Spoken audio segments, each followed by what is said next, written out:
This program was recorded with a live audience. Please forgive the occasional sound fluctuations. Hay House is proud to present A Spiritual Solution to Every Problem by best-selling author Dr. Wayne W. Dyer.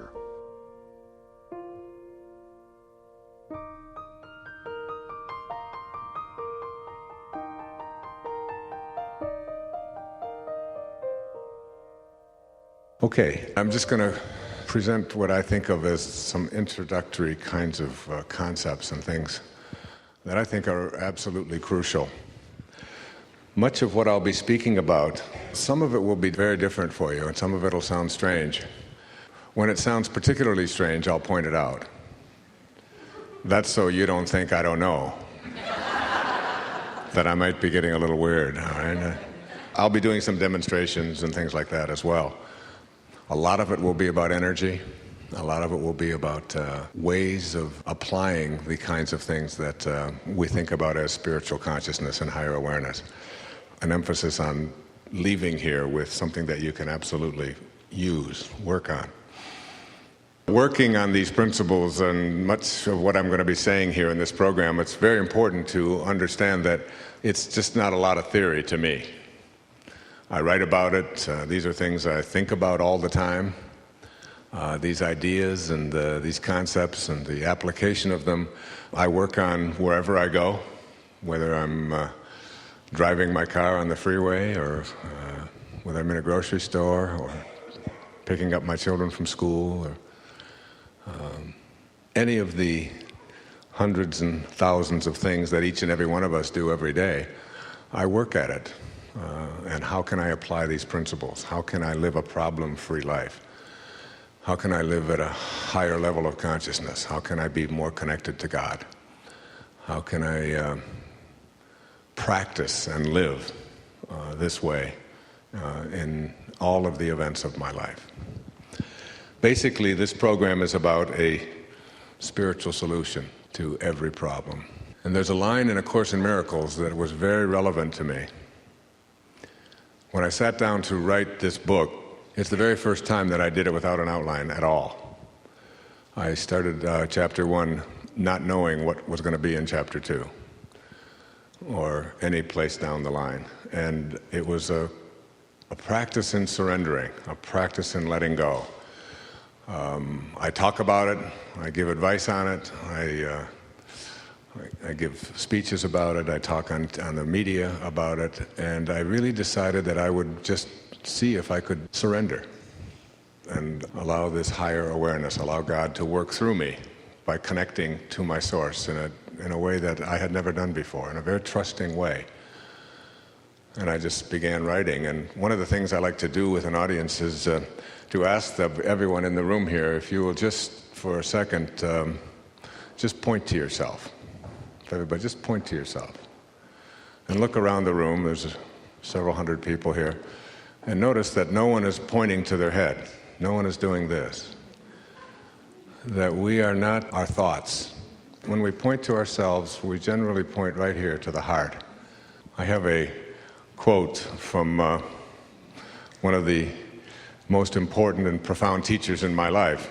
His name was Francesco, St. Francis of Assisi. Much of a spiritual solution to every problem is based upon his powerful prayer. Much of what you'll hear here in this program is about applying the great wisdom of being an instrument of thy peace.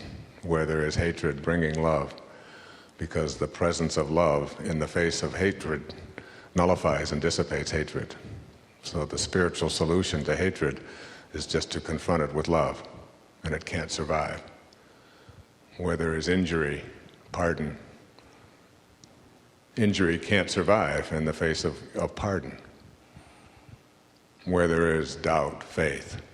Where there is despair, hope. Where there is darkness, light. You don't have to announce to a dark room, watch out, I'm going to light a candle. You better get out of here, darkness. Darkness simply can't survive in the face of a lit candle of light. Bringing light to darkness is a way of nullifying virtually any problem. Where there is sadness, joy. And each of these are chapters in a book, and each of them I'll be talking about here later on. St. Francis, as you'll hear, was a very, very important teacher in my life.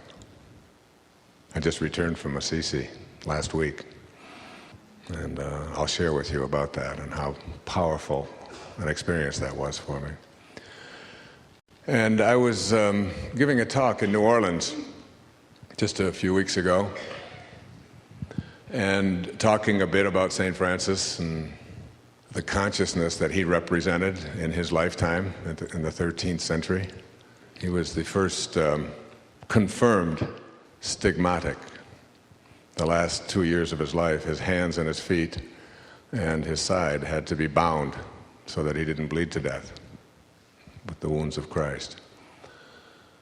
And when St. Francis died, 2 years later, he was named a saint by the Catholic Church.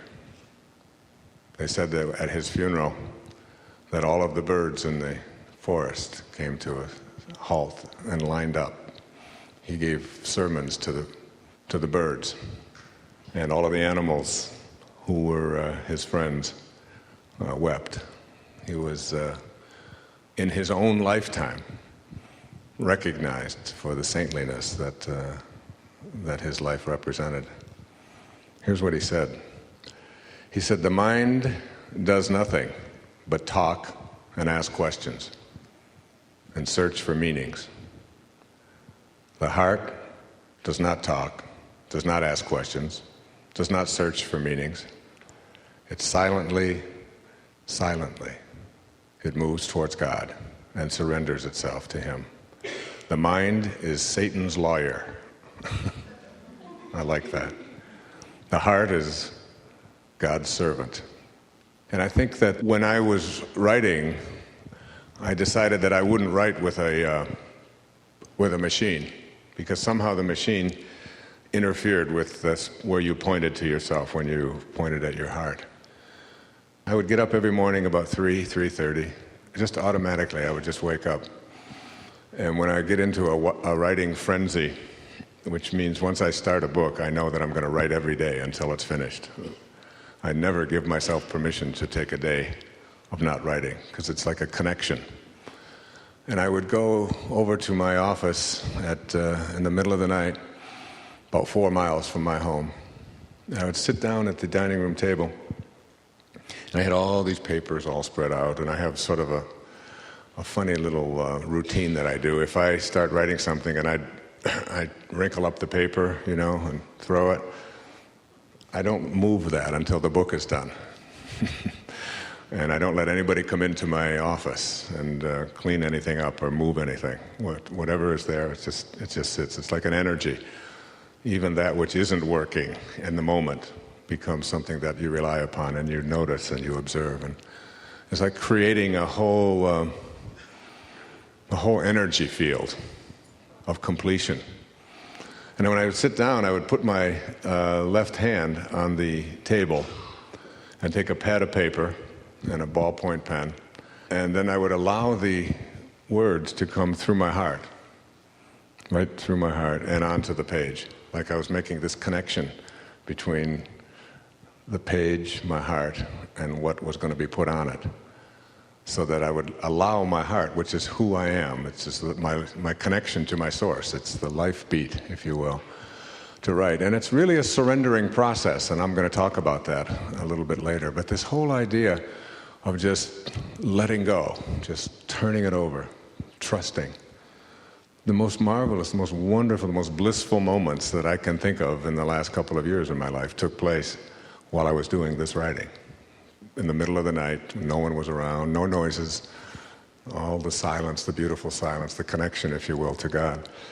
And I would write every day, and I'd sit down and I'd say, I wonder what chapter 2 is going to be. And I would just get very quiet and I would listen. It would be just so crystal clear to me, and then that would come on, I would meditate on it. But I suggest that you can do this in any area of your life. When you get to a place of complete trust and surrender, where you can say, okay, I'm not alone here, and I'm going to allow this higher voice, this higher self, if you will, to work with me. I'm going to work with it instead of fighting it. And you sort of suspend the ego. And you almost get to a point where you watch yourself. I could see myself sitting there doing what I was doing. And if I would get thirsty, I'd notice that I was getting thirsty. When I was speaking in New Orleans about St. Francis and referring to the way that he would talk about his body, he referred to it always in the third person. It's tired. It's cold. It's hungry. But I'm not. Who I am is just noticing that. And the more I notice it and the more I allow it to be cold and to be hungry and to be tired, the closer I am to God. This is how he felt. So that his body was really sort of his test about how connected he could be to this higher place.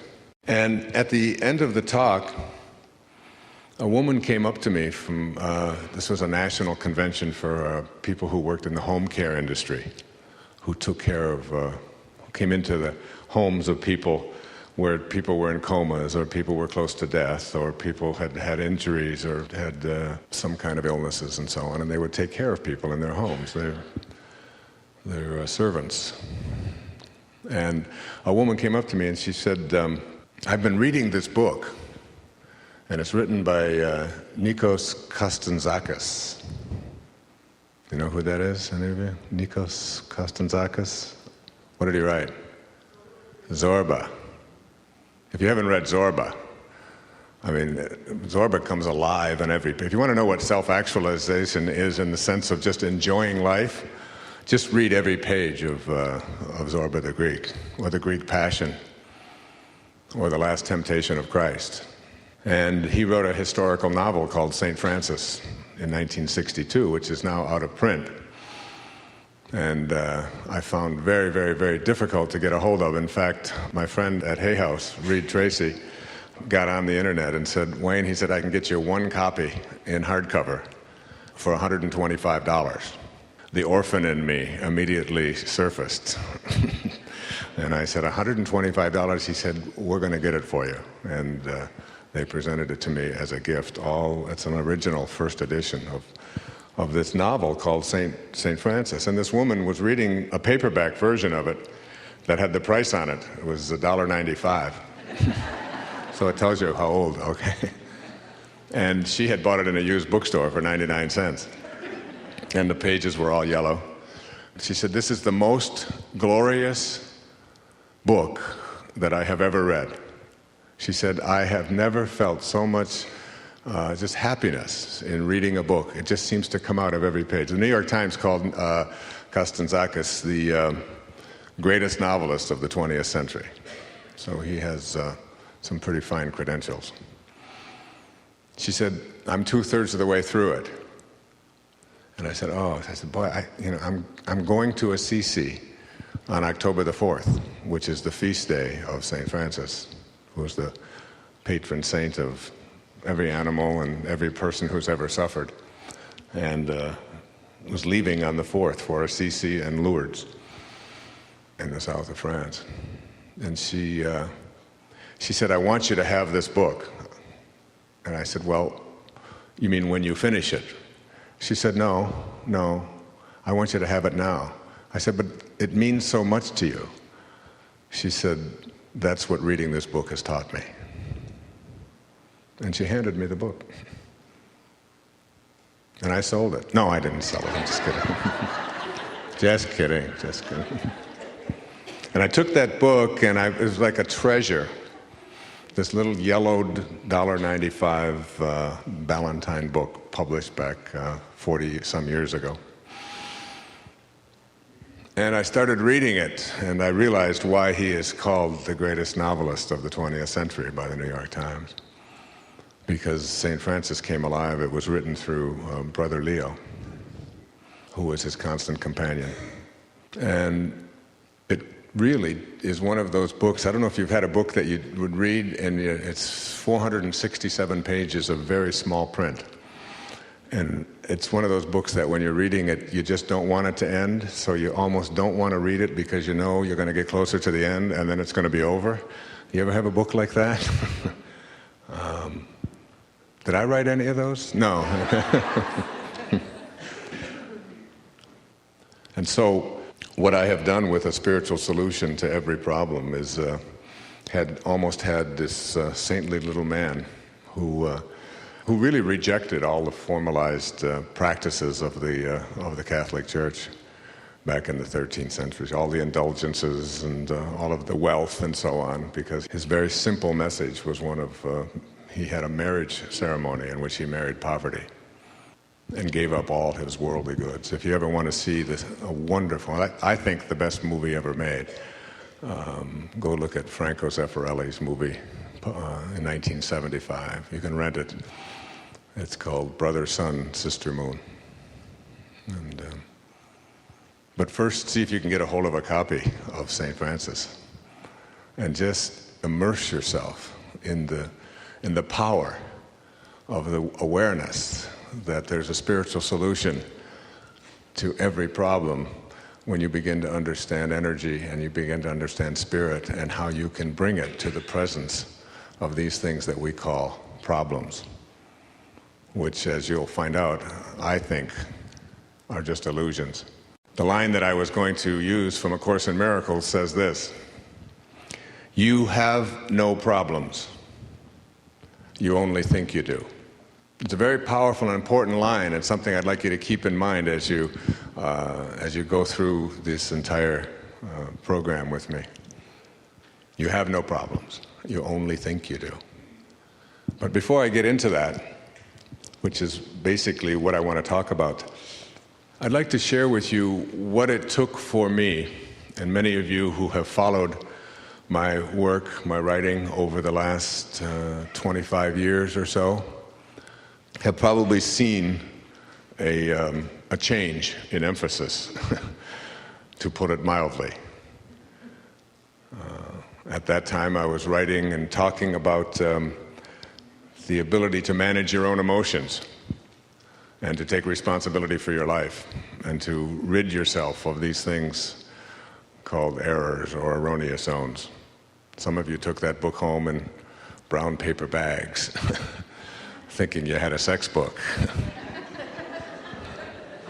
I remember in 1976, when Erroneous Zones was really hot in the country and on the bestseller lists and all of that. And I was invited to come to Houston to give a talk. And the man who introduced me said, "Last night I saw my wife reading Dr. Dyer's book in bed. And I just looked in the bedroom and I glanced at the title. And I thought, this is going to be a pretty good evening." He said, "I went about the house and I turned off all the lights and came into the bedroom, got undressed, put on some deodorant, brushed my teeth, even shaved." He said, "I got into bed and she started talking to me about my attitude." He said, "It wasn't what I had in mind at all."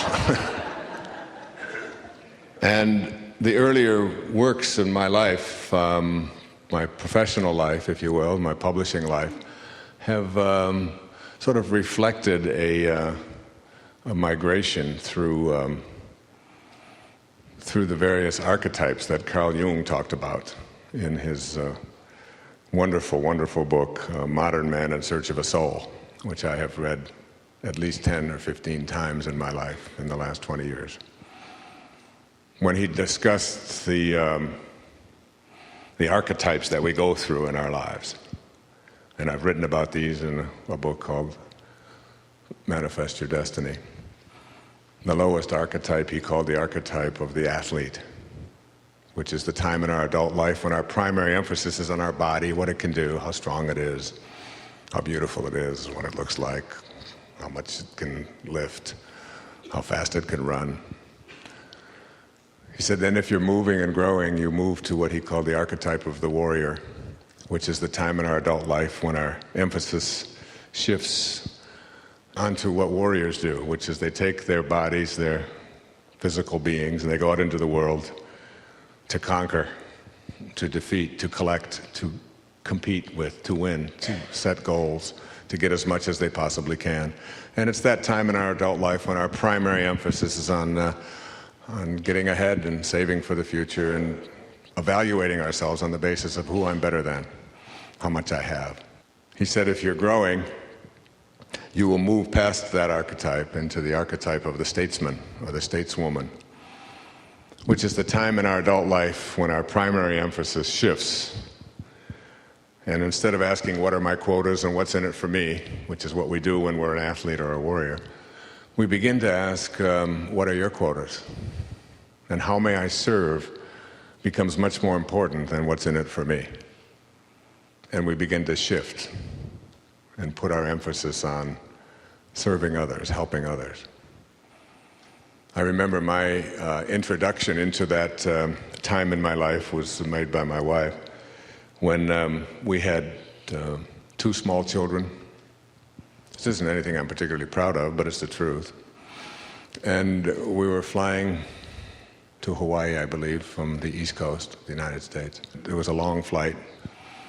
And the flight attendant came through and said, who will be eating first? Because there were 2 small children there. And I immediately said, well, I will be. And my thought was, well, I bought the tickets, and after all, I'm the one who should be, taken care of first. It's where I was at that time in my life.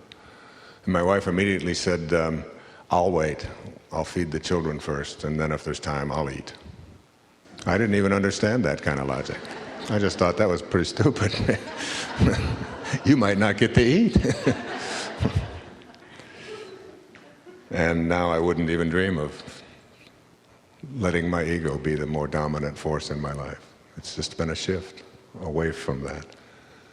And this time of the statesman is when we begin to see that it is in serving others that we are able to grow.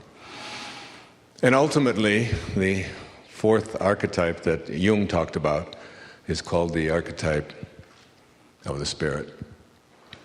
And this is when we finally get it, that this is not our home, and we are not these bodies, and none of this is real. It's just all illusion. It's all the world of the changing isn't who we are. There's a world beyond the world of the changing, the infinite world. Jung said, as he talked about this, that the telling question of your life is your relationship to the infinite. That's the telling question of your life. Do you indeed have a relationship with the infinite? And as you begin to understand this, you begin to see yourself as the witness to your life. You can step outside of your body. You can step outside of your possessions. You can let go of the ego, which is nothing more than the idea that you carry around, which says, I am what I have and what I do and what other people think of me. That's the ego at work. I am what I have, I am what I do, I am what others think of me. And separation from you, rather than connection to you, is the source of my life. I am separate. My personality is different than yours. My body is different than yours. My possessions are mine. Whereas at higher levels of consciousness, you see the connection. That's what mystical awareness is. So that when you come into that 4th and highest archetype, you are literally just sort of amused by your body and all of its demands. And the less attached you are to it and the less connected you are to it, the less influence it has over the decisions that you're making in your life. And that's when you get to the point of surrender. And when people say to me, well, your books have taken on this change, this shift, I've always written from my heart. And I've always spoken, I've sort of grown up before the microphones of America. I was doing it on The Tonight Show back in the 70s, and with Merv Griffin, and with Phil Donahue, and on the Today Show, and with Dinah Shore every week, and John Davidson. You remember all of those? I mean, those were all things that, and I'd go out there, and as I was changing, I would find my message changing. And I was writing for athletes and warriors. because that's where I was, and I thought, if you're going to be one, you should be as effective an athlete and warrior as you can be. And so I go back and I reread Erroneous Zones, Pulling Your Own Strings, those books, and I think there's great messages in them. I'm not ashamed of them. But the emphasis in my life is different. And the books that I write now and the programs that I produce now and the talks that I give now come much more from having moved through those archetypes. And it was never a goal. It was never anything I said, well, I'll start out here and I'll just be a pretty good athlete and I'll enjoy my body. And it isn't to say that at all times I feel like I'm this spiritually connected soul. I face the same kinds of struggles and difficulties that every one of you listening to this faces. But I always seem to be able to now come at it from a perspective of I'm not alone. It's that wonderful line in A Course in Miracles that says, if you knew who walked beside you at all times on this path that you have chosen, you could never experience fear or doubt again. And the key word there is if you knew, if you had that knowing, which means if you had no doubt whatsoever that you weren't alone, you would never be able to experience fear again or doubt again.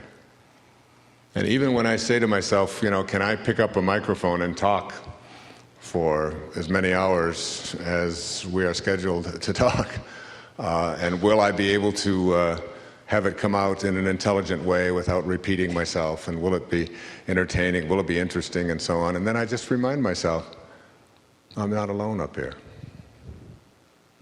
And I just go where I'm sent. And I just allow it to come through me. And I suggest that the people who are the best at virtually anything that they do have really moved into that area of surrender. Like, I don't think Michael Jordan, when he was dribbling down the court, was thinking about putting one foot in front of the other and what he was going to do with the ball when he got it, and when that person came up to him, which move he was going to make. There's a surrendering process. I mean, you make as much money as you can make, and you do it as well as you get yourself in the best shape that you can get in. All of those kinds of things that you do. And then ultimately, you surrender. And you just allow yourself to flow in the way that instinctively you know how to flow. And there's that surrendering process that is difficult for so many people because they're so connected to their ego. There's such a strong belief that I really am what I have, and what I do, and what other people think of me. And it's in the suspension of that ego. And I wrote a book. I spent a long time writing a book, writing every day for almost 2 years, called Your Sacred Self. And it was really my effort to take a very in-depth, hard look at this ego and ways to transcend it. And I don't mean transcend it by getting rid of it. I don't think you can ever get rid of your ego, as long as you're incarnated into a physical body, unless you really reach God consciousness. What I think is that you learn to tame it and not to make it the dominant force in your life. I always liked Tagore's observation, who I wrote an essay he picked as one of the 60 most powerful teachers in my life in a book called Wisdom of the Ages. 60 Days to Enlightenment, like 60 essays, 60 days. And Tagore was one. He said, I went out alone on my way to my tryst, but who is this me in the dark? I step aside to avoid his presence, but I escape him not. He makes the dust rise from the earth with his swagger. He adds his loud voice to every word I utter. He is my own little self, my Lord. He knows no shame, but I am ashamed to come to thy door in his company. The poets can say it so beautifully. I mean, that's really looking at this ego and how it just, wherever you go, it sort of makes the dust rise from the earth with its swagger. It adds its loud voice. It's constantly beckoning you to remember that if you don't get it first, somebody else is going to get it. And that person might be better looking than you, and that person may be making more money, or might have nicer clothes, or might have... And the ego part of us is like, we go back to that athlete and back to that warrior, and you have to win. And then you get to a St. Francis, or Sister Bernadette, or any of the great spirits who've walked before us, and you begin to see that they're not attached to any of that. They're free of that. And when you become free of the ego, you open it all up. And I think probably the thing that it takes to make yourself free of the ego more than anything else, to open yourself up to this world in which I'm going to be speaking here about a spiritual solution to every problem, is you have to really get your past clear. You have to get out of it. You have to get out of the wake. You know, the wake is the trail that is left behind, right? The wake doesn't drive the boat. It's just a trail that's left behind. It's an illusion to believe that the things that happened to you in your past are the reason why your life isn't working today. You can go to therapy for the rest of your life and analyze it and figure it all out, but it still all happened. And in a universe in which there's an intelligent system guiding every single aspect of it, every mosquito, every snail, all of the passageways inside of your body, and all of the glorious ways that the planets all align with each other. There's one force in the universe that's flowing through everything, that there's no mistakes in it. And I think for me, two things really happened that I really strongly urge you, before you go any further, before we go any further here, is to really examine the wake of your life and to understand that it's just a trail that is left behind, and to let it go and merge yourself into the present moment, which is where God is. God isn't going to be doing anything different an hour from now than God is doing now. And God isn't doing anything different right now than God was doing an hour ago. So that God is all there is now. Just now. And any time you are not here now, you are away from God. And any time you are away from being at peace, you have sent God out of your life. So connecting on a spiritual level, on an energy level, which I'll go into great depth later, is really removing yourself from your past. I've written about this in a book a few years ago called You'll See It When You Believe It. But for me, the real turning point in my life came when I was able to finally, once and for all, practice this thing called forgiveness. I ended up as a young man, 34 years old, at my father's grave in 1974. He had been dead for 10 years. And it's interesting, I said I had my 60th birthday just a few months ago.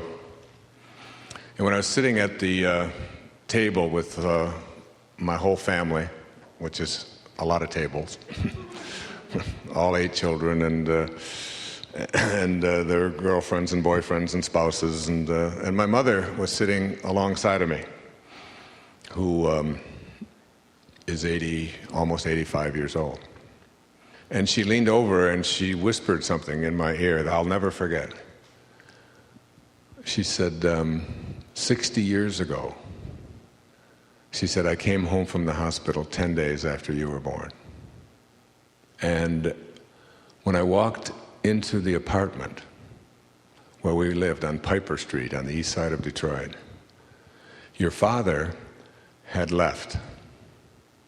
And he had taken my jewelry and my mother's jewelry, your grandmother, and he had sold it. And he had left a note and moved in with another woman in Ann Arbor, about 45 miles from Detroit. And he left your brother Jim in charge of your brother Dave. Jim was 3.5, and Dave was 1.5, and very sick, very sick. And that's the scene she came home to in 1940.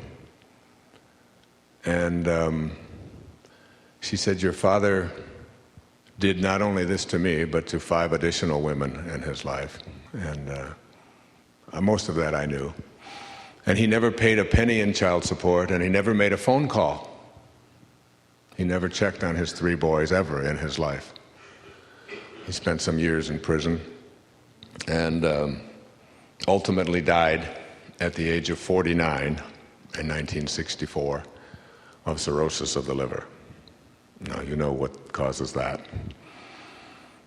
So I was placed in a series of foster homes and orphanages and so on until I was about 9 or 10. And my mother always had in her mind that she was going to get her family back together again. And she did in 1949. And she remarried my father in a different body. Because life gives exams, you see. It really does. It's like school. You know, you go there, you take algebra, you don't pass it, you got to take it again. You know, and eventually you get it. Like, I don't want to have anything to do with algebra, or I got to really work on this algebra in order to make it work in my life and to understand it. And that's what you do. You either walk away from it, or you embrace it. And she still had lessons to learn, so she married another alcoholic, abusive person who didn't support and help out, and was divorced when I was 15. I spent most of my years between 12, 13, 14, and 15 riding my bicycle around the block, waiting for my stepfather to go out to the bar, because I didn't want to be there because he was, you know, there are pleasant drunks and there are angry drunks, and he was an angry drunk. And I just didn't want to have to deal with that, so I just waited. We'd wait him out, or just wait till he'd pass out. So I spent a good part of my life wondering about my father particularly. Who was this guy who had 3 children who just walked away? How do you do that? How do you walk away from a woman, a good woman, a beautiful soul, with 3 children, with a depression going on in the world, and never make a phone call? How do you do it? I couldn't imagine being able to do such a thing. I would at least be checking up for me, but that wasn't my father's way. And so I would wake up in the middle of the night, and I'd be very angry. I'd be dreaming about meeting my father, and I'd be punching, I'd be hitting him. And I'd be, you know, like hitting him to a point where he'd be bleeding, and kicking him in my dream. There was this kind of anger in me. And I'd wake up and I'd be in a sweat. And this was a constant recurring theme in my life as a young boy and as a young man in my 20s. And meantime, I was in relationships that weren't working. I was trying to write, but my writing wasn't working at the level I wanted it to work at. I was overweight. I was drinking. I was a candidate for a cardiac arrest, the way I was living my life. And somehow, some way, some guidance came into my life, whatever it was, and I, through a series of just mystical experiences, which I've written about, and you'll see it when you believe it, I don't want to go into them now, I ended up at my father's grave in Biloxi, Mississippi. I got a phone call from a cousin named Dorothy Phillips, who told me, I understand you've been looking for your father. And I had spent a lot of time in my 20s after I got out of the service looking for my father, and then always giving up. I met a couple of his ex-wives, and then I always just either ran out of money or I just had other things that I had to pursue, and I would just abandon it. And she called, she said, I understand that you've looked for your father. She said, I just want to tell you that he died in 1964. This was 1974. And he died in New Orleans, and his body was shipped to the last town where he lived. He was a projectionist at the movie theater in Biloxi, Mississippi. And so his body was buried there in a pauper's grave. So I went to Biloxi, and I went to his grave, and I found his this little metal plate in the ground, a little marker that said Melvin Lyle Dyer, 1915, 1964. And I was there. It was a Friday afternoon in August, and the experience was very, very powerful. I can remember it to this day. It was really transformative in my life. Because for the first hour or so that I was there, I just sort of swore. I was expressing my anger, my hatred, my bitterness, all of this stuff that I had carried around with me. And then something came over me. I was crying, I was sobbing, and I got very, very peaceful. And it was one of my first times when I felt that I had just made conscious contact with God. And I started talking to my Father in a different way. And I started saying, from this moment on, when I leave here, I'm going to send you love from now on. I don't know what made me say it or how it came about or whatever. And I did that, and I just walked away from there after 3 hours, put the little chain up across the driveway, because it's not really a cemetery, it's back of a hotel. And I never dreamt about my Father again.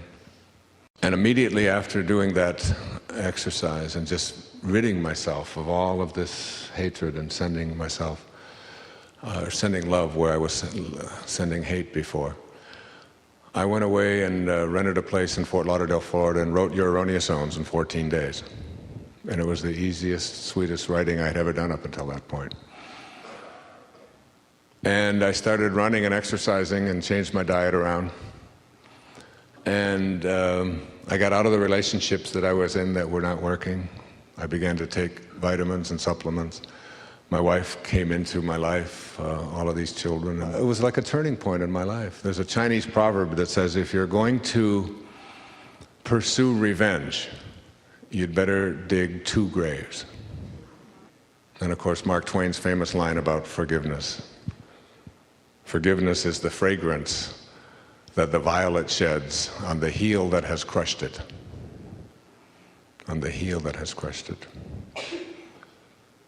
And I tell you this, and I say this to you because, not to elicit any sympathy, because in my way of looking at the world, and all of the writing that I have been doing this past quarter of a century, and particularly in the last year with the spiritual solution to every problem, I have come to a very serious awareness that everything in the wake had to happen, and the evidence for it is that it did.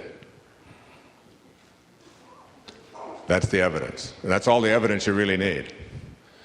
And if you'll just stop for a moment, and this is a little weird, and I'll point it out, but in a universe which is endless, in which there is no such thing as time, in which there are no beginnings and no ends, and in which we are all infinite souls, there is an infinite number of times that we can be here, incarnated in any number of ways, endlessly. I mean, when you think of no beginnings and no ends, that used to be one of the hardest things for me to do when I was a child. And it still is when I really contemplate it. The idea of being dead for 1,000,000 years is not a problem. Is it for you? 1,000,000 years? You say, all right, I can wait it out. I'll just be dead anyway. But forever? Like another 1,000,000 and another 1,000,000 and then 4 billion more, and you haven't even gotten started yet on how long you're going to be dead. The endlessness of it all, the infinity of it all, the no beginnings and no ends, the no boundaries of it all, is almost too startling to comprehend when we are coming from our egos, which have beginnings and ends. So that who's to say, do you know who the most influential person in my life was? The person who has allowed me to come here and to speak about these things on these tapes and on this program?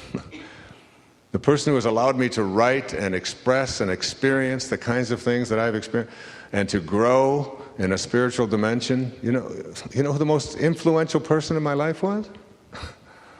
My father. This man who walked out when I was born. This man who had absolutely nothing to do with me, and the only reason I went to his grave was to find out if my name was on the death certificate. That's all I wanted to know. Did he even acknowledge in death that he had a son named Wayne? And he did. But who's to know that God and Melvin Lyle Dyer, before he incarnated in 1915, had a conversation. And God said to him, "What do you want to do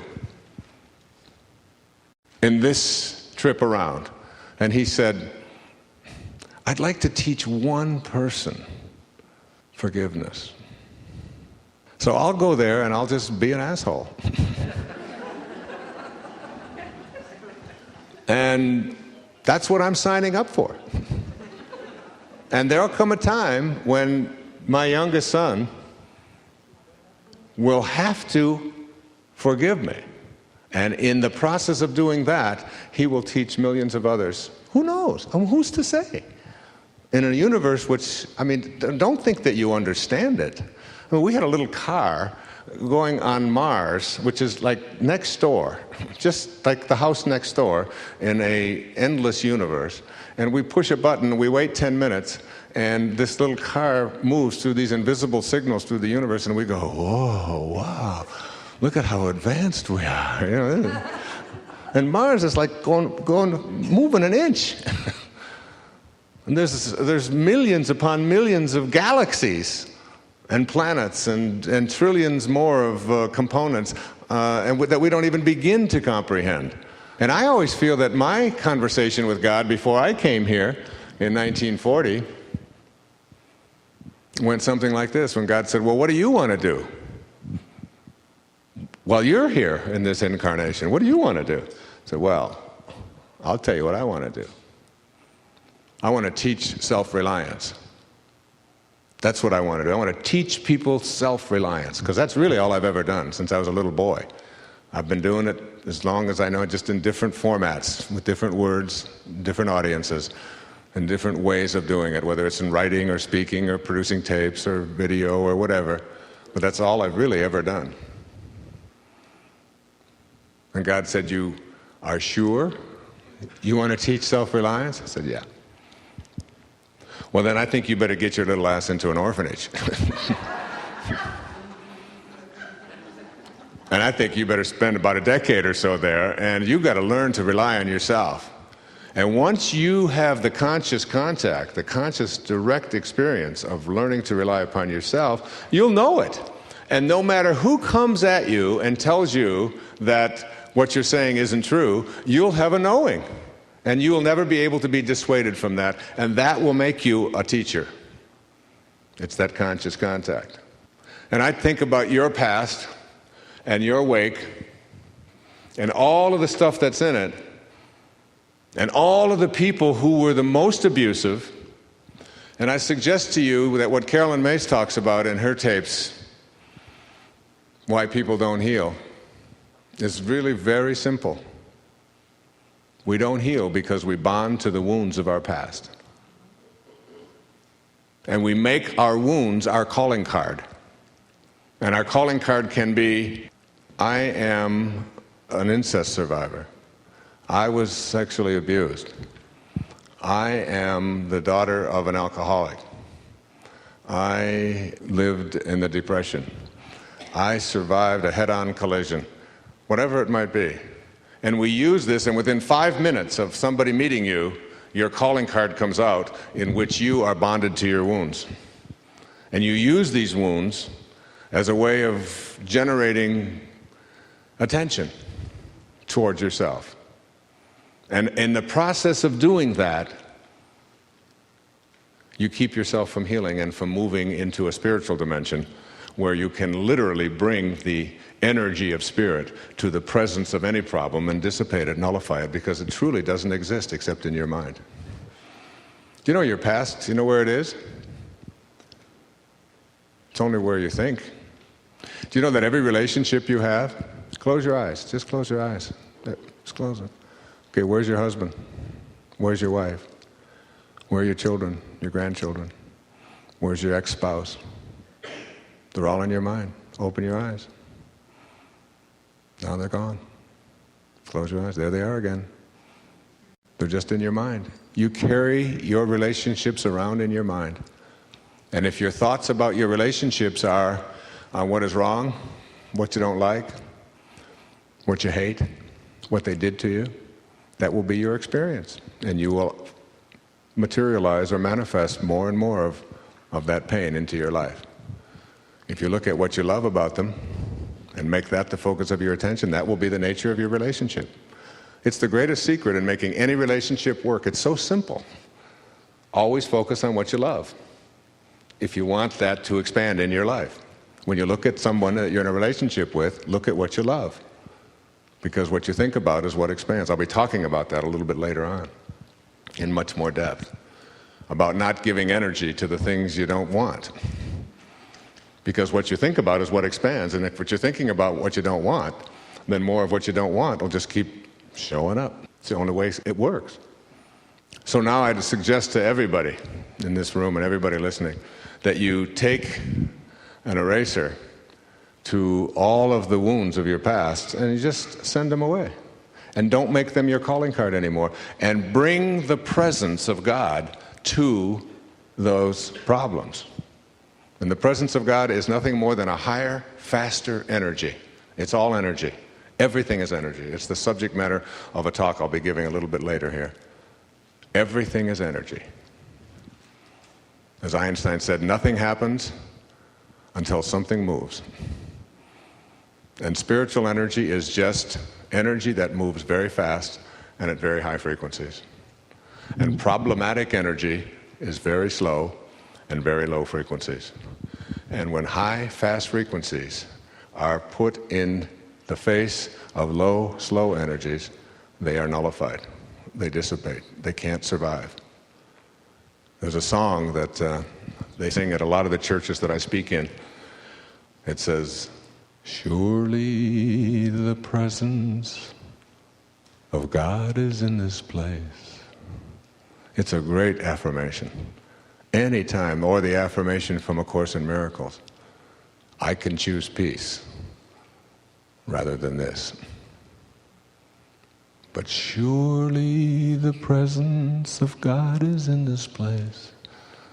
Every time that I have a conflict with one of my children or with any place, I just bring that line to bear on what is I am experiencing right now. I just bring that line to bear. Surely the presence. Because there's no place that God is not. As the little child in India in the 7th century, who was an avatar, who was really God in a human form, and everywhere he would go, people would be healed just by being in his presence. Just like St. Francis. He'd be seen in the village, he'd be seen in the valley at the same time.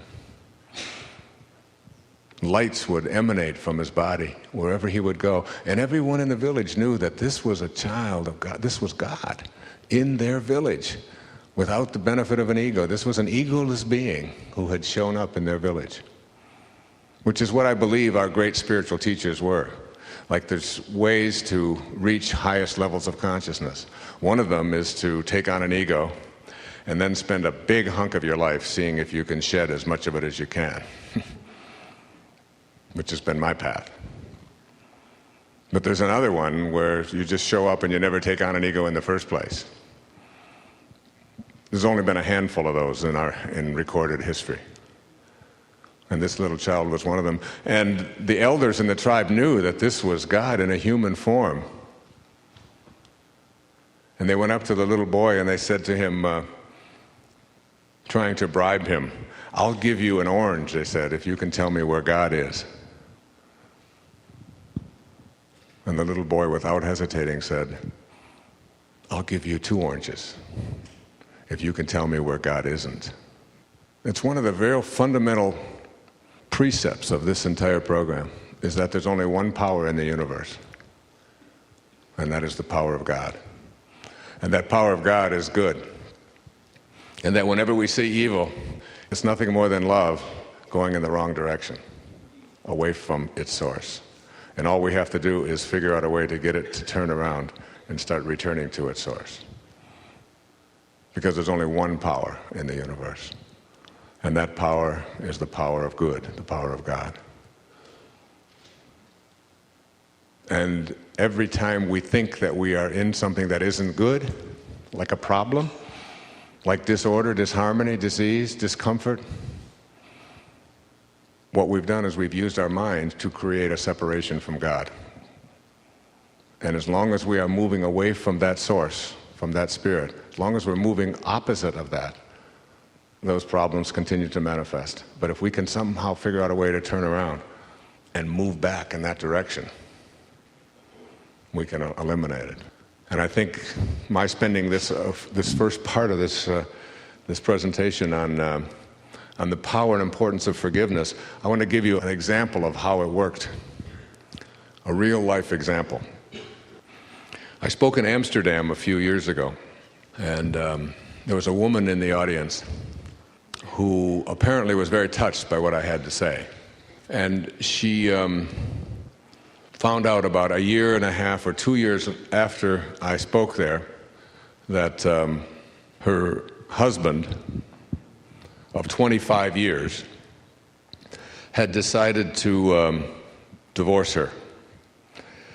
They had 4 children, and he left her for a younger woman, a woman in her 20s. And he just came home one day and announced that he didn't want to be married to her anymore, wasn't in love with her, and that he was leaving. And that was it. And you can imagine that that kind of news was devastating to her. And immediately she went into a deep depression. She was seeing a psychiatrist in Holland, and whenever she would talk about trying to resolve this or trying to come to some resolution of it in her mind, the only person that had ever made any impact on her was this American guy named Wayne Dyer. And she found herself taking Prozac. She found herself in a deep state of depression to a point where she was suicidal. In fact, she had even tried suicide. And she was not eating. She was losing weight, and she couldn't get it out of her mind. 4 children, 25 years, in one day, all down the drain. Okay?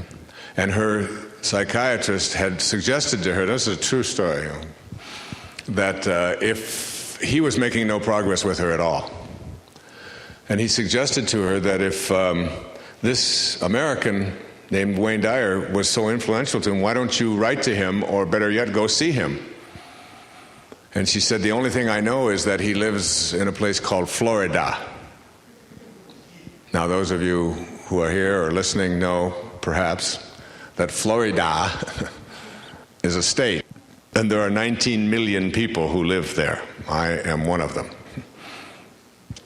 She got on a plane and flew to Miami in a desperate state, rented a car, and drove north and checked into a hotel.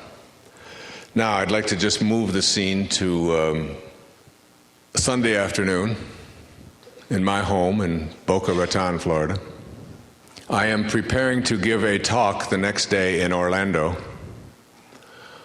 to a group of teachers who teach middle school children. So I'm sitting at my dining room table, and I knew that I was flying out the next morning, going to Orlando, and from there I had to go to Anchorage, Alaska, and from Alaska I had to go on a book tour for this book I had written called Wisdom of the Ages. And I was preparing it, but while I was preparing it, I was reading a book that has always been very important and influential in my life. It was written by Carlos Castaneda, who was a great teacher in my life, who speaks of higher levels of consciousness with passion and reaching what he calls levels of impeccability in your life. And impeccability doesn't mean following the rules. It means being in that impeccable energy of God, being in that life space on a daily basis in which miracles become things that you perform, because impeccability is the transition from the ego to the spirit, where you become impeccable. And he wrote something that I jotted down. I noted it, and I thought, boy, I'd really like to, this is so powerful. I'd really like to include this in my talk tomorrow. But I don't know how it relates to junior high school teachers, but meantime, that's never made much of a difference to me. I figure out a way. It's like the politicians who are being interviewed. You know, they've already got their answer. Ask any question you want. You know, how do I get from here to Lake Oswego? I want to tell you about my education program. That's exactly what it is. You know what I mean, right? So when you have the mic and the audience is there, you can sort of use any story that you want. But I didn't quite know how to make it all relevant, and why I was even reading it, because I wanted to write about the little punching age and how to reach these kids and how to tap into their passion. And not be judging it and not find fault with it, but to love them for their exuberance and for their joyfulness and for how silly they are and how easy it is to wrestle with them and to have just joyful times. They're just so cool. They're so dorky that they're cool, and that's what they say about me.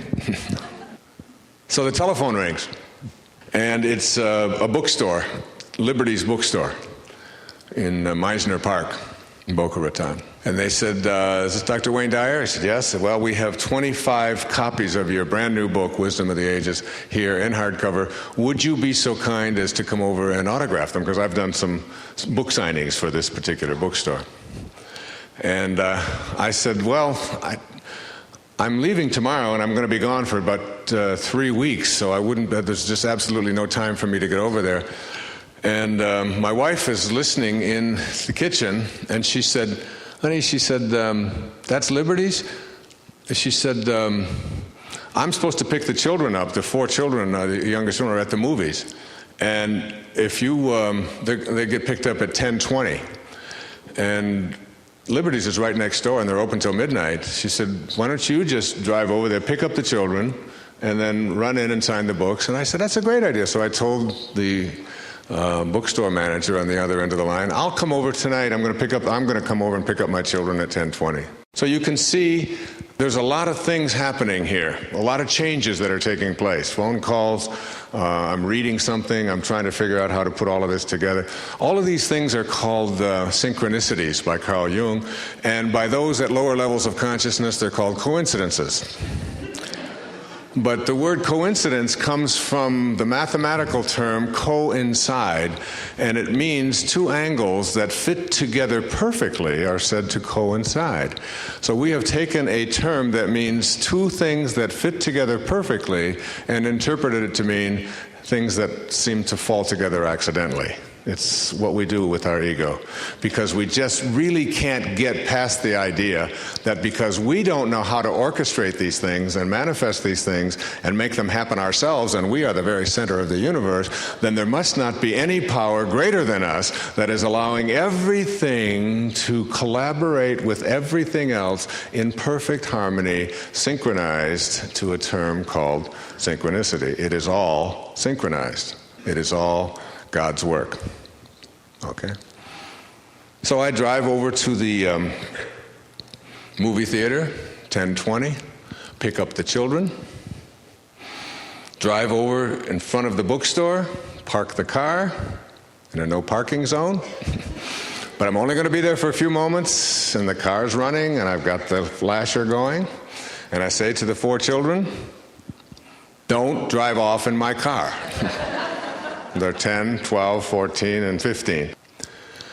So I run into the bookstore. There's a stack of books there. There's a pen. I'm signing away. And all of a sudden, this woman with a Dutch accent comes running into the bookstore, throws her arms around me, gives me a bear hug, and said, oh my God, in this heavy, thick Dutch accent, it's really you, it's Wayne Dyer, I can't believe, it's really you, I flew all the way here to see you. She's all out of breath, and I said, whoa, hold it. She said, you've got to say something to me, you've got to say something to me. And her heart was beating fast, and you could see that she was all excited. And I said, well, let go.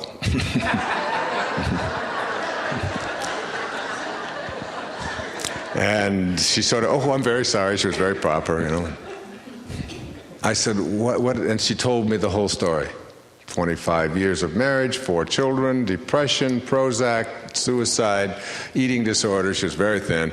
A very attractive woman, but you could see that she was deeply pained. You could see it in her face. You could see it.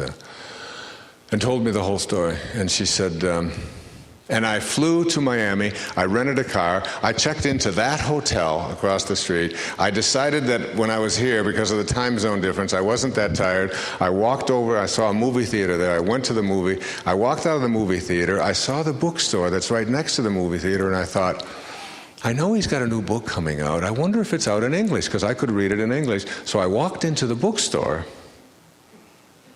and you're standing there. And I flew to Florida to find you.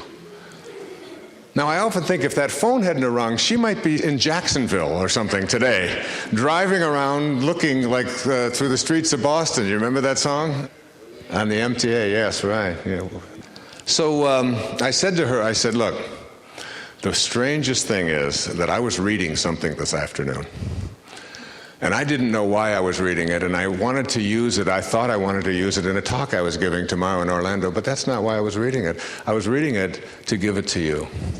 I said, I'd like you to go over to the cashier, get a pad of paper and a pen, and I'd like to tell you, because I had memorized it, what it is that this great teacher, Carlos Castaneda, had been told by his teacher, Don Juan Matus.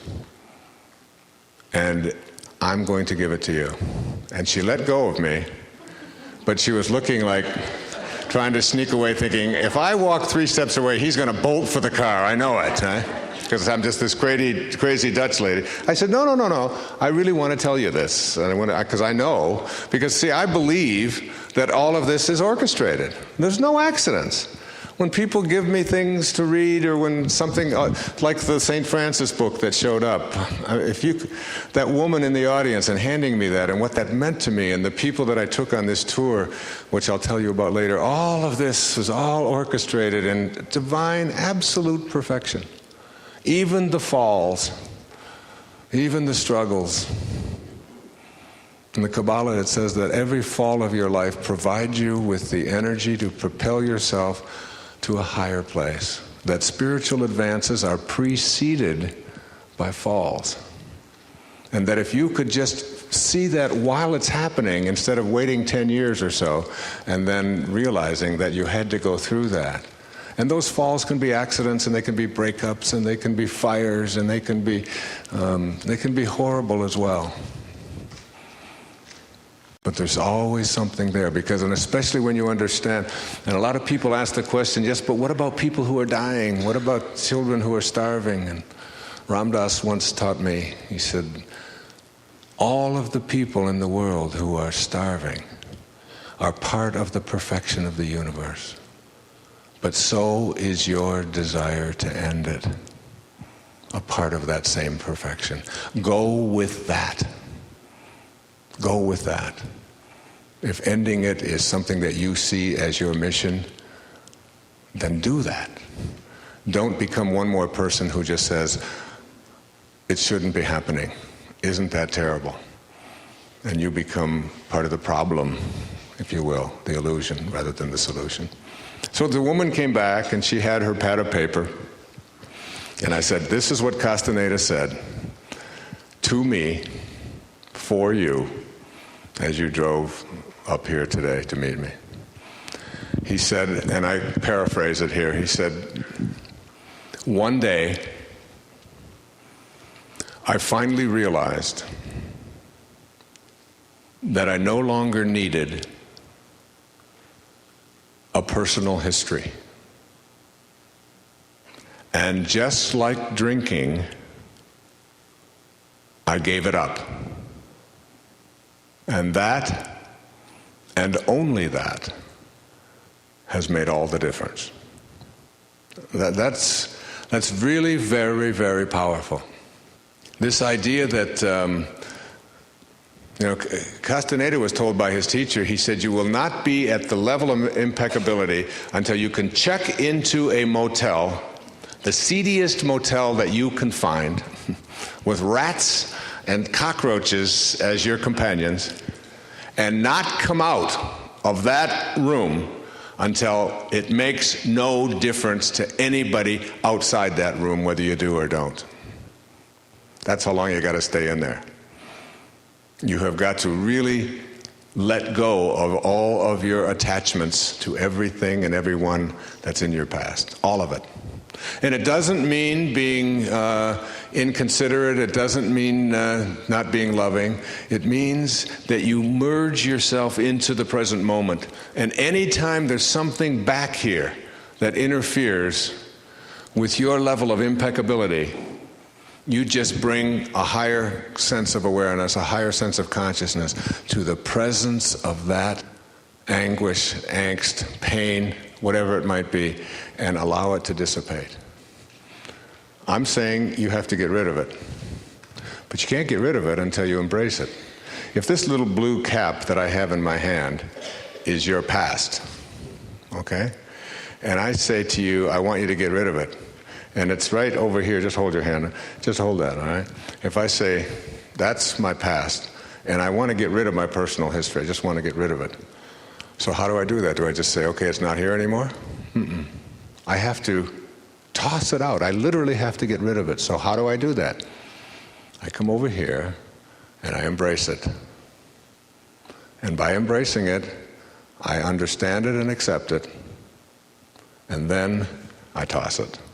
I can't toss it unless I embrace it. So I embrace it, take it, send it away. You don't just walk away from it. You throw it away. But you have to embrace it first. So you go into all of those things called the wake, and you just cleanse yourself of it. You clear it out. And in the clearing out process, it's gone. I'd like to close out this first session with a little story. It's a story that a woman sent me, and it's a story that really is very relevant to me because I was a school teacher for many years. And I remember teaching at a junior high school, Jackson Junior High School in Detroit, Michigan, and having a little boy that I couldn't reach, and what it would have taken if I would have only known it when I was 25 years old. And it's all about what I've been speaking about here for the past 2 hours. Her name was Mrs. Thompson. And as she stood in front of her 5th grade class on the very first day of school, 5th grade class, on the very first day of school, she told the children a lie. Like most teachers, she looked at her students and said that she loved them all the same.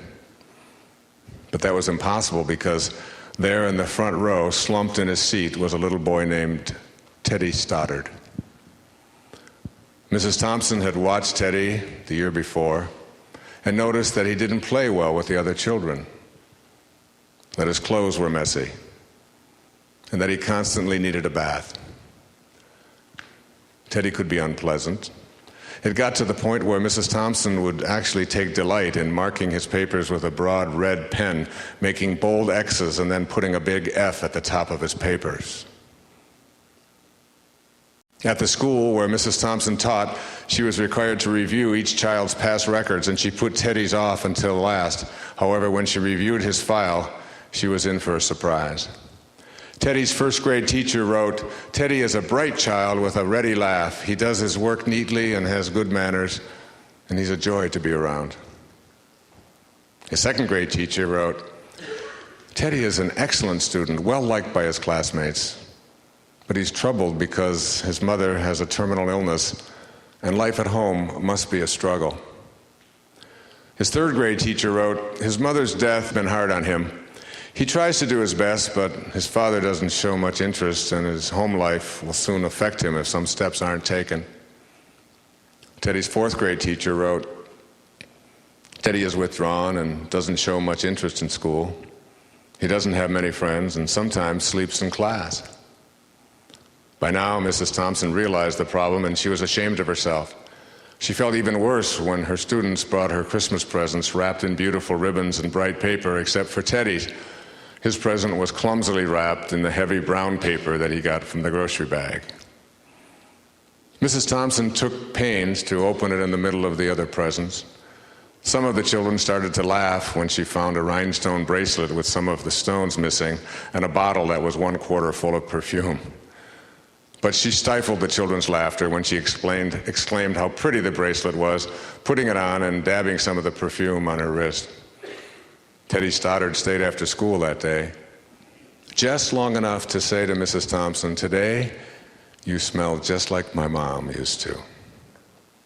After the children left, he cried for at least an hour. She cried for at least an hour.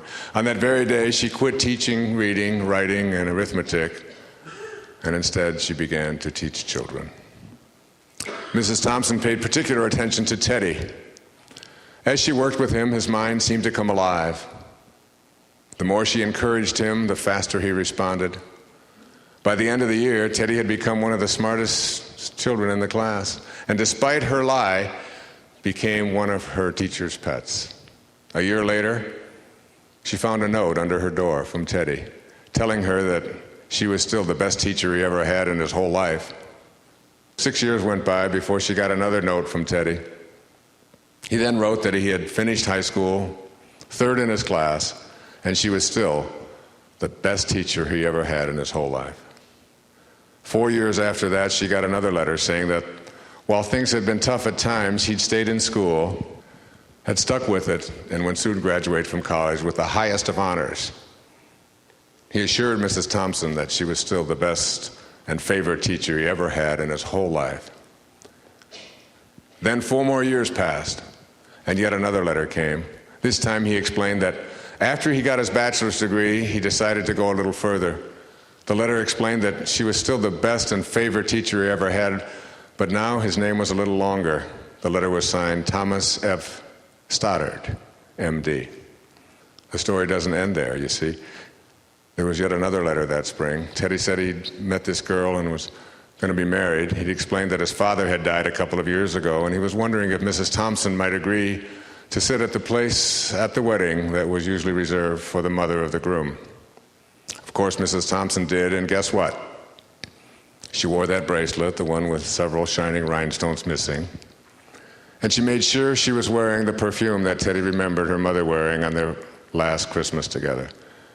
They hugged each other, and Dr. Stoddard whispered in Mrs. Thompson's ear, "Thank you so much for making me feel important and showing me that I could make a difference." Mrs. Thompson, with tears in her eyes, whispered back, "Teddy, you have it all wrong. You were the one who taught me that I could make a difference. Before you, I didn't know how to teach, and then I met you." That story is a true story, and it is a powerful story. And it's powerful because it is really the highlight of what I'm speaking about here. When you bring spirit, love, the high energy to the presence of those lower energies, they not only dissipate and are nullified and disappear, but a person will then grow, and from that growth will spring divine love. That's what we're all about.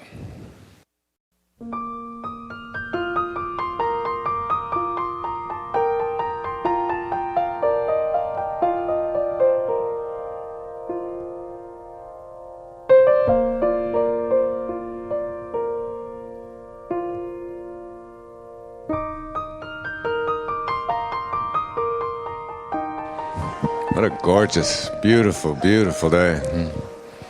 It's one of the real great places to be in this country, in this world, is right here at Omega. I encourage you to be out there in it, to run in it, to meditate in it, to swim in it. And some of the great minds on the planet. I was really honored here in May to come and speak for a day when Desmond Tutu took sick with prostate cancer and wasn't able to come, and Ianla Vanzet called and asked if I would fill in for Desmond Tutu, since he had won a prize, Nobel Prize for World Peace, the Peace Prize. I thought I'd put my name on the list for Inner Peace Prize. But I was really honored to fill in for one of the people who has been a giant in ending tensions and horrible kinds of things that took place in South Africa. And the irony is I had just returned from South Africa about 4 weeks before that. I had meditated in the cell where Nelson Mandela spent 17 years on Robben Island, and he had left a copy of his book, Long Walk to Freedom, there for me, autographed. It was one of the real highlights of my life to be down there and to speak in Johannesburg and Cape Town and to be out on a safari. Boy, did I learn a lot on that safari. I saw a zebra that had, there were 6 zebras sleeping or grazing right outside of our tent, my wife and I. And I looked at one of the zebras, and it had claw marks. And it was like on its hind quarter, it had been opened up. You could see the exposed flesh from the.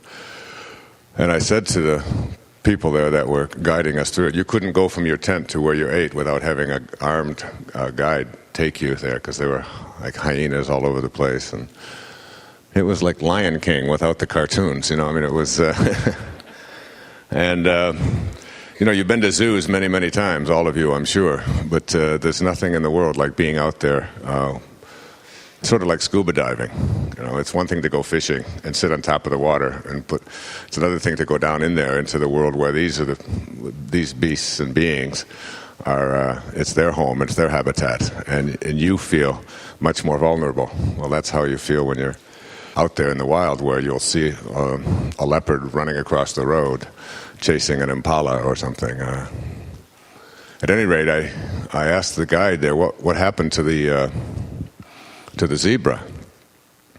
And he said, yesterday, he said, this lion has been after him, and yesterday a lion had him and had him down and had ripped open his leg. And I said, and he's out there grazing today?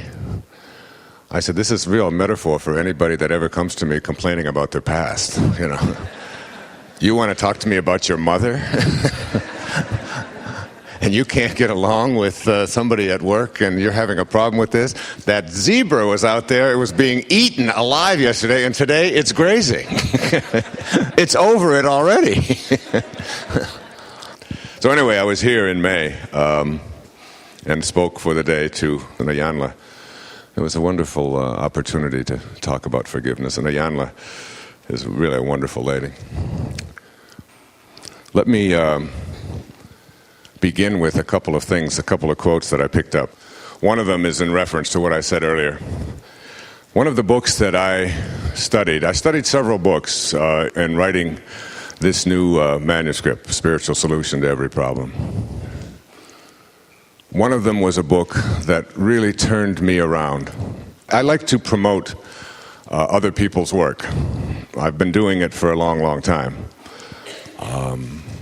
Many of the people that are very well known today, who began to be popular back in the late 80s and early 90s, became almost projects for me, people that I wanted to introduce the world to, and I talked about them on television, and somehow I got this title of elder statesman in the human development movement. It's weird because I still see myself as a little boy, and all of a sudden now I'm called the father of motivation. I mean, I've got enough children. I don't need one called motivation, all right? And when I see people that I think the world ought to know about, I promote them, whether I'm on television or whether I'm on the radio or whether I'm putting it in my books or in tapes like this or in occasions, at any occasion I have. One of those people, one of them I mentioned earlier was Carlos Castaneda. I would love to see you immerse yourself in his later works, particularly The Fire from Within and The Power of Silence. And there will be like a bibliography almost attached to this experience. Another one of those people is a woman. A book was handed to me when I was in Australia. Got on a plane in Sydney. Just as she drove me to the airport, and just as I was getting on the plane, she handed me this hardcover book. People hand me books a lot, by the thousands, and most of them I kind of glance through, and then I give them to local libraries or often to prisons or homes where people don't have books, old age homes or homes for unwed mothers or things like this. I just donate all of these rather than have them sit as trophies in my library. I try to get them out there and get them active. But this particular book, I guess because I had that long flight, if you've ever made that flight from Sydney to Los Angeles, you can watch 4 movies, read 3 novels, and have 2 meals, and still have 4 or 5 hours of leisure time. At least it seems that way on that flight. It's a long, long flight. So I did watch a movie, and I did take a little rest, and I meditated, and then I pulled out this book. And I thought, well, I'll just read a little bit about it. It sounds interesting. It's called The Infinite Mind. And I read a page or 2, and then I underlined a little of this. Boy, you know it, I found myself underlining everything. And there was more underlined than there was not underlined.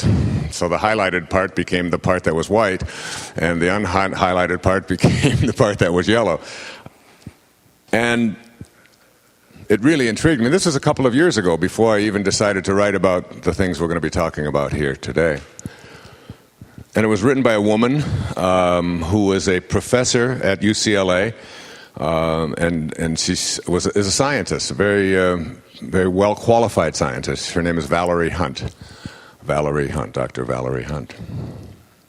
And she talked about human energy systems and how they impact us physically. And there were things in there, now this is from a scientist, where she would talk about being in Africa on a plane and knowing that there was a storm coming in, and knowing that she had an obligation to be out of Africa and on a plane to London at a certain time, and her partners going into a deep meditation and literally keeping a storm from coming to this particular airport through consciousness. And I thought, ooh, I like this lady. Because the weirder it is, or the more difficult it is for us to believe, the more I get intrigued with the possibility that consciousness can do anything. And that maybe the things that are out of balance in our world, in a physical sense, such as the large numbers of droughts and the large numbers of floods and hurricanes and earthquakes and these kinds of things, that these represent, according to Dr. Hunt, an imbalance in consciousness. And consciousness is located in us, and when we are out of balance, we spread that, or radiate that kind of imbalance out into the universe, and the universe itself is impacted by our being out of balance ourselves. So that if we get in balance, back into harmony, we can alter everything around us. I remember being in Australia and speaking in a place called Brisbane. And it was myself and Stuart Wilde and Deepak Chopra and Marianne Williamson and Louise Hay. And we presented a workshop all day, kind of metaphysical masters, it was called, tour. And there were about 6,000 people that had gathered at this particular location, about 40 miles outside of Brisbane at the Entertainment Center a few years ago. And right in the very middle of the day, with 6,000 people there, it started raining. And it rained so hard that sometimes we had to stop because you couldn't hear the speakers with the rain hitting the ceiling the way it was. Now, in that particular time in Australia, where Brisbane is located, it hadn't rained for 4 months. And they were in a severe drought situation. And so it was really an astonishing afternoon. And all of these people, some 6,000 people, had gathered in this element of higher consciousness. And the skies opened up. We got in a car and we were driven back to the hotel in Brisbane for about an hour and a half drive. And I said to the bellman as he opened the door to let us out, I said, "What'd you think of that rain?" He said, "Rain?" He said, "It didn't rain." The only place that it rained in that state that day was within about a mile vicinity of where all of those people had gathered in consciousness. It sort of brought everything back to balance. At least I have a very strong knowing that when enough of us get ourselves into balance, that we can literally alter the consciousness of those around us. And there's much research being done in this area as well. Research with looking at the impact, if you meditate, how it affects, say, serotonin levels in your body. And serotonin is the enzyme inside of you, which is an indicator of how much peace you have. And if you meditate, if I were to take this side of the room and have you all meditate for an hour and measure your serotonin levels before and after the meditation, you would find that your serotonin levels would go up, that literally the peace enzyme, if you will, the calmness enzyme, would increase in your body. But the interesting thing is, if I were to have this side of the room meditate for an hour and measure you before and after, and then also measure this side of the room who didn't meditate but just sat here watching you meditate, that their serotonin levels would go up as well. And that's fascinating, fascinating research. Much of it is Deepak and I have put out a set of tapes. Deepak Chopra and I put out a set of tapes a few years ago called Creating Your World the Way You Really Want It to Be. And he talks in there about that particular study and the impact of what our getting ourselves into higher and higher and higher states can do to promote peace, to promote calmness, to promote joy in the world. That if enough of us begin to place our attention and our energy on the kind of world we want to create, that the 100th monkey effect will take place and a critical mass will be reached. And even those people who are still determined that they're going to stay back in a fighting mode will be brought into alignment with that new consciousness. But earlier I said, and I want to quote Valerie, but the interesting thing, I want to go back to Valerie Hunt and the infinite mind, is that I got back to California, and I kept the book with me.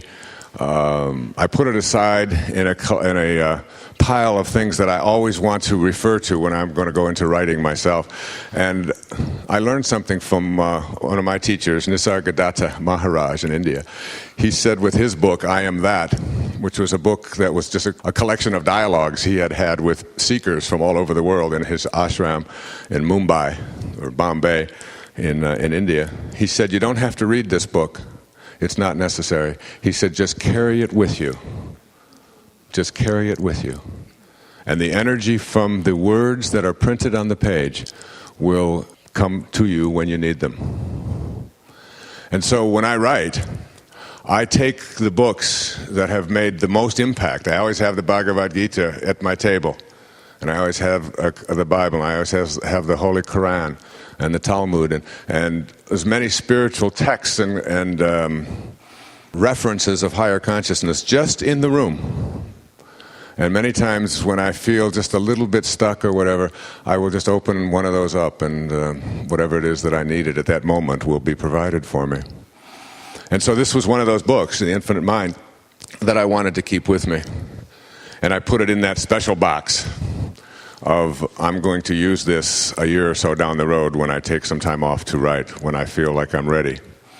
And before I sat down to work on Spiritual Solution, I looked at the back of the book, and there was an address in there to order tapes of Dr. Hunt. By the way, Dr. Hunt was born in 1916, the same year as my mother. Feisty lady, so I sent for her videos and some of her audios, and I loved watching her talk because she's got, that chutzpah, that not afraid to say anything. I told you, turning 60 makes you not worry about being crazy, but turning 80, I guess, really just lets everything come flying out of the closet. Huh? She is great, and if she feels like swearing, she just lays it out there, and she's a tough lady.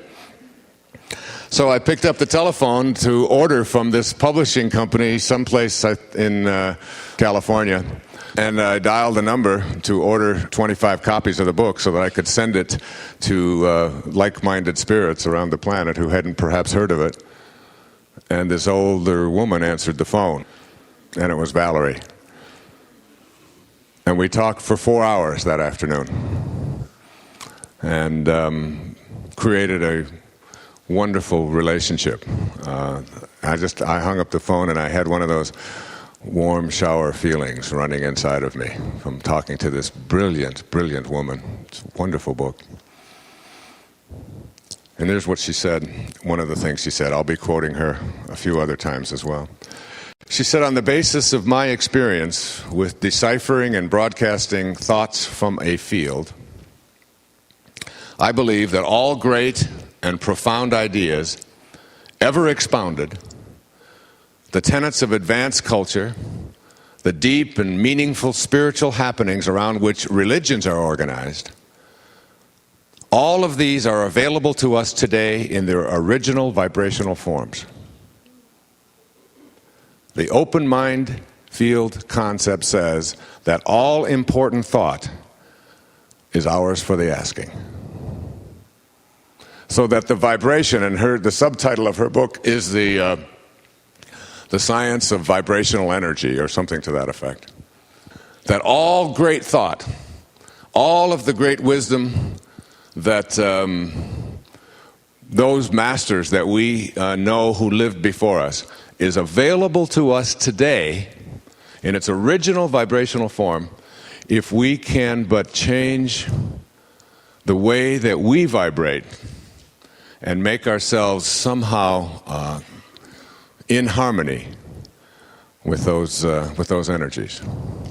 That it's possible to do. And she cites lots and lots of wonderful research on that. Another thing I'd like to quote at this opening is from a wonderful little book. It's called The Tao of Pooh. I'm sure you've read The Tao of Pooh, or you know about The Tao of Pooh. Wonderful little story. And it says this, Benjamin Huff, the masters of life know the way. They listen to the voice within them, the voice of wisdom and simplicity, the voice that reasons beyond cleverness and knows beyond knowledge. That voice is not just the power and property of a few, but has been given to everyone. Everyone. That includes you. It is the key to harnessing the power of the uncarved block. Harnessing the power of the uncarved block. I'm sure you remember and have heard Michelangelo's comment when they asked him how he could possibly have carved a statue so magnificent as that 18-foot masterpiece that is in Florence. If you haven't seen it, make it a part of your commitment in this lifetime. I remember when we went there, and I was with my wife and 3 of our children, and we went in and they looked at it and were there for a few minutes, and then they wanted to do other things than Florence. I said, I'll join you over at El Duomo, which is the big dome that we were going to climb. And I stood there in front of that statue for over 4 hours. Mesmerized. I was just gone. It was carved out of marble, 1 block of marble. And you can see every vein in the foot and then the leg and in the hands, and it's just absolutely magnificent. And the energy that I was getting from it, I would go to leave, and I don't know if any of you have had that experience of seeing that. And when Michelangelo was asked the question, it's one of the observations and essays I wrote in Wisdom of the Ages, he said, the greater danger is not that our hopes are too high and we fail to reach them. It's that they are too low, and we do. I've been criticized many times by the media for encouraging people who have been diagnosed with terminal illnesses and so on to never even buy into those kind of diagnoses, to don't even go into places which will tell you things like that. Don't allow people into your energy field who even talk in those terms. My mother, who's going to be 85, won't let any of her friends, almost all of whom are dead now, but any of her new friends, she won't allow them to mention the word arthritis in her presence. If they start talking about their arthritis, she'll say, whoop, I just don't want to hear about it. I just don't want that word or that energy around me. And she's 85, bought herself a brand new car a couple of weeks ago. Most people are turning in their licenses. And bowled a 221 game just last week. And walks 3 miles or so every day. And she won't allow that kind of energy, and it's because most of us have low hopes instead of high hopes. And when Michelangelo was asked the question, how could you possibly have carved something so magnificent in the 16th century from one block of marble? His response was, David was already in the block. I just chipped away the excess. That there's a David, a perfection, a symbol of perfection in every single one of us. And harnessing the power of the uncarved block is what we're talking about when we talk about the energy of spirit. I have said that the title of this program and talk is There's a Spiritual Solution to Every Problem. I think it's important to define our terms as we move on. The word spiritual is used and overused, I think, a lot in our world today. And when I use the term, there's a spiritual solution to every problem, I am speaking about energy. And I will very shortly go into what that energy is and what it means and how we can apply it. And it represents a higher and a faster energy. But when I think about the presence of spirit in the face of lower and slower energies, I'm speaking about, I jotted them down to just remind me to make sure I did them in order, that there are, I'm using 7 phrases or terms to refer to spiritual. And I'm not going to spend a lot of time on each one of these because I really want to get into the meat of this thing.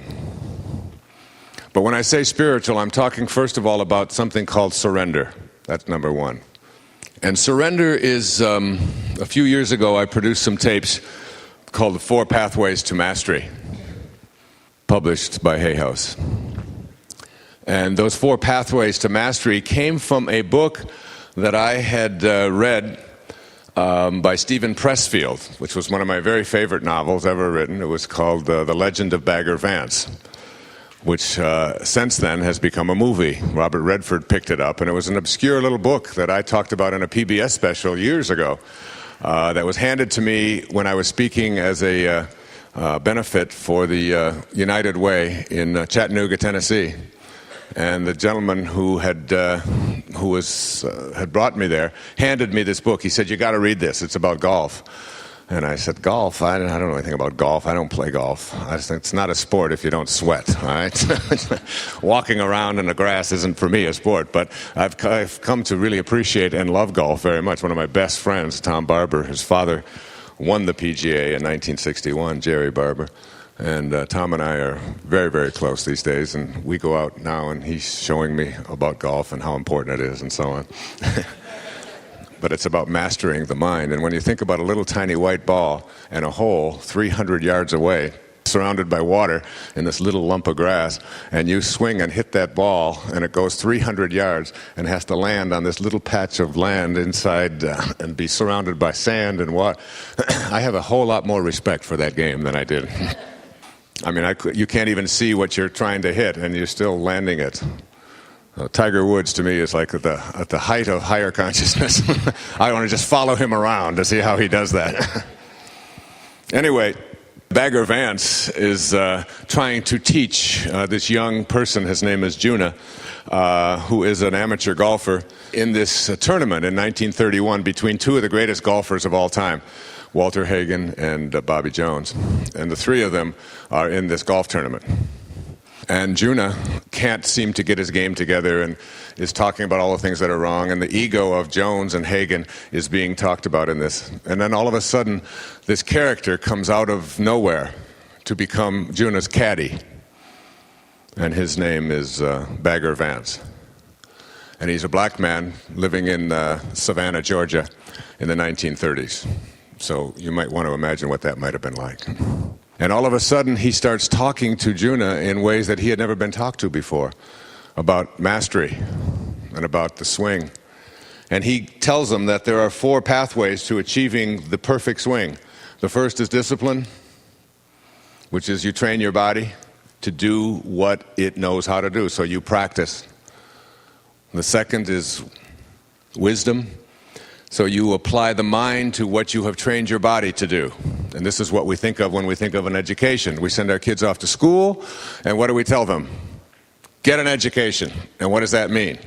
Get some discipline, and use your head. And we think that if you get some discipline and use your head, that you have pretty much got an education. And it's true, that is basically what an education is, but it has nothing to do with mastery. It has nothing to do with this highest level of consciousness.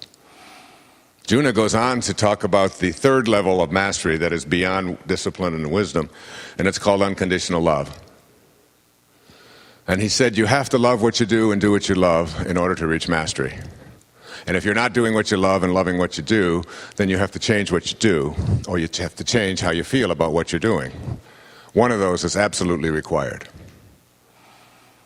And I remember watching Pavarotti, one of the three tenors, singing at a concert, and the camera came on him, and it was 42,000 of us in this football stadium in Miami. And here was the greatest tenor on the planet singing. And he's been to practice. He's got to practice. And he's certainly studied. He's brilliant in his study of music. But that's not what makes him the greatest tenor. When that camera came on and that huge screen, which was 2 stories high, showed Pavarotti, you could see the bliss. How many times do you think he has sang, "Oh, solo mio"? Oh, forgive me, but I get a chill when I think about it. And he's smiling. He was in bliss. And you could tell that he was doing what he loved and loving what he does. I've always told people in the world of sales that the real secret to being effective in anything that you do is to fall in love with what you do and then sell that love. Don't sell the product. Fall in love with what you do and just convey that love. I feel it all the time in my heart. I'm doing what I love. I love this. I can't imagine any other reason for doing it. I get paid well, of course I do. But I don't need to work for money any longer. I have put away enough to take care of myself and my children and their children. I'm here talking, producing tapes, writing, because I feel that if I didn't, I would die. I love it so much. And I try to sell that love. And I don't try to cheat on it. That's why I said earlier, I'm prepared to talk for 12 hours about what I love and do, because it's so important to me to convey that to you, rather than send you off on little missions so that I can rest. Doing what you love and loving what you do. And Bagger Vance teaches Juna how to find his perfect swing by falling in love and letting the swing that he already is connected to take over so that he can become the observer. Discipline, wisdom, unconditional love, surrender, letting go and letting God, turning it over to the force that you are always connected to. So I read Bagger Vance, and I was thrilled with it, and I talked about it on a public television special. And one day, I got a letter from a man named Stephen Pressfield, who lives out in California, with a hardcover copy of The Legend of Bagger Vance, autographed. He's the author. And he said, I watched you on public television, and I followed you for years, and I was honored that you mentioned my novel because no one has ever even heard of it. And sales have picked up and so on. And interestingly, 6 months later, I read in USA Today that Robert Redford had decided that he was going to make a movie out of it. I don't know where he got it, how that all came about, but it's all part of that energy.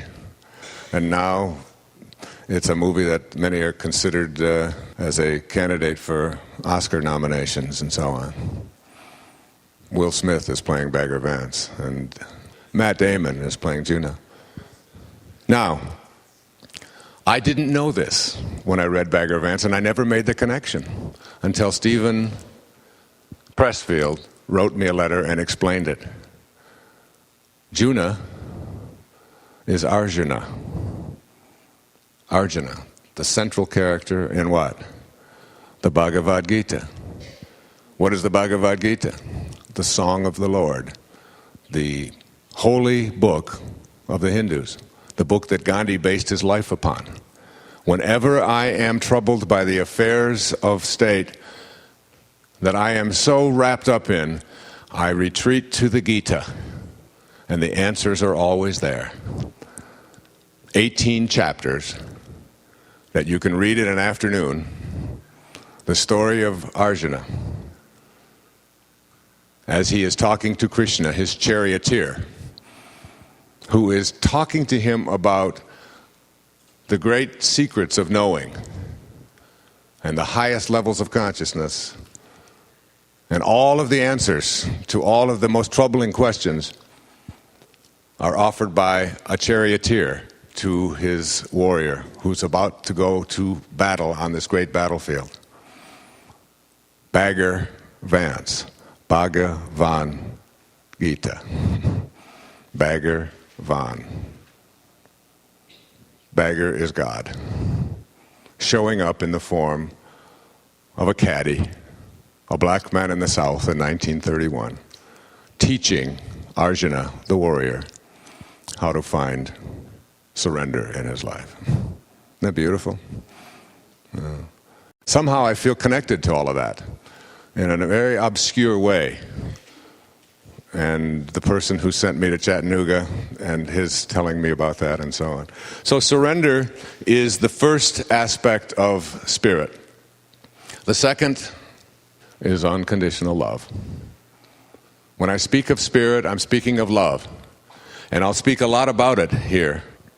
The ability to be able to bring the higher spiritual awareness of love to the presence of the opposite.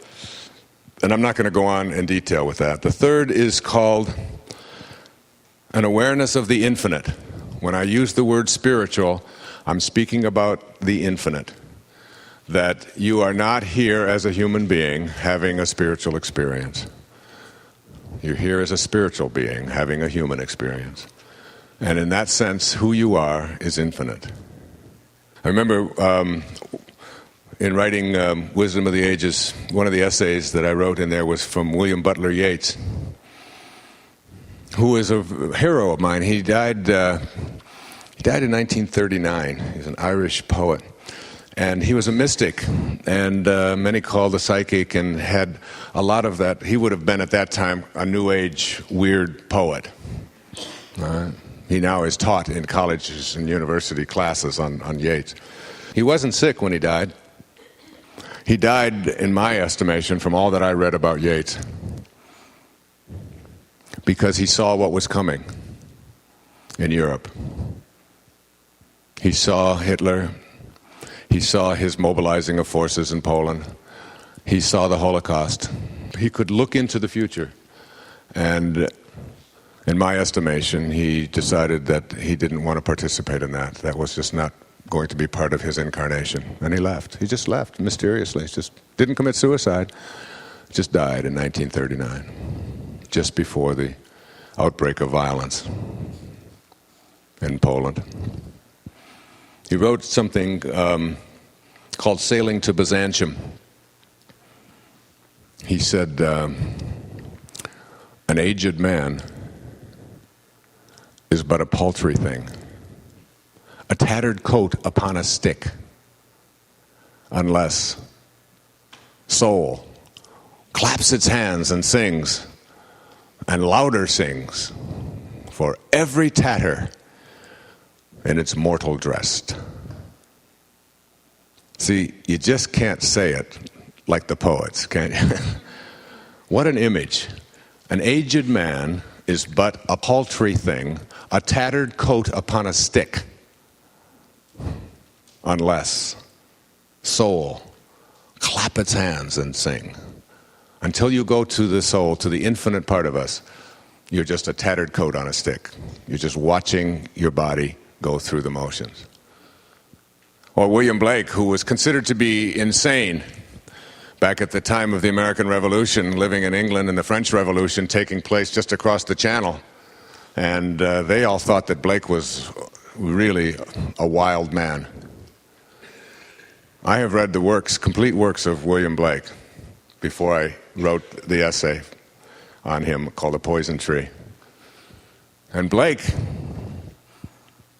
I read them because a wonderful woman named Jean Boggs, who lives out in San Francisco, who has just come to my talks and has sort of embraced the work that I've been doing, decided to send me the complete works of William Blake. And it arrived in a crate. Beautiful, beautiful bound editions, huge editions, 5 great big thick. And I started reading them all, and his long essays and his short.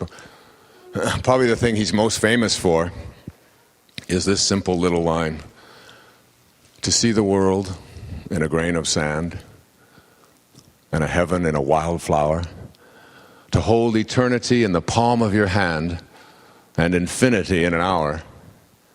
We are all led to believe a lie when we see with, not through the eye, which was born in a night to perish in a night, while the soul slept in beams of light. This thing that you're in was born in a night to perish in a night. The infinite part of you is in infinite beams of light, no beginnings and no ends. And somehow, so many, I could quote many, many poets who speak about this, but by and large, when I speak about a spiritual solution to every problem, I am talking about understanding the infinity of who you are. When you get to the place where you see yourself as that spiritual being, all of your fears disappear and you're able to surrender. I remember someone reading one of my books, and I was at a talk, and at the end of the talk, she stood up and she said, "You know, I didn't get very much out of your book. It was your sacred self." She said, "I didn't get much out of it." Some people need to tell me that.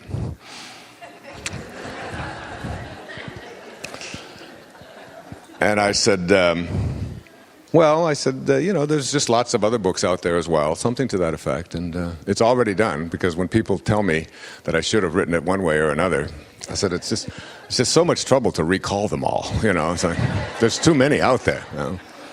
It's like when my wife and I will get into a discussion, and she'll start telling me what to do, and I'll say, "Honey, I wrote a book called Pulling Your Own Strings."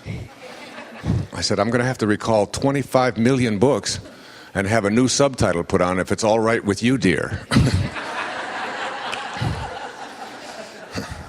She said, "I don't see anything wrong with that."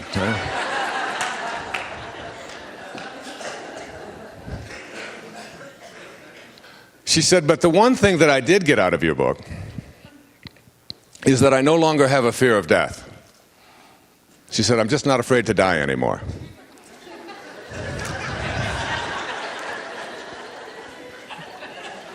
I said, "That's all you got out of one book?" I mean, Freud lived a whole lifetime saying that the major fear of every single one of us as human beings is this fear of death and what it is and where we go. And that's all been wiped out in one book, and you didn't get very much out of it? But truly, when you get into that place of surrender and understanding the infinite nature of who you are, that the part of you that is invisible is truly infinite, the fear of death goes away. Maslow once described the flaws of self-actualizing people, the flaws. And the number one flaw, he said, of self-actualizing people is that they get over death almost as if it didn't happen, because for them it doesn't. One of the essays I wrote from in Wisdom of the Ages was from Rumi. In his observation, he said, "I saw death drinking a cup of sorrow, and I called out, 'It tastes sweet, does it not?' 'You've caught me,' grief answered, 'and you've ruined my business. How can I sell sorrow when you know it's a blessing?'" That's from Rumi in the 13th century, one of the whirling dervishes. So being able to find the infinite place within yourself, that's what Valerie's book is about, the infinite mind, and knowing it, and going there, and knowing that you can't die. You just can't die. The part of you that is infinite was never born and never dies. And coming into grips with that, that's what I mean when I speak about spiritual. I'm also speaking about the power of emptying your mind. Emptying your mind. Getting quiet. I've told people many times that meditation is a very important part of the spiritual process. And I don't encourage or ask people to meditate because it will make you more relaxed. It will bring you more peace. You will find more harmony. It'll make you look younger because it takes the stress right out of your life and out of your skin as well. And people who've been meditating for 15 and 20 years often look much, much younger than their actual physical age. I'm 92 years old. I know that's hard for you to believe, but I tell them those are not the reasons to meditate. They're all sort of part of the sideshow of meditation.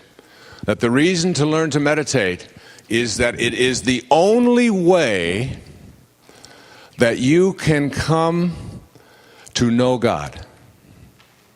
And the reason that is true is because God is the one power in the universe. That theme will be stressed over and over here. There is one power in the universe, not two. Most of our problems, quote, problems, come from our belief in two powers. The power of something that is God, but also the reverse, the power of something that is not of God. But I am suggesting here over and over again that there's only one power, and anything that does not appear to be of God is God going away from God. It's love going in the wrong direction. Because there's only one power. In the beginning, God created heaven and earth. And all that God created is good. I put out a couple of quotes from the scriptures. God is too pure to behold iniquity, from the scriptures. What does that mean? When you are God, iniquity is not possible. God is too pure for that. Evil cannot be a part of God. But God created everything, from the scriptures. God made all that was made, and all that was made was good, from the scriptures. Your eyes are too pure to look on evil. You cannot tolerate wrong. From the Holy Quran, whatever good you have is all from God. Whatever evil, all is from yourself. It's that excursion into the mind where you see yourself as separate from rather than connected to, and then allow that thought to become so powerful that it impacts not only your body and your relationships, but it also impacts us culturally and collectively as well.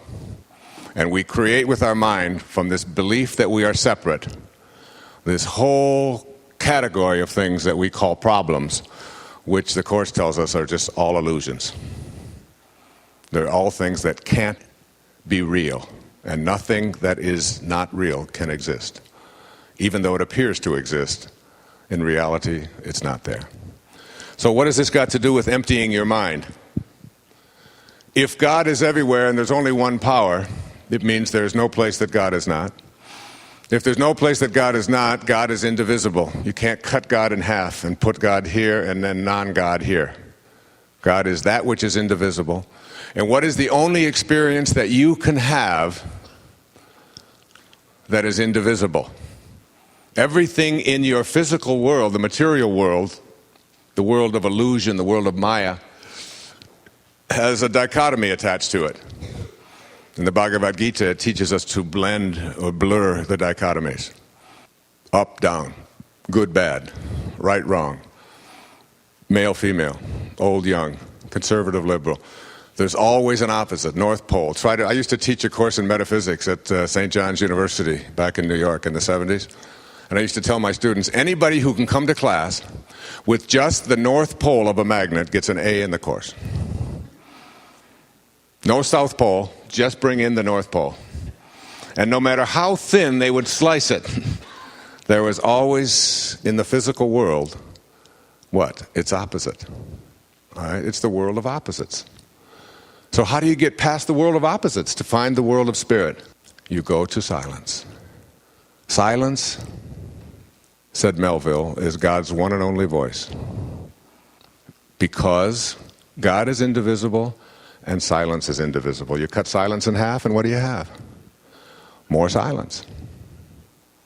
It's the knowing of God. My friend Deepak and his wife Rita, we take in groups around the world and we spend a lot of time together. And I'll call them up and tell them I'm going through this thing with my daughter, or I've got this particular problem with my son, or I've got this thing's going on at home or in my business, or whatever it is. And we'll just get talking, and always he'll say the same thing.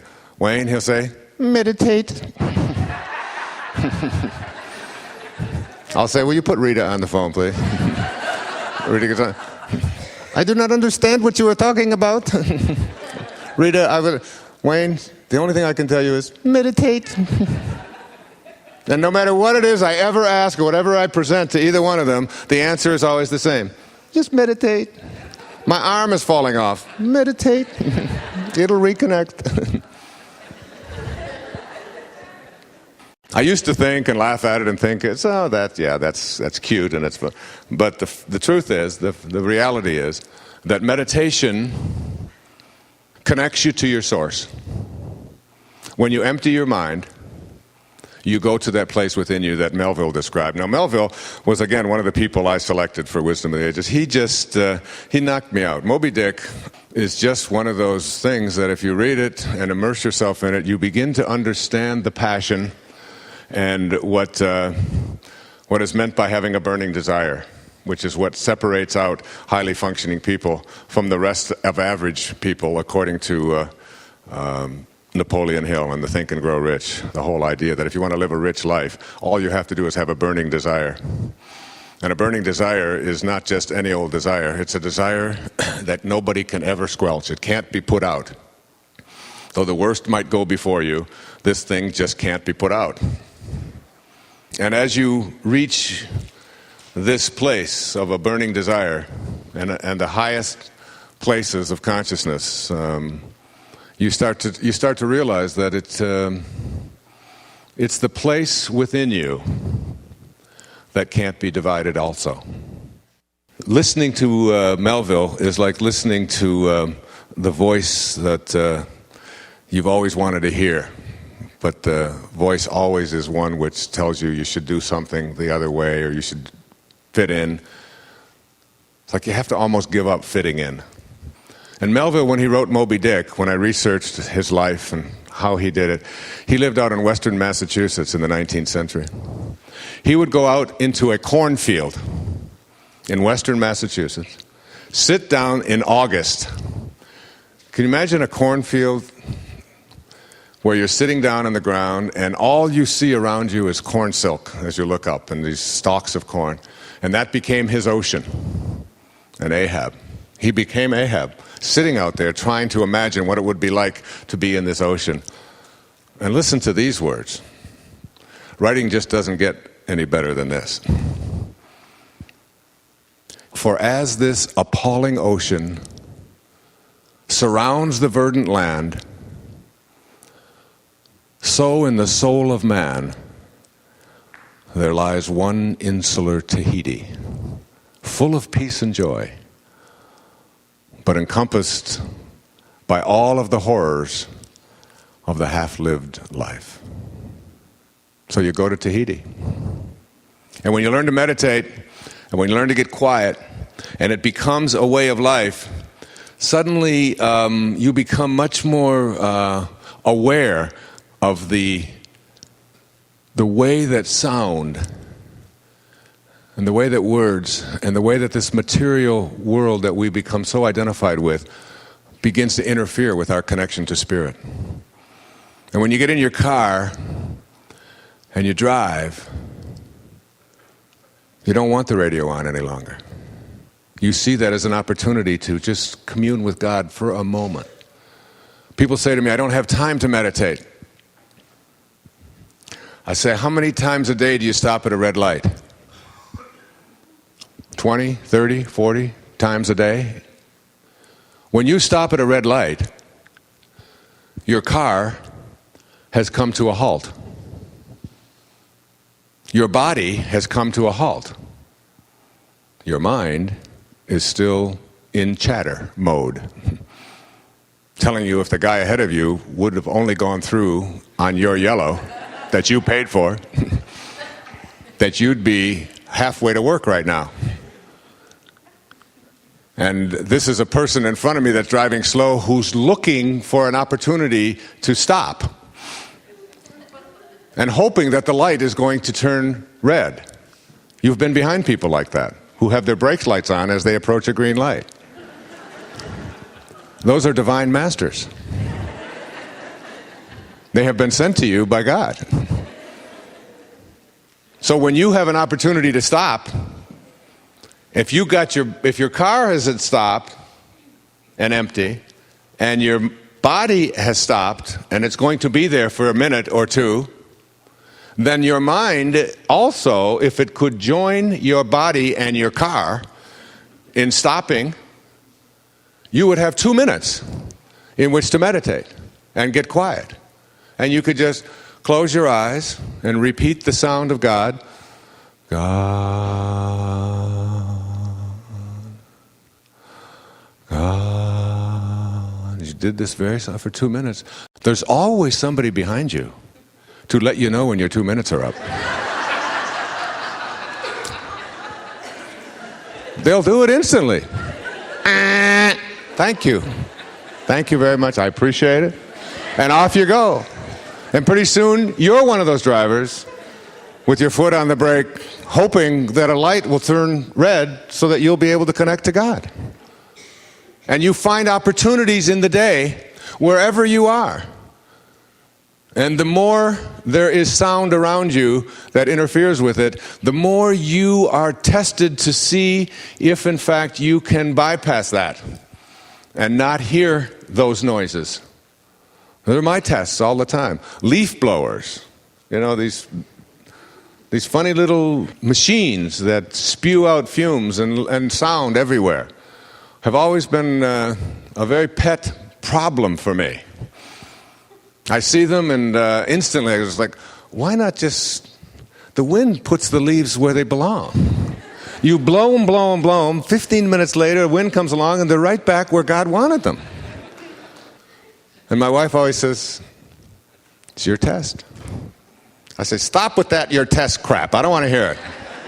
It's what you teach. It's your test. And she's right. And then the leaf blowers leave and the tree cutters come along. And the tree cutters leave and the trimmers come along. And the trimmers leave and somebody's coming along to grind up cement. And other trucks go by. And it's like an endless parade of loud noise.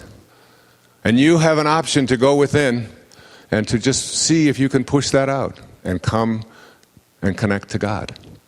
And silence becomes something that you not only love and appreciate, but that you begin to crave.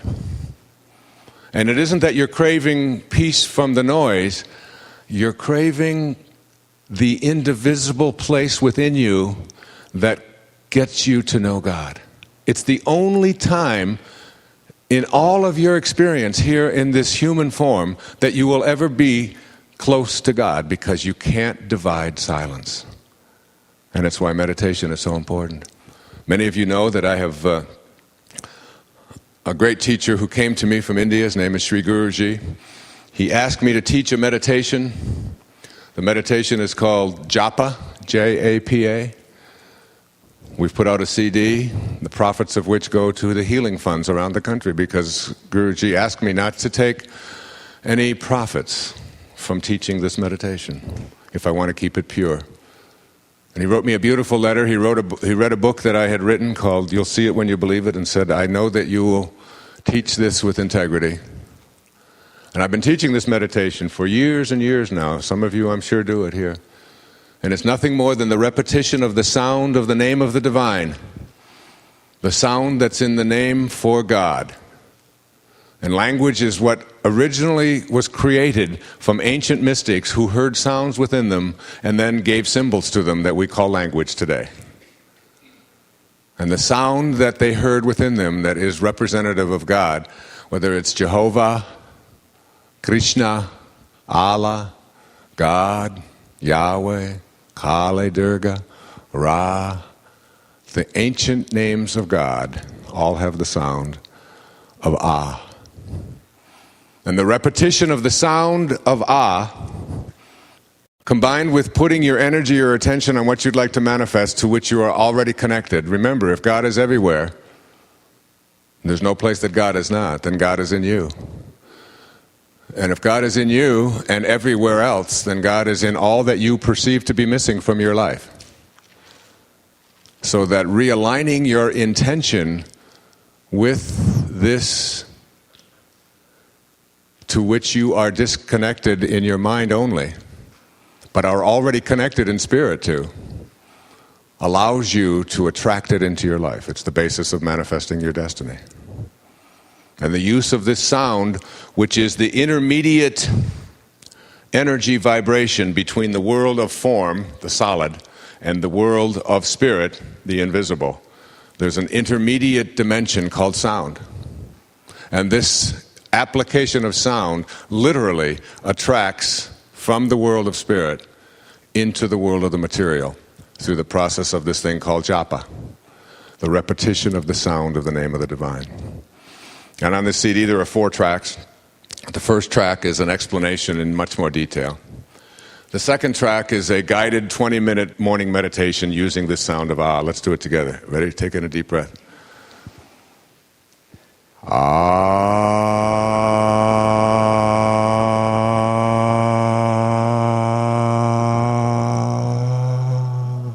Again.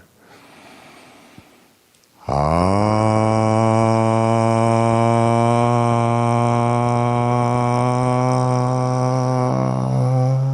Again, using God. God.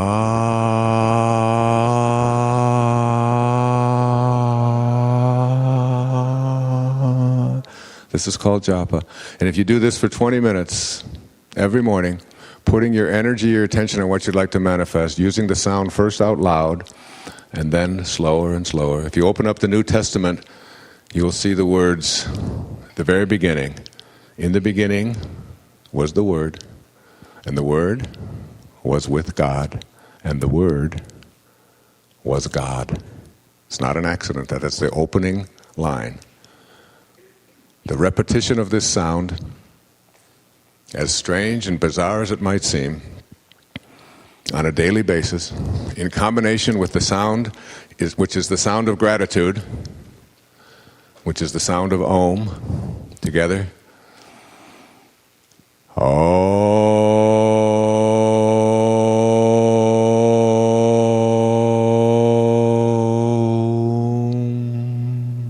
Again. Om.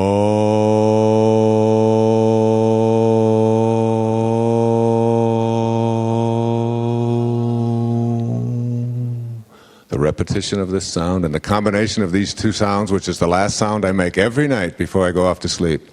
Ah is the sound of manifesting. Om is the sound of gratitude for all that has manifested. And when you combine those 2 sounds, you have the sound which is the symbol for enlightenment, which is peace. Because peace, as Nisargadatta said, enlightenment is to be immersed in and surrounded by peace at all moments in your life. And the sound for that is, listen, Shalom.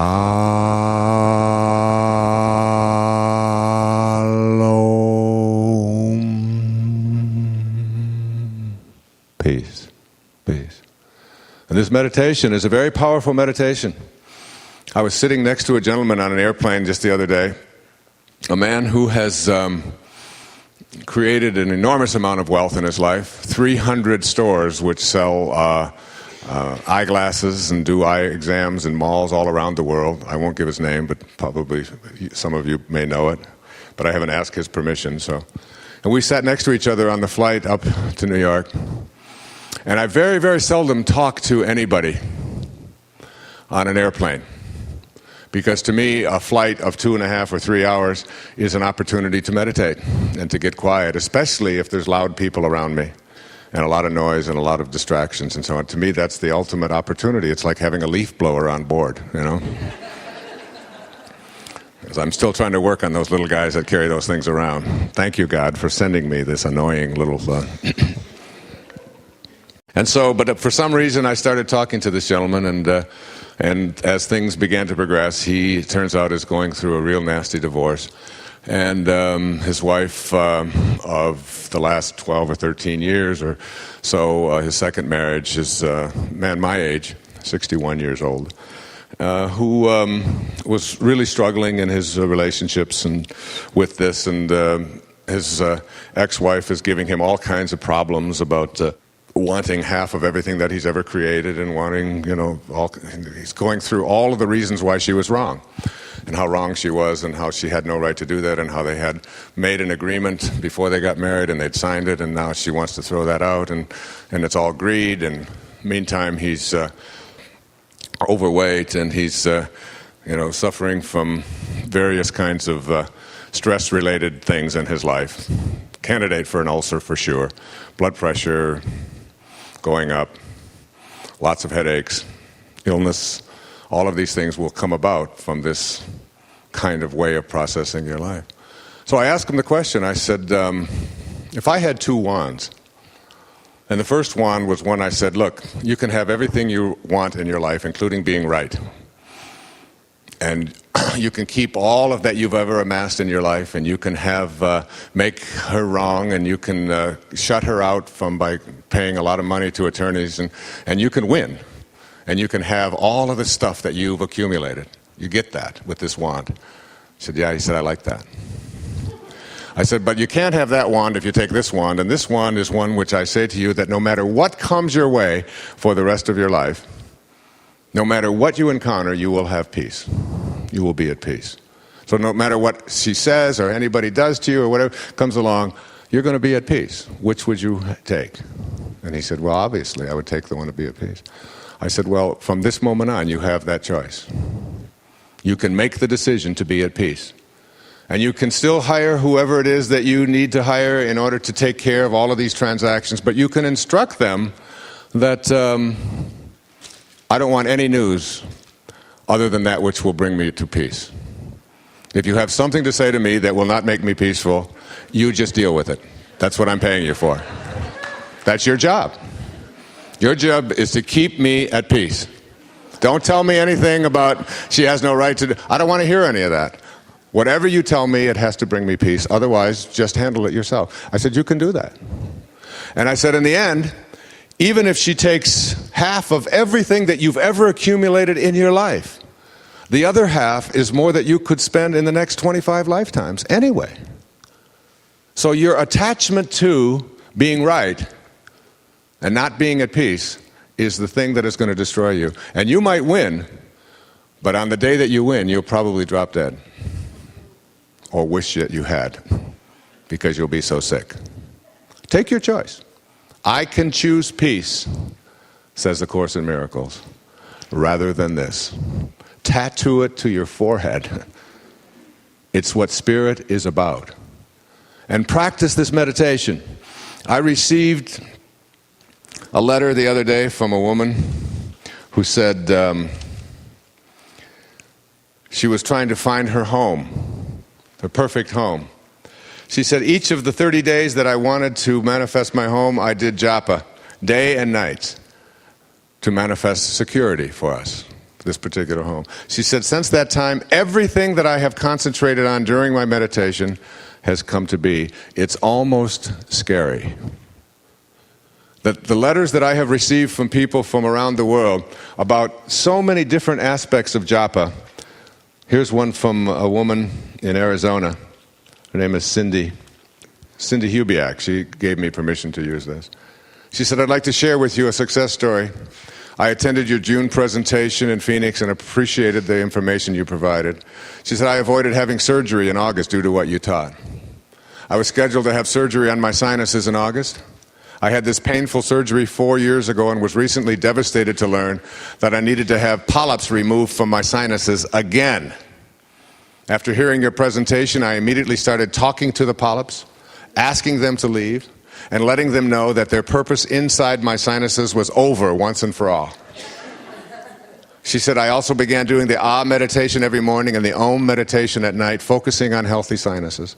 Last week, my doctor let me know that my sinuses were free of polyps and that surgery was not required. Now, you can call that a coincidence, but we all know that a coincidence is something that fits together perfectly, since it coincides. And there are many others. I have a whole stack of those. I'm not going to read them all, because I won't get to what I really want to do here. But my wife and I went to visit a spiritual, what I call an avatar. A woman was born in India, and when she was a little girl, she was born in 1960, she is living at Siddhi consciousness, this consciousness in which there's no time delay between what you think about and what expands into your life.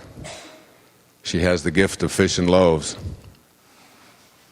Remember, even the least among you can do all that I have done, and even greater things, it says in the scriptures. And those are not empty words. Those are reality. You are all healers. You are all miracle workers. You all have the ability to be able to manifest and create anything that you put your attention on. It's all within your power. I love that poem from Samuel Taylor Coleridge that I put at the beginning of Real Magic. What if you slept? And what if in your sleep you dreamed? And what if in your dream you went to heaven and there picked a strange and wonderful flower? And what if, when you awoke, you held that flower in your hand? Ah, what then, the poet asks. Do you know that you have that power? The power to bring anything from the world of thought into the world of reality, to the material world, which means solutions to problems as well. That everything comes from the world of spirit. The flesh counts for nothing. It's the spirit that gives life. Anything. There's a line in the scriptures that says, with God, all things are possible. Now you tell me what that leaves out. Okay? What does all things are possible leave out? No thing. So if all things are possible, anything that you put your attention or your energy on, with passion and commitment and connection to God, you can manifest into your life. You have to know that. You have to know that. And here's what Mother Mira said, this wonderful, beautiful, divine lady who is, I call an avatar because to me it's like she represents the presence of God as all of us do, but she does it without ego. That's what I think separates out the highest among us, is that they show up, and even if they take on an ego, they shed it, or they show up and never take one on in the first place. I don't know whether she ever took one on, but if she did, she didn't have it long, because when she was a little girl, she would emanate lights from her body, and people knew that being in her presence would promote healing. And this is what she said in a little book called Answers, which someone else published about her. And when I went into her ashram in a little village north of Frankfurt called Hadamar, and she took my head and put it in her hands and looked into my eyes and said nothing, but looked and stared right into my eyes for about a minute and a half, I knew that I was in the presence of angel, of God, in the human form with no ego. For my wife's birthday, I had a drawing, a portrait done of Mother Mira, and it hangs in our living room, a large portrait. Mother Mira blesses our home every day. And my wife asks her for guidance, and it's never, Mother Mira told my wife when she went there for 4 nights in a row, that whenever you need me, I'll be there. Just ask. And here's what she said. She said, I suggest that you do your job and your duties wholeheartedly and joyfully, and bring peace and happiness in your family and in your surroundings. Now listen to those words. They sound like just maybe they don't have the kind of meaning. I suggest that you do your job and your duties wholeheartedly, that is with passion, and joyfully, and bring peace and happiness, that is, bring the higher energy of peace and happiness in your family, just bring it there, and bring it to all of your surroundings, and do japa, which is the repetition or the sound of the name of the divine, and ask for whatever you want, and you will receive it.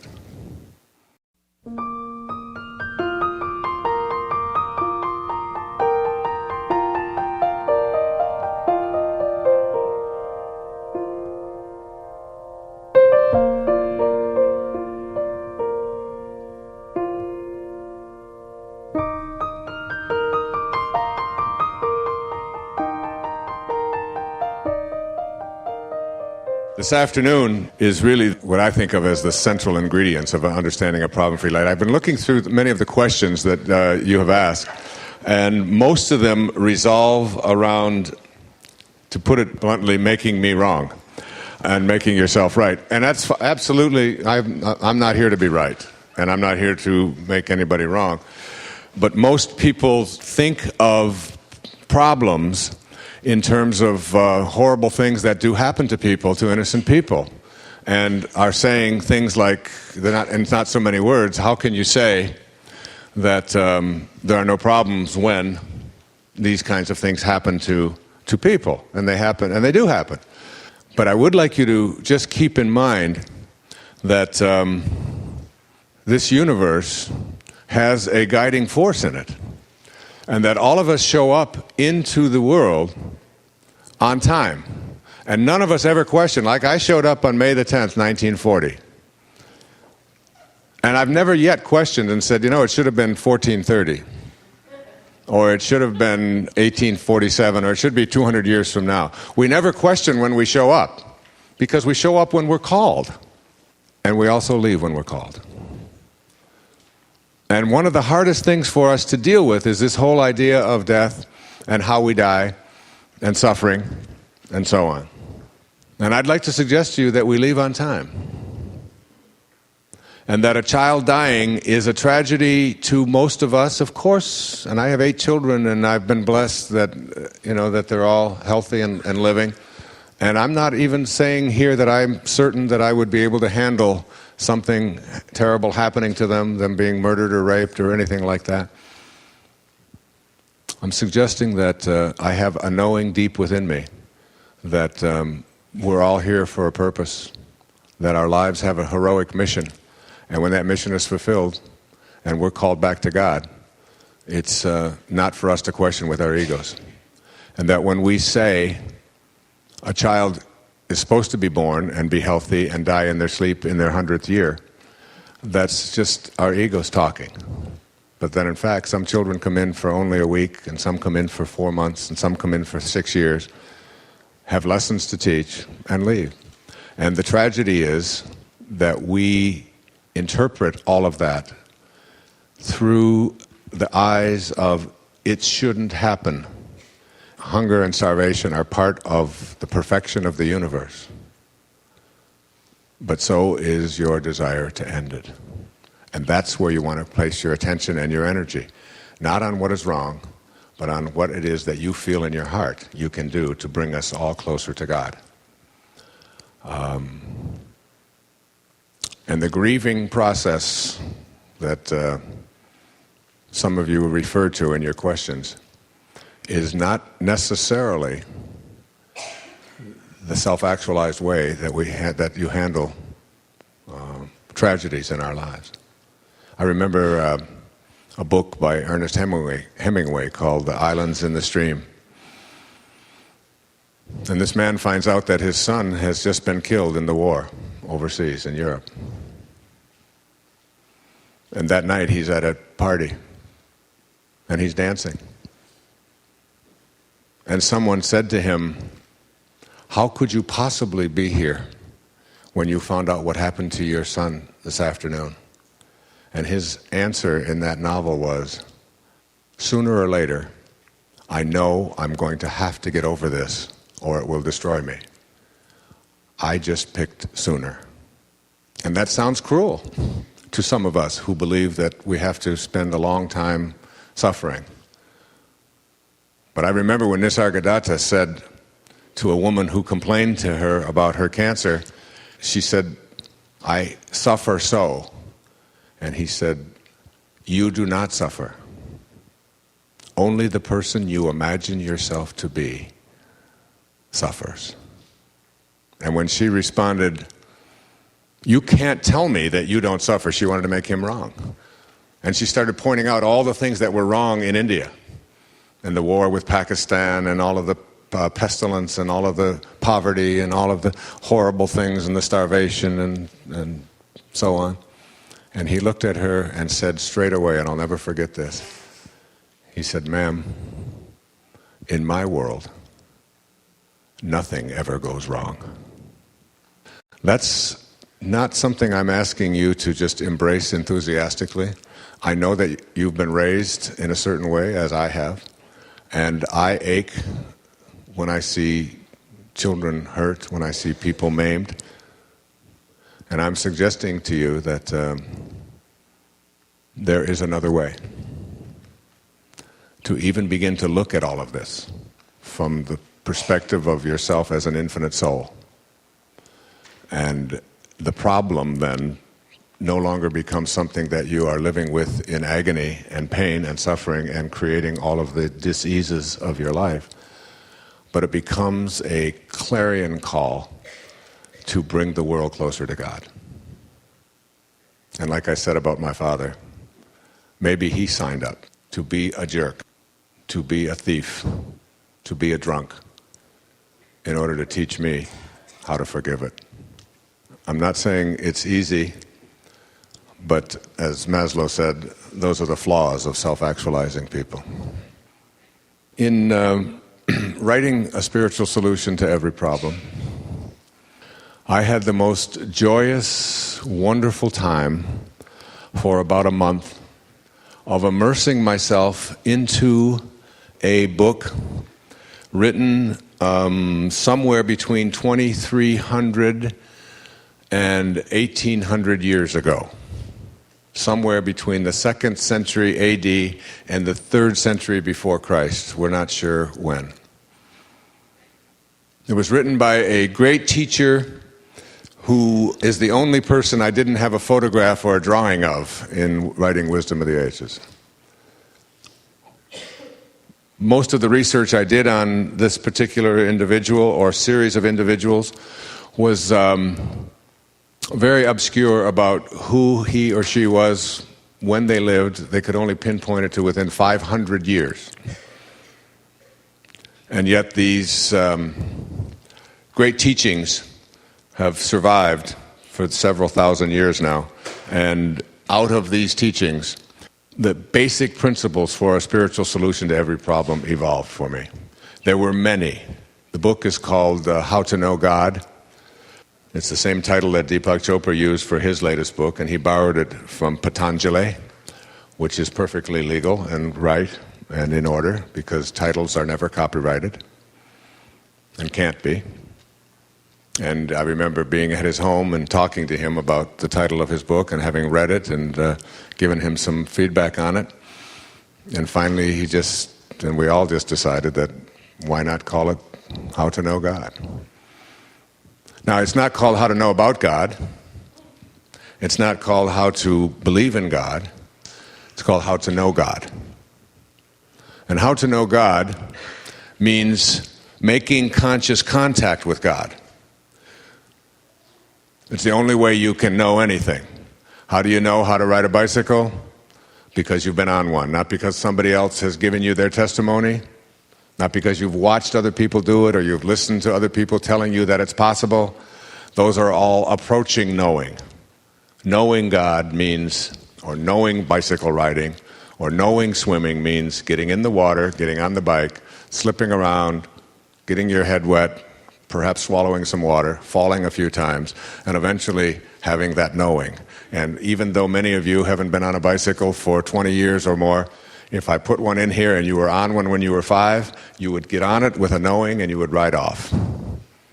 And if you haven't been on one, you would have questions about whether it's possible, and I don't know, that little seat, and look at the size of my seat, and those little tiny tires, and you would have all kinds of questions until you have the knowing. And the same thing is true of how to know God. And I have participated in a book. I call this a bathroom book. I love this. I brought some here with me today. It's called The Experience of God. And I was a contributor, along with Deepak Chopra, Marianne Williamson, Mother Teresa, the Dalai Lama, Louise Hay Ramdas, Bernie Siegel, Scott Peck, Joan Borzenko, and many others. And I call this a bathroom book. And I suggest that you take the book and you put it into your bathroom and place it on the stool in your bathroom. Well, don't place it on the stool. That's probably not the right choice of words. Place it on the little chair that sits in there. And it's a metaphor for all that we're talking about here. That is, you replace what is leaving with a higher frequency, with the Spirit of God. And all of us were asked to explain our experience of God, what it means to know God. And I just love this, and I think it's a wonderful, wonderful gift to give. Who does this resonate with? Does anyone feel like they would like this lady right here? Would you like to have a copy? You're very welcome. God bless you. The Experience of God. It's published by Hay House. Coming to know God, japa meditation is one of ways to come to know God. There are many others. In reading the aphorisms of Patanjali, he was talking, now you have to remember, we're talking about before the Middle Ages, which were called the Dark Ages. We're talking about a time when there was no such thing as running water, when the church and the power of the early crusades and things like this were the dominant force on the planet. There was an awful lot of talk about different kinds of gods. A god for the sun, a god for the moon, a god for the water, a god... And many of the conveniences and things that we just sort of take for granted in our daily life were not a part of what the world was like several thousand years ago. And here was Patanjali writing about the ability to be able to do absolutely miraculous things. The ability to be able to be in more than one place at the same time. The ability to be able to be in the presence of another human being and raise your energy to such a level that you could literally, by your presence alone, just heal that person. The ability to be able to transcend things like diseases. The ability to be able to have the gift of fish and loaves. To just live at such a level of consciousness that anything you placed your attention on instantaneously, you had the capacity and the power to be able to make that realization for you, even before Christ was born and talked about these things, these miracles. The ability to levitate, to fly, to breathe underwater. Things that we think, no, these are impossibilities. Patanjali was writing about, but not only was he writing about them, he was giving very specific instructions on how to go about achieving this level of consciousness in what he called sutras. And when you begin to practice these particular sutras, which are aphorisms, the repetition of which, if you say you start with these in 40 days, say there are 40 sutras, and there are more. There are some 400. But if I were to repeat the first sutra on the first day, and I were just to repeat that over and over again endlessly in my mind, and then the second day on his 40-day plan, I would repeat the first sutra, and then I would repeat the second sutra over and over and over again as a meditation, as a mantra. And then on the third day, I would repeat the first sutra and the second sutra, and then I would repeat endlessly over and over again for an hour or so this third sutra. You would do this for 40 days and 40 nights. And I began to practice these. This was years ago, 4 or 5 years ago. It happened to me in my office. I was on about the 19th or 20th day of repeating these sutras. I was very committed to it, and it was getting to be a point where I literally didn't feel like I was a part of my body anymore. I felt like I could just leave it almost at will. And miraculous kinds of things began to happen in tennis matches. Tennis balls would stop in midair when I would have my attention so focused on that ball, and I would find myself running toward it and seeing it sitting there as if it were just holding there, waiting for me to get to it. And people would be watching me play, and I remember one time in doing this, and I went for a ball, and everybody walked away and said, well, that point is over and that game is over. And I just kept going and going and going, and the ball, and I got over, and I just hit the ball back and got it into the other court and won the point. And everyone looked around who had walked away and said, well, you couldn't have got to the ball. It must have bounced twice. And they said, what happened? What did you do? I said, I was so intense. The concentration, the energy from my eyes and from my attention from my body was in such that it seemed to me to just hang there. These kinds of things were happening to me.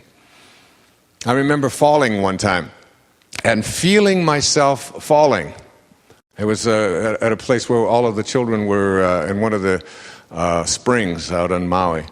And I was on top of this, and I was going to jump anyway, but then I started falling, and I felt myself tumbling, but it was as if I went from falling very, very fast at the speed of gravity, 32 feet per second. Instead, I was going at 1 foot per hour.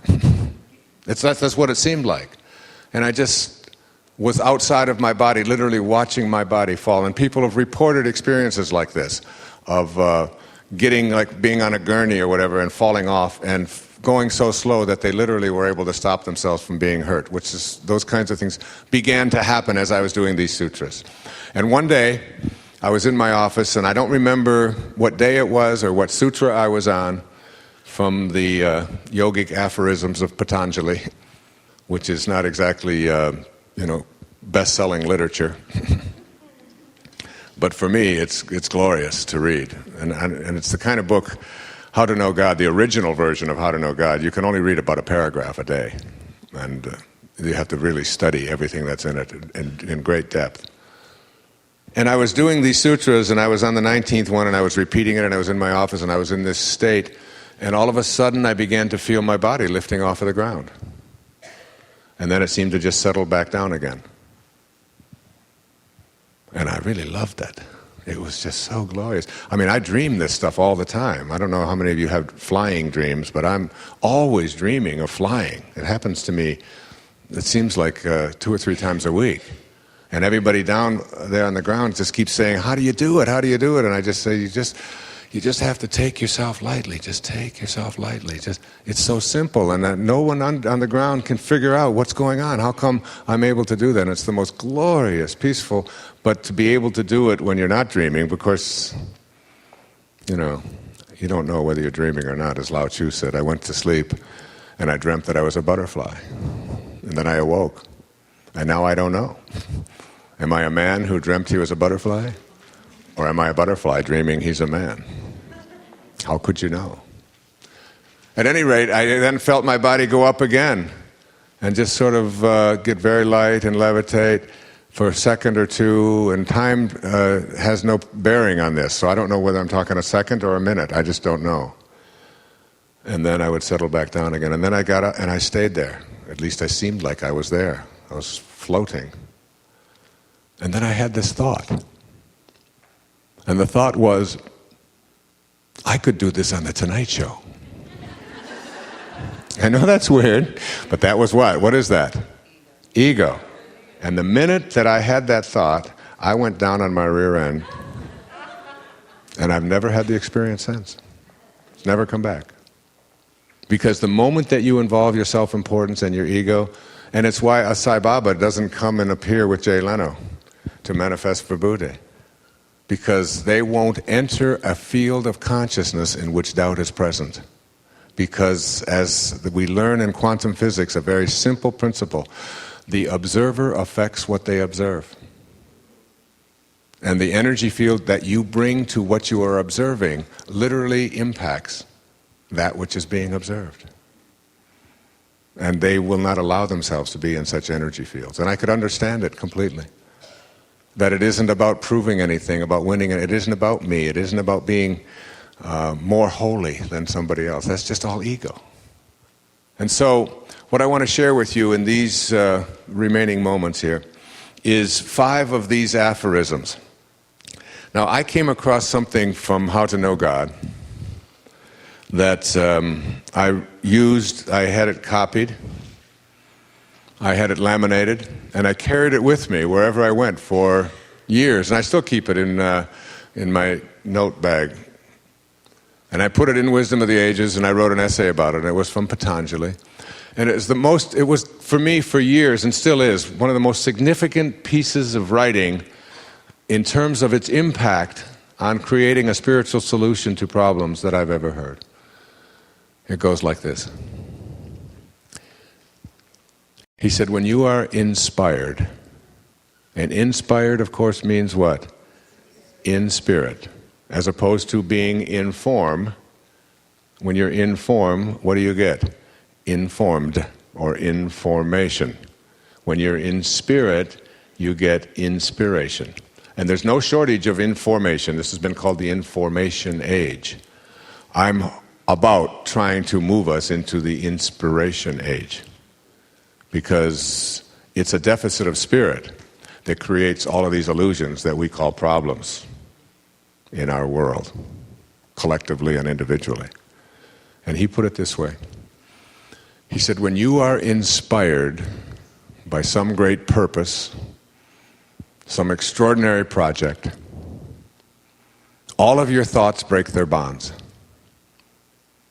Your mind transcends limitations. Your consciousness expands in every direction. And you find yourself in a new and a great and a wonderful world. And then the part that always gets to me, he said, dormant forces, faculties, and talents come alive. Dormant forces, that is, forces that you thought were dead, come alive. And you discover yourself to be a greater person by far than you ever dreamed yourself to be. All you have to do is become inspired. That is, move into spirit, into the higher frequencies. And when you go there and are inspired, I want to tell you, I have written in the state of inspiration that Patanjali describes for 24 straight hours without getting hungry or sleepy. When you're in that state of inspiration, you don't ever think about money. And you don't ever think about what ails you.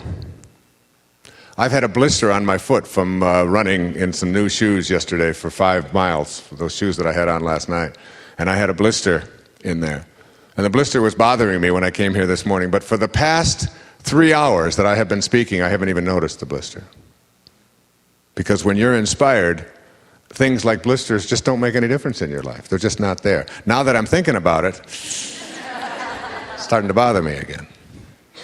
I've had a problem with my knee and running and all that, and it gets swelled up and so on. But for 3 hours of standing here on my leg, I don't feel any sense of discomfort whatsoever. Because when you're inspired, dormant forces come alive and collaborate with you to create whatever it is that you need to be created. And when you're in a state of inspiration, for me, when I'm writing, and if I get stuck on something and I have all of this great literature surrounding me, I just get up and I walk around and I sit down on the couch and I close my eyes and then I just get up and I go get a glass of water and I'll pick up something that I'm directed to and I'll open it, and it's exactly, I mean, it just happens so frequently that it used to freak me out. Now I just say, of course. And I don't have anybody there because it's the middle of the night. But I really just want to say, look at how magnificent this is. All you have to do is stay in spirit, stay inspired, and whatever you need is going to be provided. And if it isn't there in the room, then go to your mailbox. Or turn on your answering machine. Or walk into a bookstore, and whatever it is that you need, you'll be drawn to it. Or the phone will ring. I wrote about it in Wisdom of the Ages, when the only person who knew my phone number the whole time that I was working on this was Deepak Chopra and my wife. I say my wife and my other wife, Deepak. And at the moment that I was trying to figure something out, he telephoned me there at this place that nobody knew the number. And I told him all of that, and he said, well, that's why I called. I got your message in the field. He likes to take credit for all of this stuff. And I wrote about exactly that, because I want you to know that when you become inspired, these dormant forces come alive. And here are the aphorisms. There are 5 of them that I picked as the most significant ones for you to grasp as we move into these frequencies of higher awareness called spiritual consciousness, and how you can identify them and see how they work in your life, which are coming up. By the way, Rumi wrote these words about who can do this. He said, "Come. Come, whoever you are. Wanderer, worshiper, lover of leaving, it doesn't matter. Ours is not a caravan of despair. Come, even if you have broken your vows 100 times, 1,000 times. Come, come, come again and again." Isn't that beautiful? That whole idea that it's like, just because you've had failures and it hasn't worked, or you've broken just keep, this is not a caravan of despair. Where there is despair, St. Francis said, what? Let me bring hope. Hope. So here are the 5 aphorisms, very quickly. And I'm not going to go into great detail on them now, because they will become self-explanatory this afternoon. The first is called, "The central act of ignorance is false identification." The central act of ignorance is called false identification. What does Patanjali mean by false identification? And what does he mean by ignorance? Ignorance is not to be assumed to mean that you are uninformed. It means that you are identifying yourself as a human being with your body and your possessions and this material world. And the central act of that ignorance is the identification falsely with this world of the changing. But beyond the world of the changing is the changeless world. And once you start to identify yourself there and know that this is who you are, know it, like you're listening right now and you're watching, and the energy that is coming into you is coming through your eyes and ears and senses. And it is only your eyes and your ears and your senses that take this energy and twist it into something called evil or problems. It comes into your eyes, these energies, and into your ears, if it could be examined just before it hits your eyes and just before it reaches your ears, and we could examine it very carefully, you would find that the scientists would say, no, there's no problems in that energy. There's no evil in that energy. Nope, it's just energy. It's just a frequency, it's vibrating at a certain speed. But as soon as it hits your senses and you begin to interpret it, problems begin to show up in your life. But the energy itself contains no problems. It's just energy. And the observation from Rumi that I made for this first aphorism of Patanjali is this. The illumined soul, this is from the Bhagavad Gita, the Bhagavad Gita. The illumined soul thinks always, I am doing nothing. No matter what he sees or hears or touches or smells or eats, this he knows always. I am not seeing, I am not hearing. It is the senses that see and hear and touch the things of the senses. I am doing nothing. My senses are doing all of that. That's proper identification according to Patanjali. That's the first aphorism. The second aphorism sounds like this. The mind of the truly illumined, said Patanjali, is calm because the peace of God within all things is known, even within the appearance of misery and disease.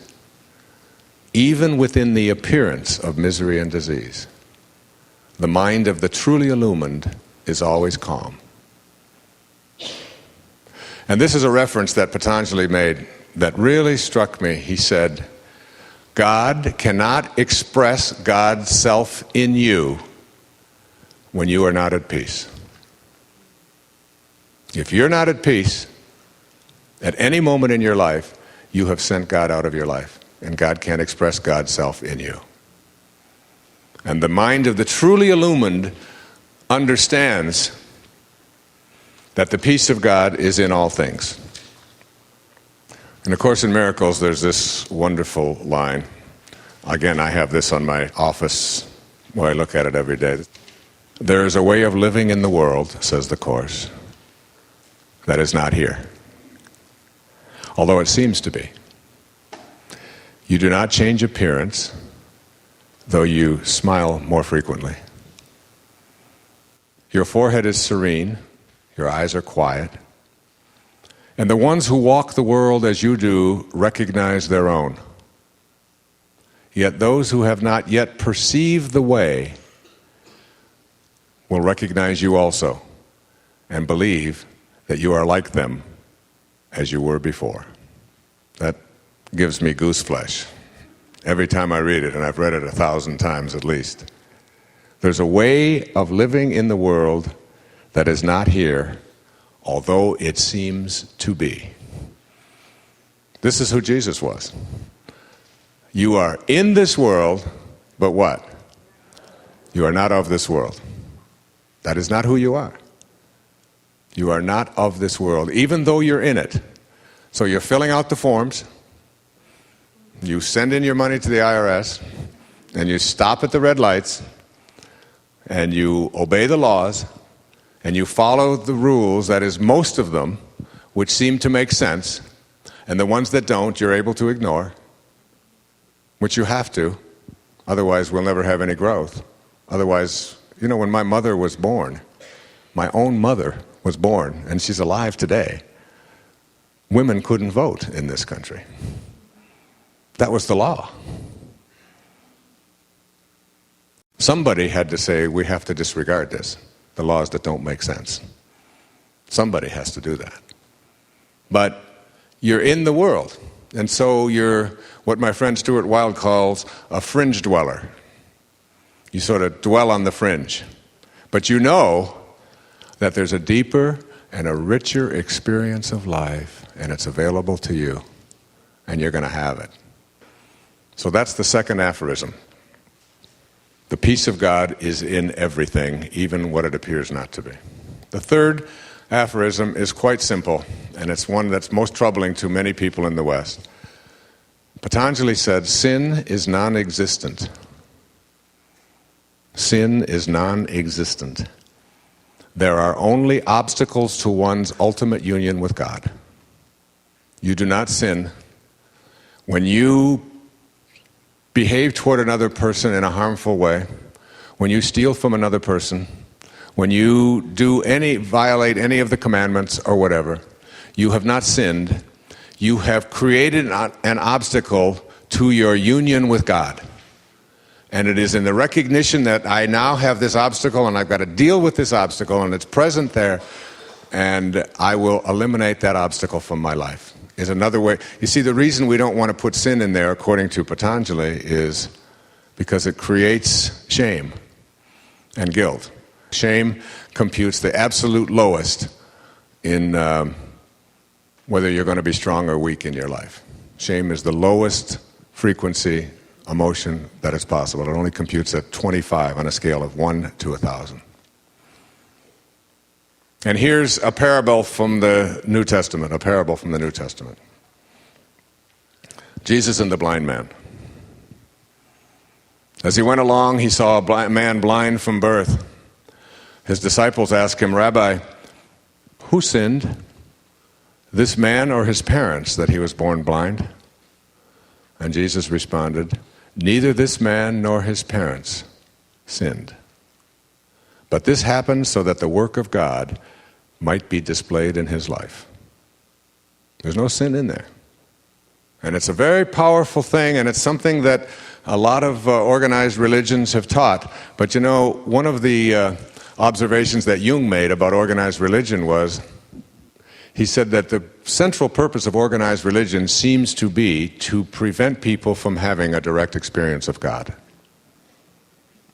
That is, we'll do that for you.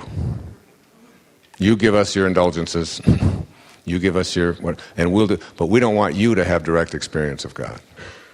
And this is Jung's observation. The fourth aphorism that leads us into a spiritual solution to every problem sounds like this. And these last two are the ones that I absolutely resonate to and love the most.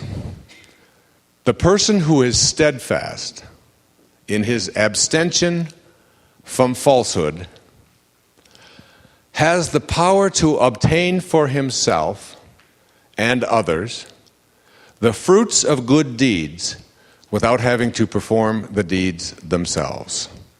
Now that sounds complicated. Let me give it to you again.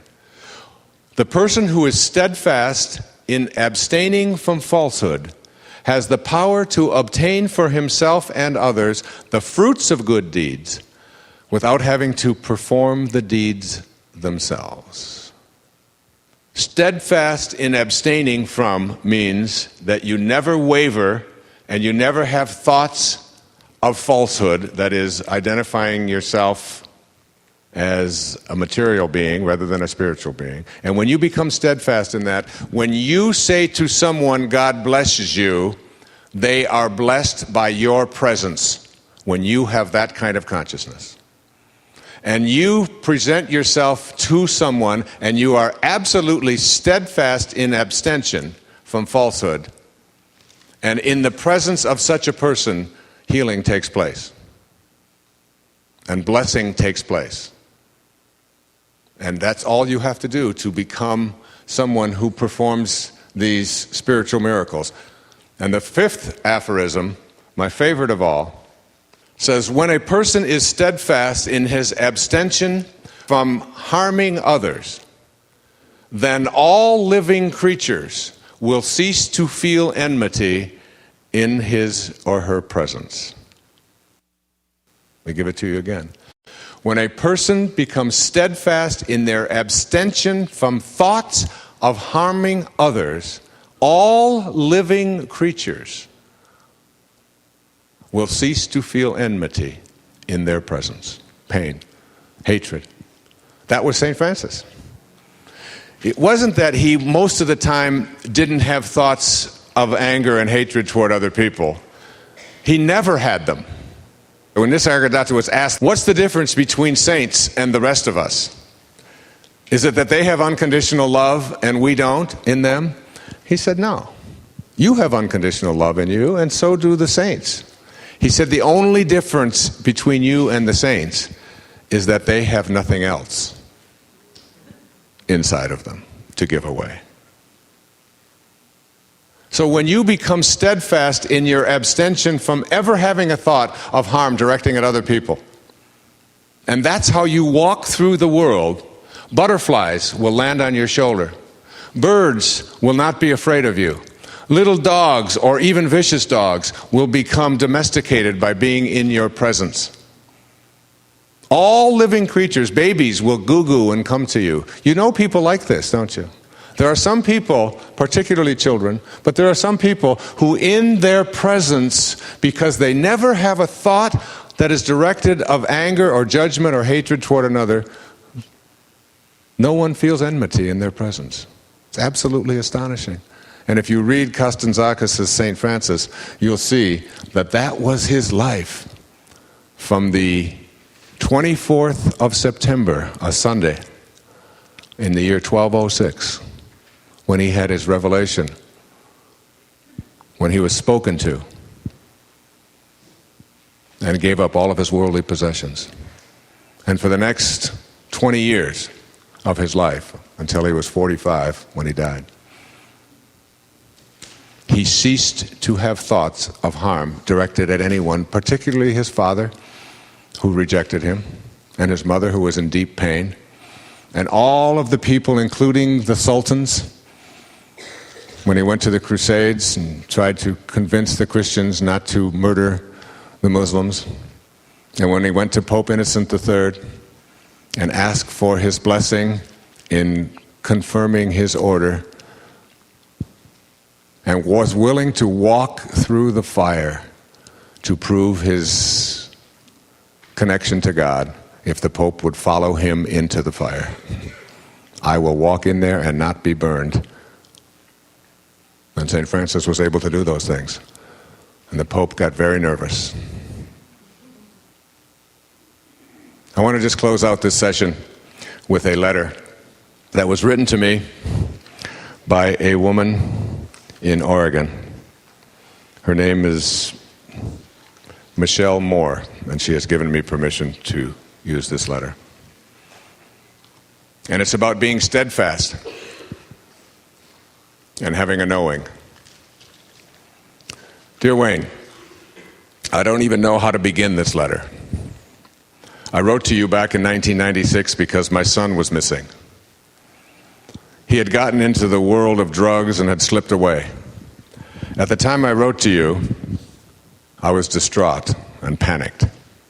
I also was trying to start an organization to help others find their children turned of age who had fallen prey to drug addiction. You very kindly wrote me back, and your first sentence stated, "You will be directed to Jeff. Know this beyond anything resembling doubt." I kept that letter with me at all times. I ran those words over and over in my mind while holding the vision of Jeff and I embracing when I found him. Everyone I spoke with told me Jeff probably wouldn't want to see me, or he would be mad at me, or he would run from me. I never believed that. I knew that when we saw each other face to face, we would talk and come to an understanding, if nothing else. Now for the good news. I did indeed find Jeff. When we saw each other face to face, the vision that I had held became a reality. He hugged me, told me he loved me, spoke to me of his pain, his longing to live a different life, then walked with me out of the drug world. We are now starting an agency together called Third Option to help other parents reconnect with their children. I wrote an article in the My Turn column of Newsweek that ran in the August 18th, 1997 edition. From that article, we were asked to appear on Primetime Live, Good Morning America, CNBC, and many other shows.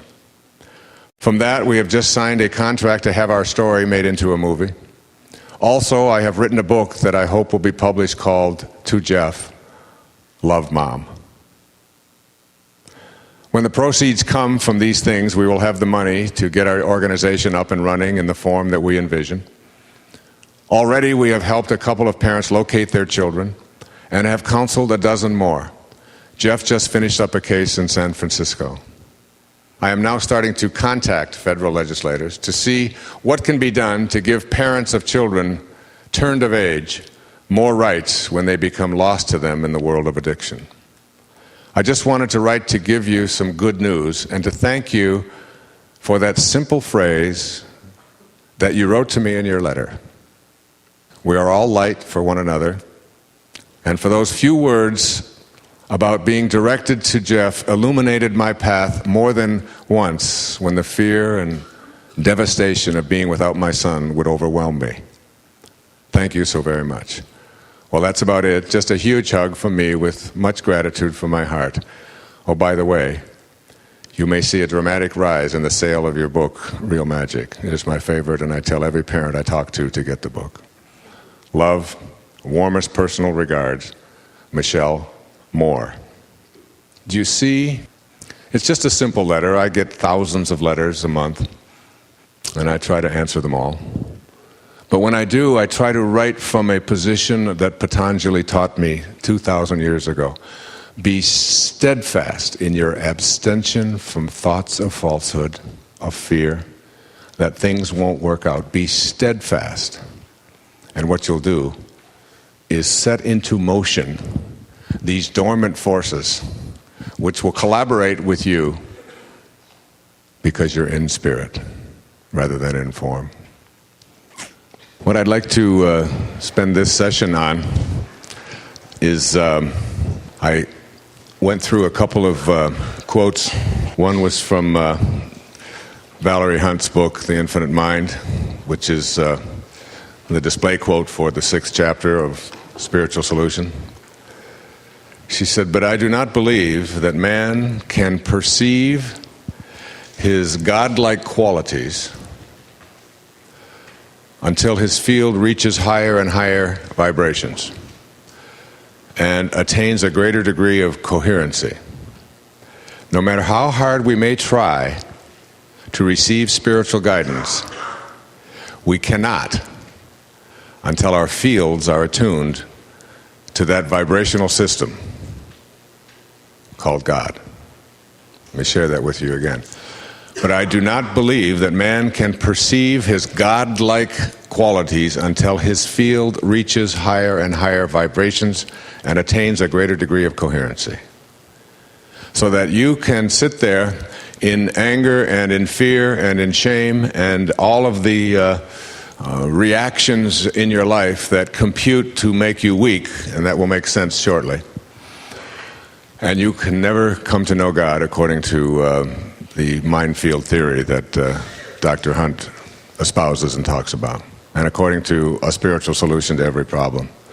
Because when you're not at peace, you have sent your body into a vibrational field of energy in which you have allowed your mind to create the error or the illusion that you and God are no longer connected. And that begins to take over.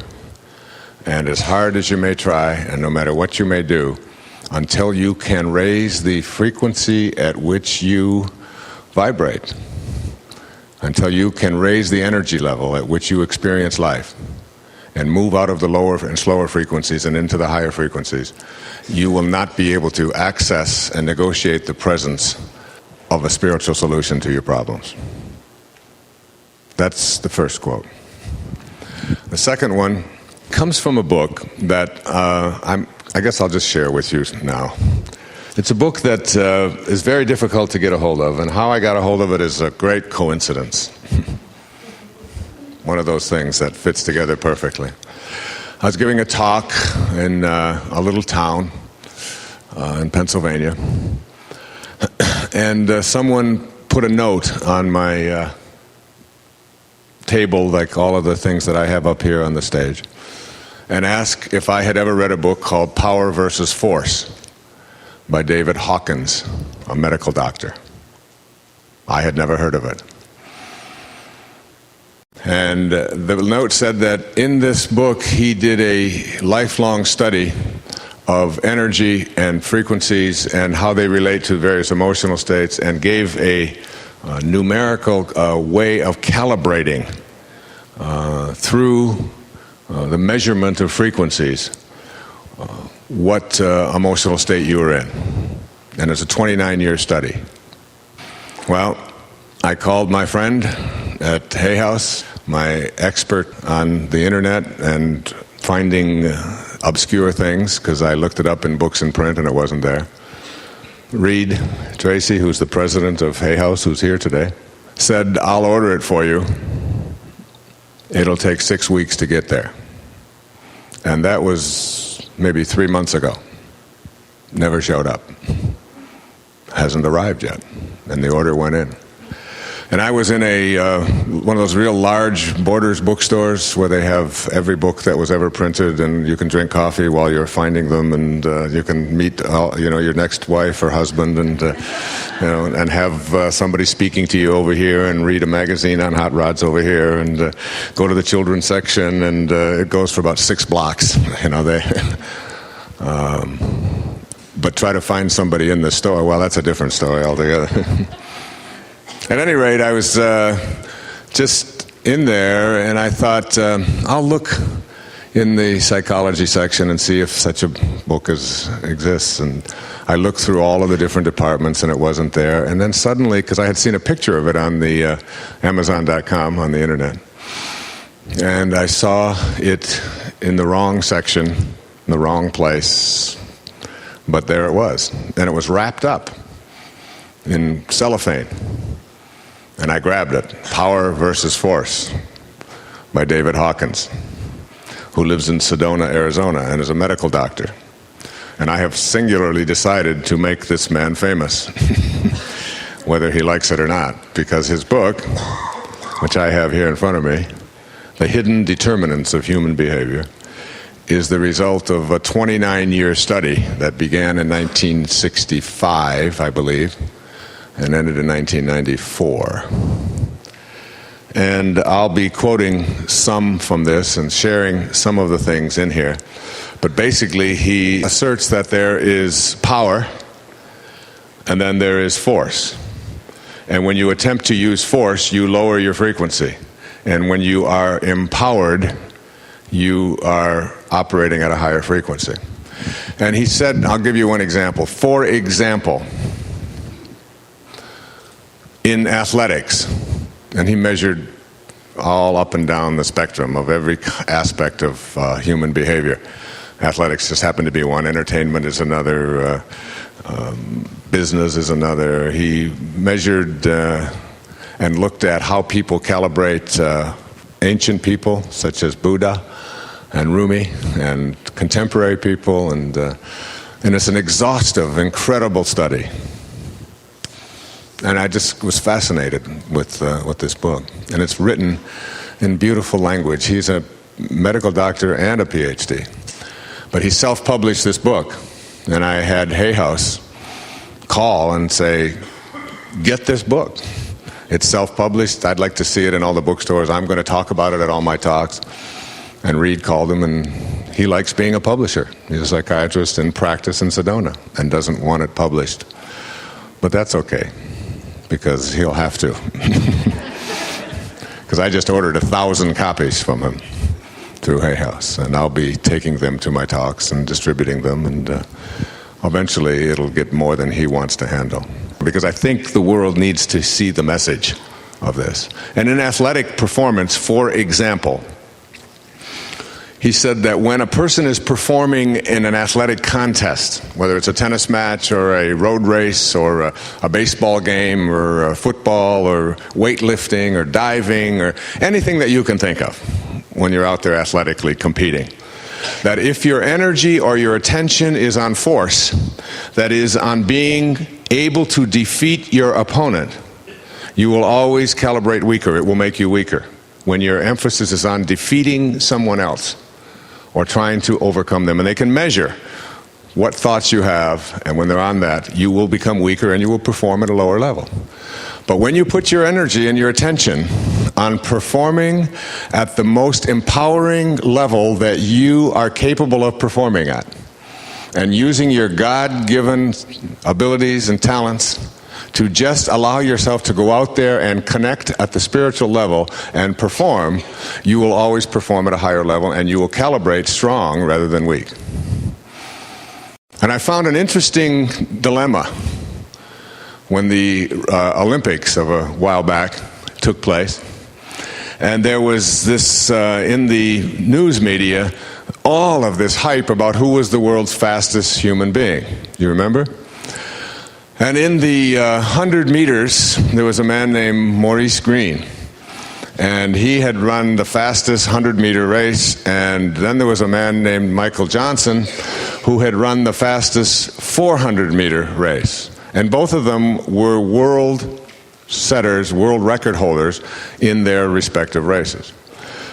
But the race between the 100 meters and the 400 meters is what? 200 meters, all right? An eighth of a mile. Maurice and Michael go on television. And they're like Muhammad Ali was with George Foreman a few generations back.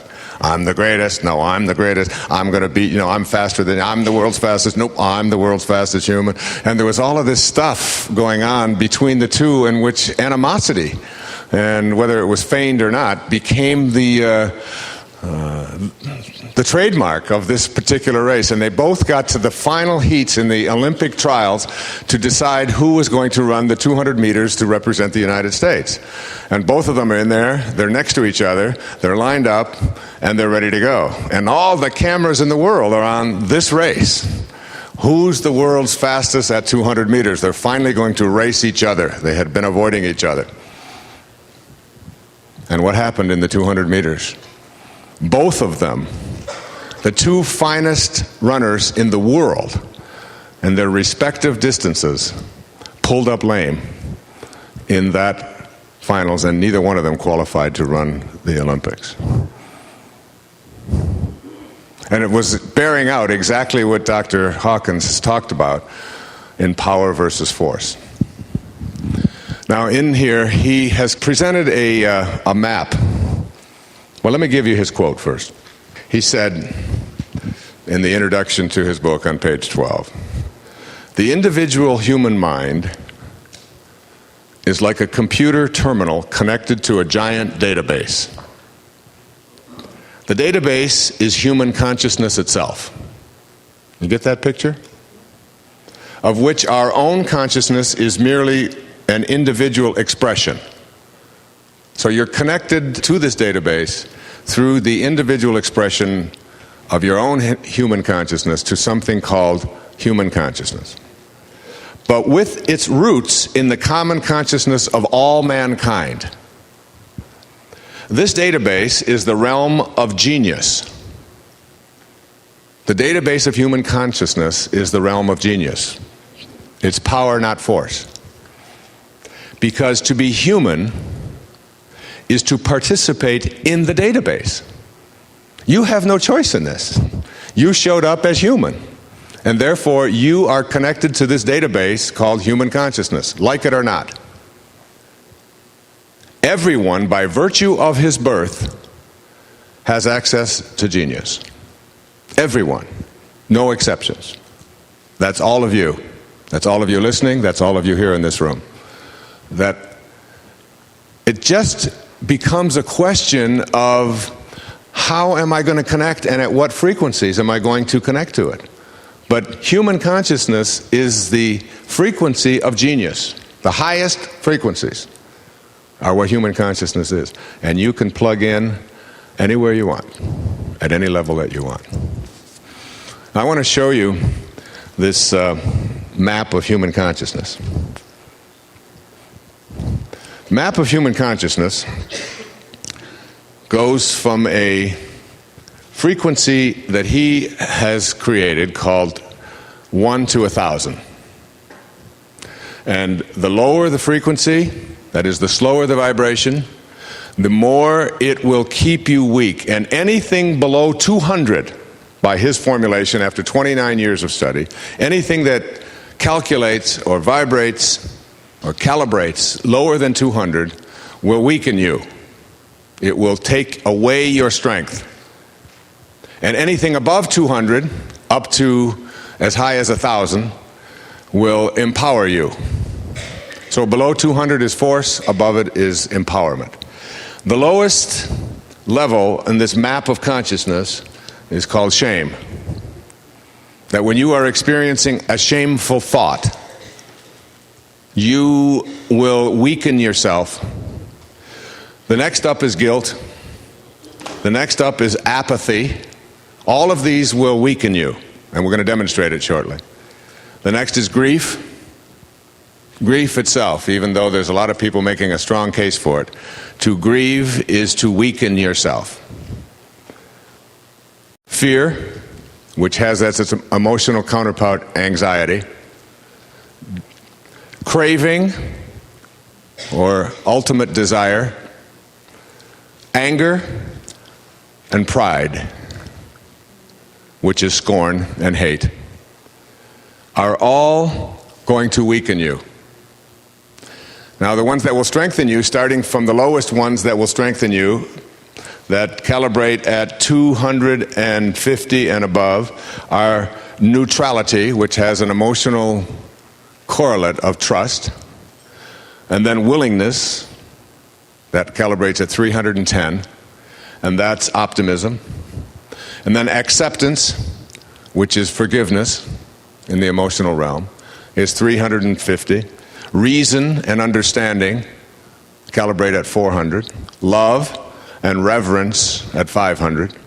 Joy at 540, and serenity. And finally, peace at 600 is the highest that most of us will ever reach. Peace and bliss will always empower you. Now, I'm just talking about thoughts here, just thoughts of peace and bliss. Whereas the highest one, enlightenment, which is the emotion of ineffability, calibrates between 700 and 1,000. The highest person on the planet when he did this study was Mother Teresa at 700. The highest person ever calibrated was Jesus and Buddha and people of that, in which they went through historical records and were able to calibrate them. And of course, the highest at 1,000 is called God consciousness. Okay? So that's what he calls a map of consciousness. All right? And it's an interesting formulation. The way it's written is beautifully done, and just go try to find it and get a copy of it somewhere and make him get this book out there. All right? It's really worth reading. What I'd like to do at this time is just a very brief demonstration. And then I want to move into these frequencies and how they work in our lives. If I could have... is there anybody here who's in a second marriage? Second marriage? Okay. Second, third, even better. Okay. Would you mind volunteering? Okay. All right, Allison, we're going to do a little kinesthesiology thing here. All right? It's a very simple thing. And I want you to cooperate totally. We have made no agreements before. You haven't... All right. Okay, I am going to put one hand here on your... And I'd like you to hold your arm out, your right arm, as hard as you can. And I'd like you to resist me as much as possible. I'm going to use 2 fingers and put it like this, make a fist. Okay, and then when I push down with these 2 fingers, I want you to resist me as strong as you can, okay? So that you feel how much pressure and you feel how strong you are. That I really can't budge your arm at this, using this. Now I could if I really grabbed it into it, but I'm just using 2 fingers and I'm pushing down here as hard as I can, and she's able to resist. Okay, what I'd like you to do first is to just give me your full name. Alice. Okay. Alice, would you hold your arm out? All right, what is your name? Alice. Is that the truth? It's my name this week. I'll do the comedy here if you don't mind, huh? All right. Your name is Allison, and is that the truth? Yes. Okay. Now now you hold that thought in. Okay, you're telling the truth, and you can see that I cannot budge her arm down with my 2 fingers. Okay, now what I'd like you to do this time is I'd like you to make up a name when I ask you, but when I ask you if it's the truth, I'd like you to lie to me. Okay? I'd like you to say, yes, it is the truth, even though it's a lie. Okay? Now hold your arm out, Stephen. Okay, what is your name? Allison Jones. Okay, your name is Allison Jones? Yes. Is that the truth? Yes. Okay. Okay. I'd like you to think of your first marriage. Yeah. For those of you listening, she just had a collapse, all right? All right. And I'd like you to think of the moment when you had a realization that this marriage was over and that you could no longer stay in it. Whatever that moment was, the moment of disappointment, that moment, whatever it is that you felt, okay, the hurt that you felt when you knew this marriage was not going to be a success, okay? Hold your arm up. All right. I'd like you to just think of that moment, okay? Ready? And I want you to resist me, okay? Okay. Okay. Now I'd like you to think of your present marriage. Are you married now? Yes. Okay. And when you first met your husband and you realized this was someone you loved very much, and when you felt perhaps most loved in your life by this man, okay? Can you think of that moment? Yes. Okay. Now I'd like you to resist me as hard as you can, okay? Okay, I can't push your arm down. Now I'd like you to think of a moment in your life when you felt shame. You don't have to share what it was, just a moment of shame, whatever it was. Can you think of that moment? Okay. All right. All right, what are you thinking? You're thinking you're thinking of that shame? All right, now I want you to resist. Now, come on, resist, okay? Okay. Now I'd like you to think for a moment when you felt bliss. Probably as blissful as you've ever felt in your life, okay? All right, now I'd like you to, okay, now I want you to really resist me now, okay? Ready? I can't push your arm down. If you can go back in your life at any time, Allison, and think of a moment when you experienced fear, when you were afraid. Perhaps, well, I won't tell you, I won't give you any examples, just a moment of fear. Can you think of a moment of fear? All right. Now, come on, I want you to really resist me this time, all right? All right, fear. Ready? Okay. Now I'd like you to go back in your life and think of a moment when you felt closest to God. All right, or spirit, whatever that might mean to you, okay? Your connection, like when you knew that God and you were one. Can you All right, hold your arm out. Okay, now resist as strong as you can. Come on, be strong. I can't push your arm down. Okay, now hold on one moment. I have 2 envelopes here. I feel like Johnny Carson here. I'd like you to just pick one. You've never seen these envelopes before. Okay, just take one of these envelopes. Either one, doesn't make any difference. All right, just set that one down there. I'd like you to take that envelope, and with this hand, I'd like you to push it into your solar plexus, okay? Like it's going to become a part of your heart, all right? Now, you have no idea what's in it, do you? Okay. Okay, hold your arm out. I don't even know which envelope you've picked, all right? Now, I want you to resist as hard as you can. Now, come on. Okay, you've got to cooperate. Ready? Okay, whatever that is making you weaker. Okay, now let's take this envelope. Would you hand me this envelope? Okay, now you're taking the second envelope, and you're holding that, the second one that you picked. And I want you to hold this against your solar plex, and I want you to resist as strong as you can. Okay, ready? Resist. Okay, I can't push your arm down. Okay, thank you, Allison. All right.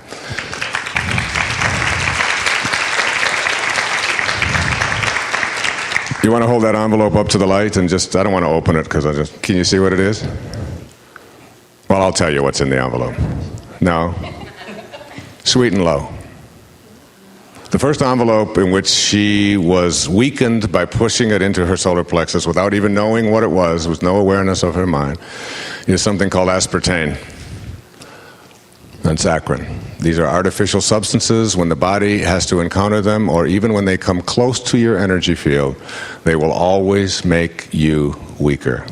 This is what diet soda is comprised of. This is what all of the sugar-free thises and that are. And every time you put it into your body, you have weakened yourself. The envelope that I am holding, to which I could not push her arm down, contains pure vitamin C. It's just powdered vitamin C. Okay. Isn't that something? Now, any one of you that doubts what I've just done, or thinks that there might be some kind of trick to this, David Hawkins says in his book that if they really wanted to know whether Bill Clinton had sexual relations with Monica Lewinsky, that it's absolutely infallible, that this test. When I asked her to give the truth, I couldn't move her arm. When I asked her to lie, her arm got weak. Her weakest moment in her arms was when she felt shame, whatever that was, whatever you were feeling. She could hardly even hold her arm up. And fear. And I could have gone through the entire list.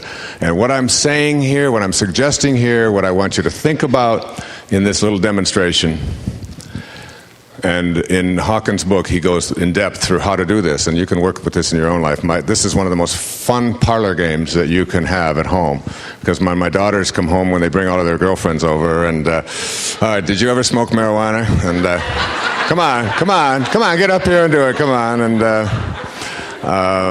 have you ever let anybody touch you? Come on, let's go. That's it. And every single time, and if you take sprinkles.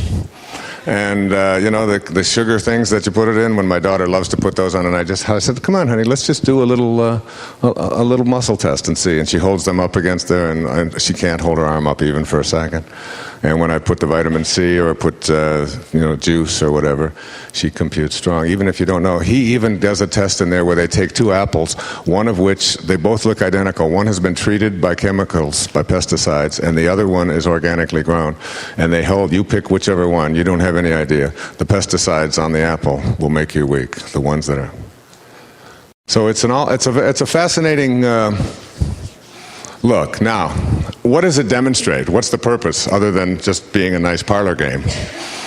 It demonstrates that there is a connection between the way that we think, the energy of our thoughts, if you will, and the physiological reactions of our body in the world. And that this reaction is independent of your opinion about it. In fact, you don't even have to know what you are thinking when we put certain substances that are not good for you into your energy field. It contaminates it, and it's contaminating it through an energy. These energies, this is a frequency. It's invisible. Of course it's invisible.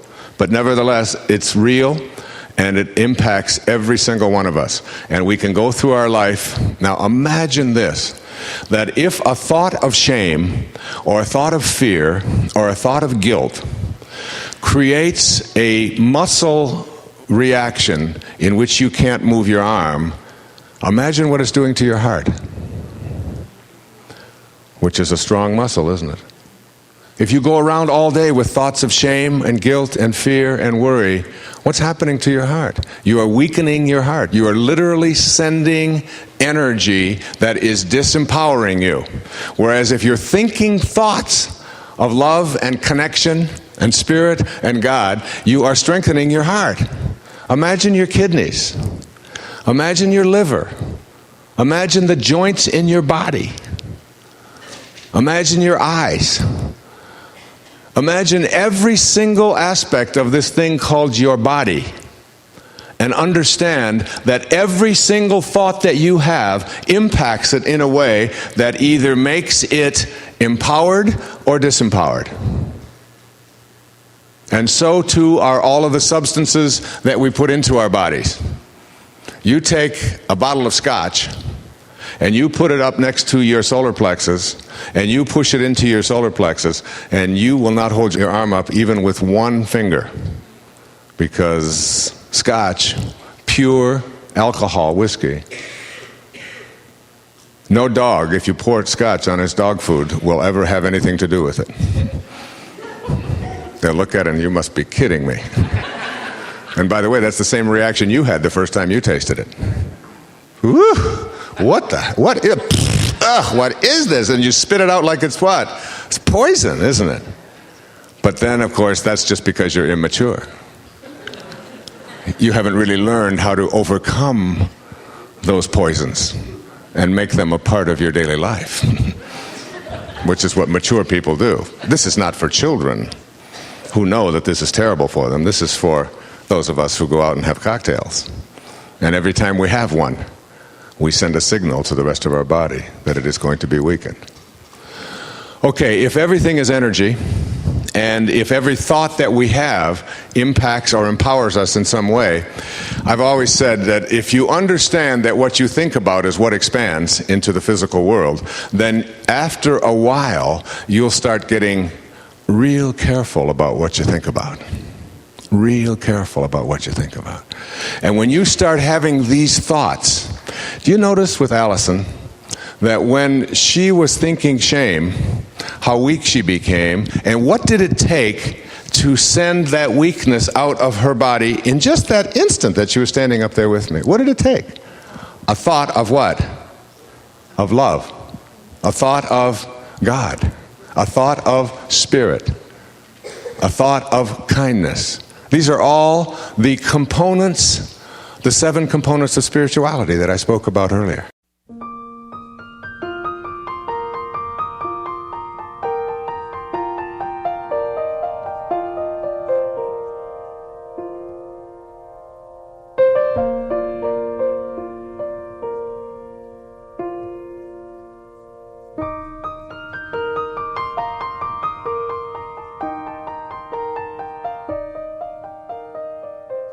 When you change your thought, when you shift your thought from one of anguish, self-pity, depression, worry, fear, and particularly shame, when you shift that thought in the instant, and when people say, yeah, but how do I do it? I don't know how you do it. You just do it. If I say to you right now, I want you to think of a very unhappy thought. I'd like you to picture a dog that has just been hit by the side of the road, and it's a German Shepherd, and it's brown and black, and it's got blood trickling out of its mouth, and it's lying there on the side of the road. Is there anyone that can't do that? You can see that picture, can't you? Okay, that's a very disempowering picture. So let's change it. Change it and shift it to a bouquet of roses, red roses with that white baby breath or whatever they call it in back of it, and the greens coming behind it, and 12 beautiful long stem roses, each of them going out in a little bit of a different direction. And is there anyone who can't do that? All right, how did you do that? You tell me. You just did it. You just did it. You just do it. And no one can explain how. No one can explain the mechanics behind it. Even the greatest neurosurgeon in the world can't explain the mechanics behind. You just change your thoughts. You train yourself to think in a different way when confronted with and knowing that your thoughts are on anything that is going to disempower you. Or surely the presence of love will correct my perception that I have a problem. You just change it. And of course, you also change what you put into your body. You decontaminate your energy fields. You don't allow yourself to consume foods, substances. And if you want to know whether a substance works or doesn't work for you, even if you want to check your vitamins, or if you want to check anything that you might be taking, just have someone stand in front of you, put your arm out with no watch on it, because a quartz movement will interfere with this. It has energy of its own. And ask them to put their one hand on your right shoulder, and their other hand with two fingers, the forefinger and the next finger, and just have them to push down until you resist as strong as you can. And then with your right hand, take your vitamins, or take your food, or take your liquor, or take your cocaine, or take whatever it is that you might find yourself addicted to or practicing, and push it into your solar plexus, and then ask that person to push down on your arm. And if your arm goes down with very little resistance, it's disempowering. And if it stays up, it's empowering. Hawkins did a study with 1,000 people, and he put 500 envelopes of aspartame and 500 envelopes of pure vitamin C, and 100% of the time, every single person in the audience, when they paired up, the aspartame computed weak and the vitamin C computed strong. And yet we fill ourselves with this stuff. How much diet soda do we sell in this country? And hold up a can of diet soda to your solar plexus and watch what happens. I've done this with my daughters. Said, look, you can't even resist when I use one finger to push down on your arm. And you hold up a glass of orange juice, pure orange juice, and watch what happens, and I can't budge their arm. There's an energy to everything. Everything has energy. That's the message of what I'm speaking about here. Now what I want to do is, I want you to picture, if you're listening on tape, and I want you to observe here, that I'm going to create a line that goes from my left all the way to as far as I can go across this room to my right. At my extreme left, I am going to call this point A. And I'm going to call this the beginning of a continuum. And I'm going to put a frequency number on this, and it isn't anything that is real in the sense of research. It's just a number that I'm using because it makes it much easier to talk about and demonstrate what I want to do here. And I'm going to call this low, slow frequency as far left as I can go on this continuum. I'm going to call this 10,000 cycles per second. That's the energy, all right? That's the frequency at which this vibrates. Then I'm going to move to the very center of this continuum, right here, if you will, in the center of the room, and I'm going to call this point B. And this point B, I'm going to put a number on. I'm going to call this number 20,000 cycles per second. 20,000 cycles per second. Okay? And over here at my far right, I'm going to put, as far as I can go, right here at the end, I'm going to call this point C. And I'm going to call this 100,000 cycles per second. All right? A very fast energy, a very fast frequency. Okay? You see the picture? A continuum, A, B, C, 10,000 cycles per second, 20,000 cycles per second in the center, and 100,000 cycles per second at my far right. That's the continuum. And I'm going to talk about three things. The first thing I'm going to talk about on this continuum is your physical health. Your physical health, okay? And at point A on this continuum of your physical health, at 10,000 cycles per second, where I am standing right now at point A, to my immediate far left, this represents as low and slow a frequency as you can experience in your life and still be alive. If I were to move one step further to my left, you would be dead. Life would leave your body, okay? So this is as sick as you can get and still be called alive, all right? And then as I move up between 10 and 20,000 cycles per second, I am talking about the more debilitating and the more serious physical illnesses that we experience in our life. The ones that really grab us and make us very unhappy and very sick, all right? These are the severe cancers. These are the severe heart diseases. These are the severe rheumatoid arthritises which cripple us. These are the muscular diseases of dystrophy and sclerosis.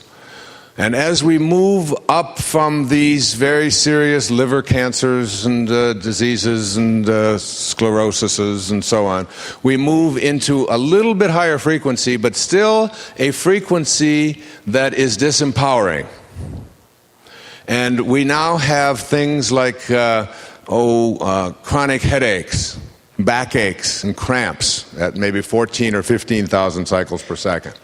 And as we move up to the area of symptoms, things that are wrong with us but are not debilitating, are not immobilizing, we have things like the flu, we have things like colds, we have things like cuts and bruises and so on, until we get to 20,000 cycles per second.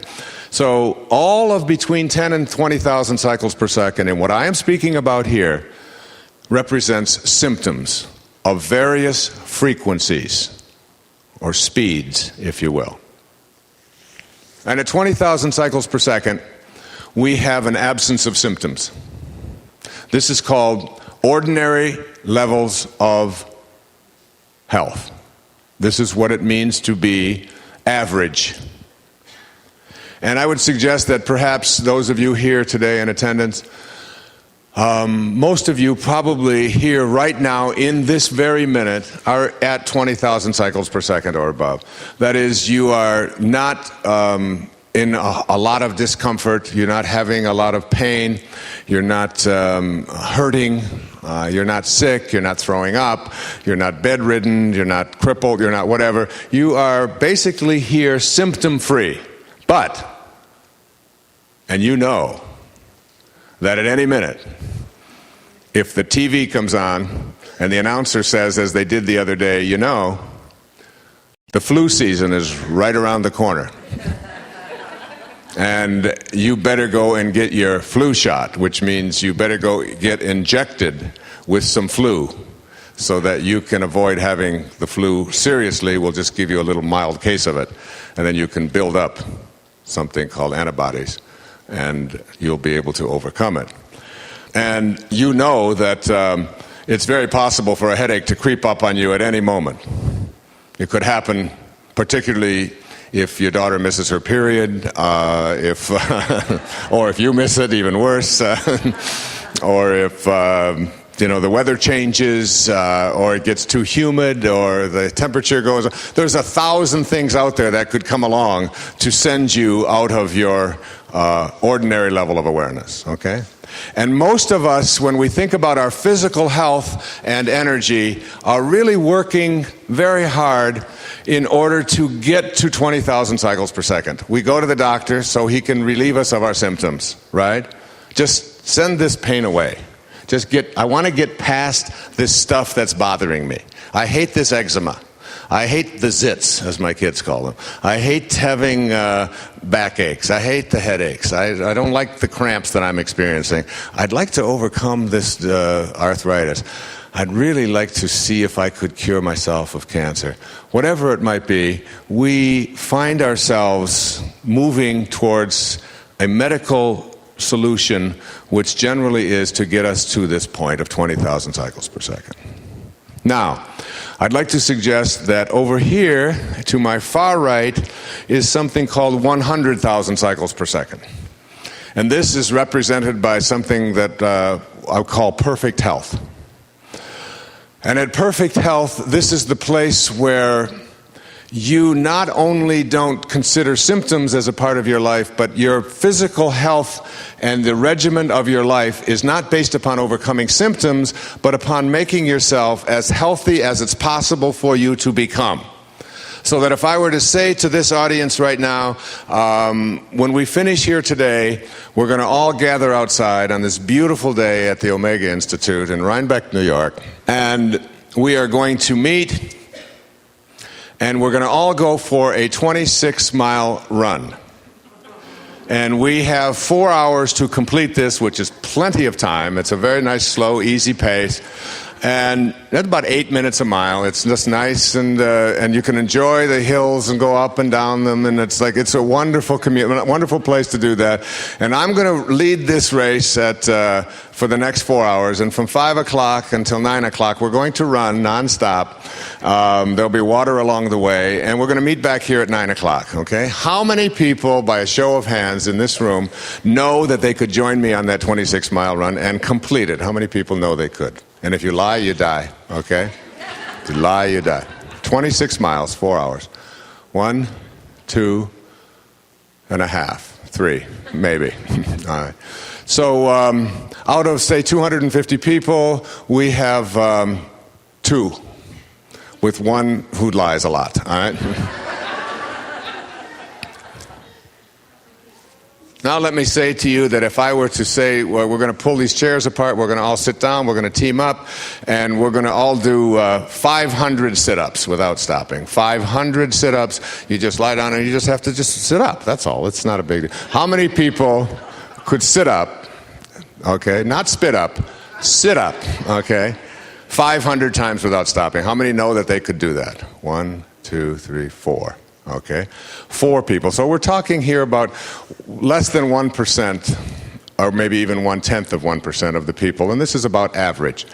Okay, if I said we're going to pass a cup around to everybody, and we're going to take a little urine sample here, don't get nervous, and we're going to go back behind this curtain and we're going to analyze it, and we're going to find out who in this room has an internal system of liquids in which there are no contaminants.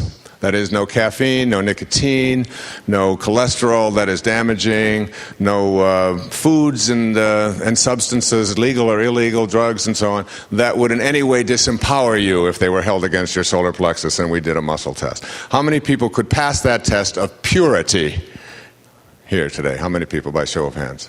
A few more, 5 or 6, okay? Now let me ask this question, and it's very important. How many people in this room know that you have the capacity, the ability to be able to do any one of those 3 things, or all 3 of those things, that you were given that ability, but for some reason, at this point in your life, the choices you have made have not led you to be able to do it, but you have the ability to do it? How many know that? Okay? And if you look around, virtually every hand in the room goes up. Okay? Now listen to my teacher, the man who passed the baton on to me on the day of his death, on the 14th of June in 1970, Abraham Maslow.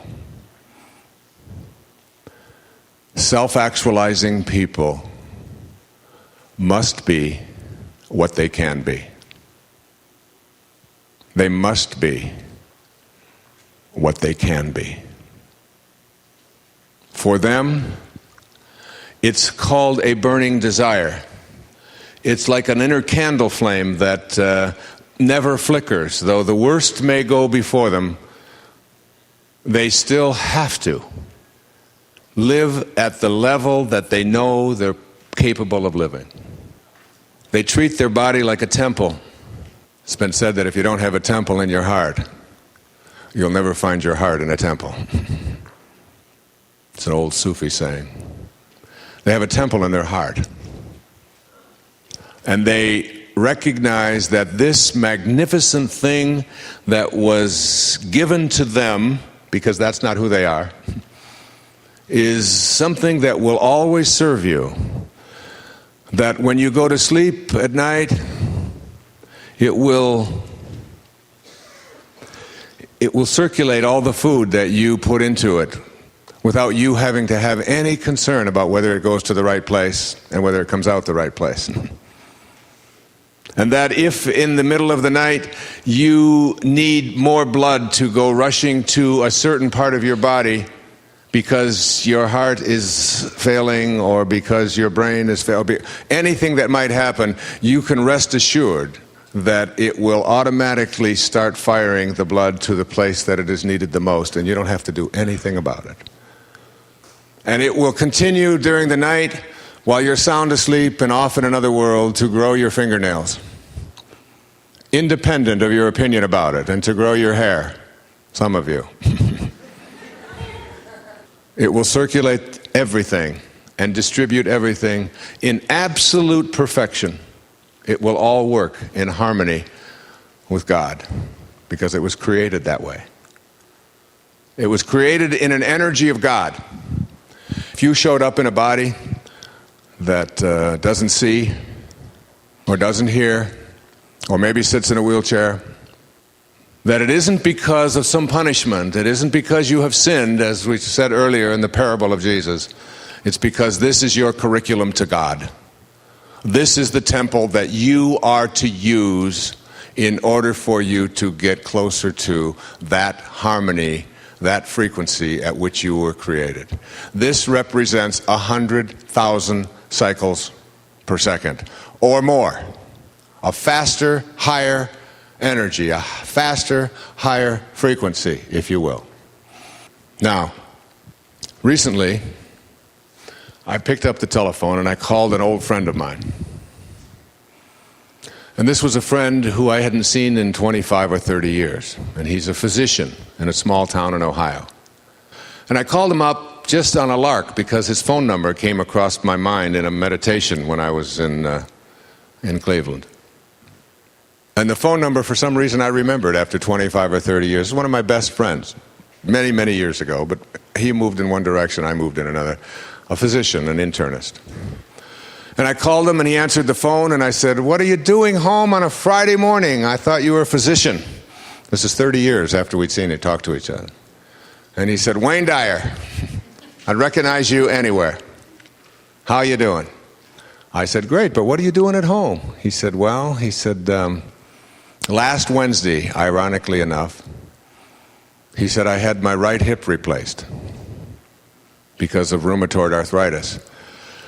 And I've been walking with a walker for the past couple of years and a cane, and it's gotten to be so bad that I just knew that I had to have this replaced. And I'm recuperating now, but next March I'm going to have my left hip replaced because I have rheumatoid arthritis in all of my lower joints and extremities. He said, a year from then I'm having my left knee done, and then 6 months later, if that goes well, I'm going to have my right knee done. So he's having one hip done, then another hip done, then a knee done, and another knee done with this rheumatoid arthritis. And I said, why did you select rheumatoid arthritis? Why did you decide to have that? And he's a physician. He said, "Wayne, you don't choose arthritis. Arthritis chooses you." I said, it's not something that I would ever choose. And I wouldn't allow it to choose me.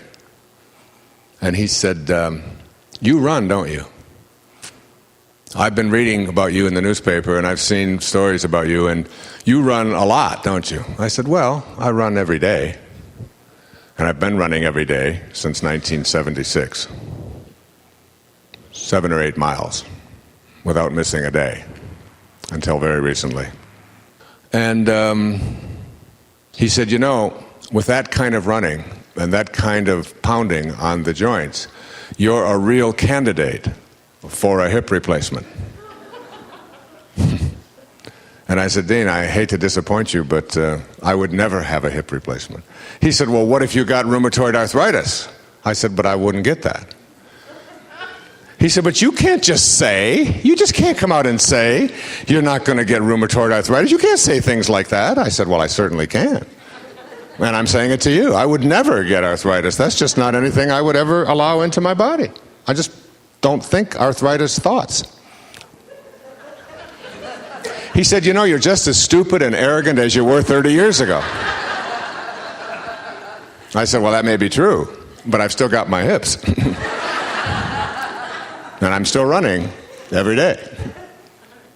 And we talked for a little while, and that was the end of the conversation. A few weeks later, I was at my friend's house down in Florida, Phyllis and Harvey, and they had invited my wife and I over for a fundraiser for a temple in Boca Raton.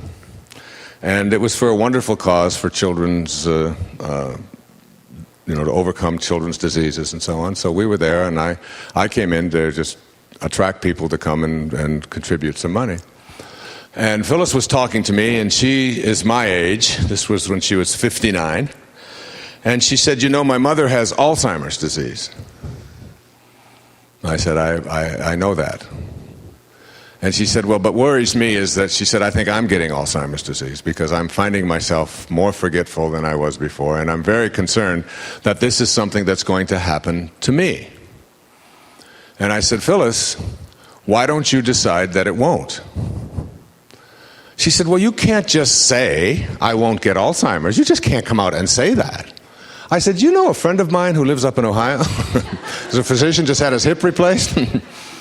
And we joked a little bit about it, and I said, why, of course you can say that. She said, well, you wouldn't say that, would you? I said, well, of course I would say that, and I'll say it to you now, of course. I will never get Alzheimer's.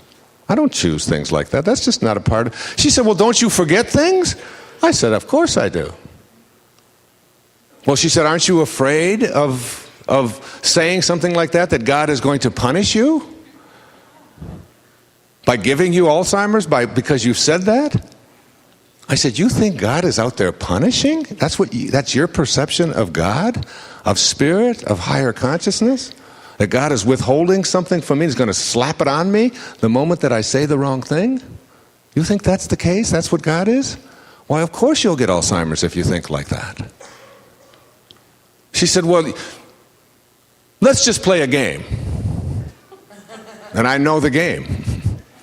It's a game that I don't play. She said, just assume that 20 years from now I see you, and you're 80 years old, and you've got Alzheimer's. What are you going to say to me then? I said, I'm going to say, who are you? And why are you annoying me? I make a new friend every 10 minutes. Now, look, I know Alzheimer's isn't funny. And I don't mean to be making fun. I know many of you listening have dealt with that in your families and in your life. And I know rheumatoid arthritis is not funny. And I know that having hips replaced, and I know that serious illnesses are not funny. But I'd like you to just contemplate a different scenario, if you will. Just for a moment. Have a mind that's open and not attached. A mind that says, I have the capacity to move the frequency at which I am vibrating in my life up to a faster and a higher energy in which at 100,000 cycles per second I have the ability and the capacity to reject anything that might attempt to enter my body which is not in harmony with the perfection into which it was created. I have that ability. I may not know how to access it, I may not know how to negotiate it, but I at least know that I am connected to something that can repel these kinds of things that are so troublesome and debilitating in my life. I have that power. And I'm going to use the power of my mind because the body does not control the mind controls the body. If you think a thought, as Allison demonstrated, of shame, your body is going to show the effects of that. If you create an ulcer in your life, a chemical reaction, what is an ulcer? Nothing more than a chemical reaction to a thought. And if you have enough thoughts of low frequencies, eventually the body will begin to react and grow tumors and grow things called ulcerated areas of our intestines and so on, which constitute a label. And that label becomes something that we live with. And once we identify the label, I remember Deepak telling me the story. One of the first things he ever told me was the story of a man who was a physician that worked with him up in Massachusetts, who hadn't been in for a physical in 25 years. And finally he was persuaded. Actually, he had to take a physical because of a life insurance requirement. And he went in, he had this life insurance requirement fulfilled, and they took an x-ray and they found a big black mark on his lung. A big black mark on his lung. And they told him that he had lung cancer. And 4 months later, he was dead.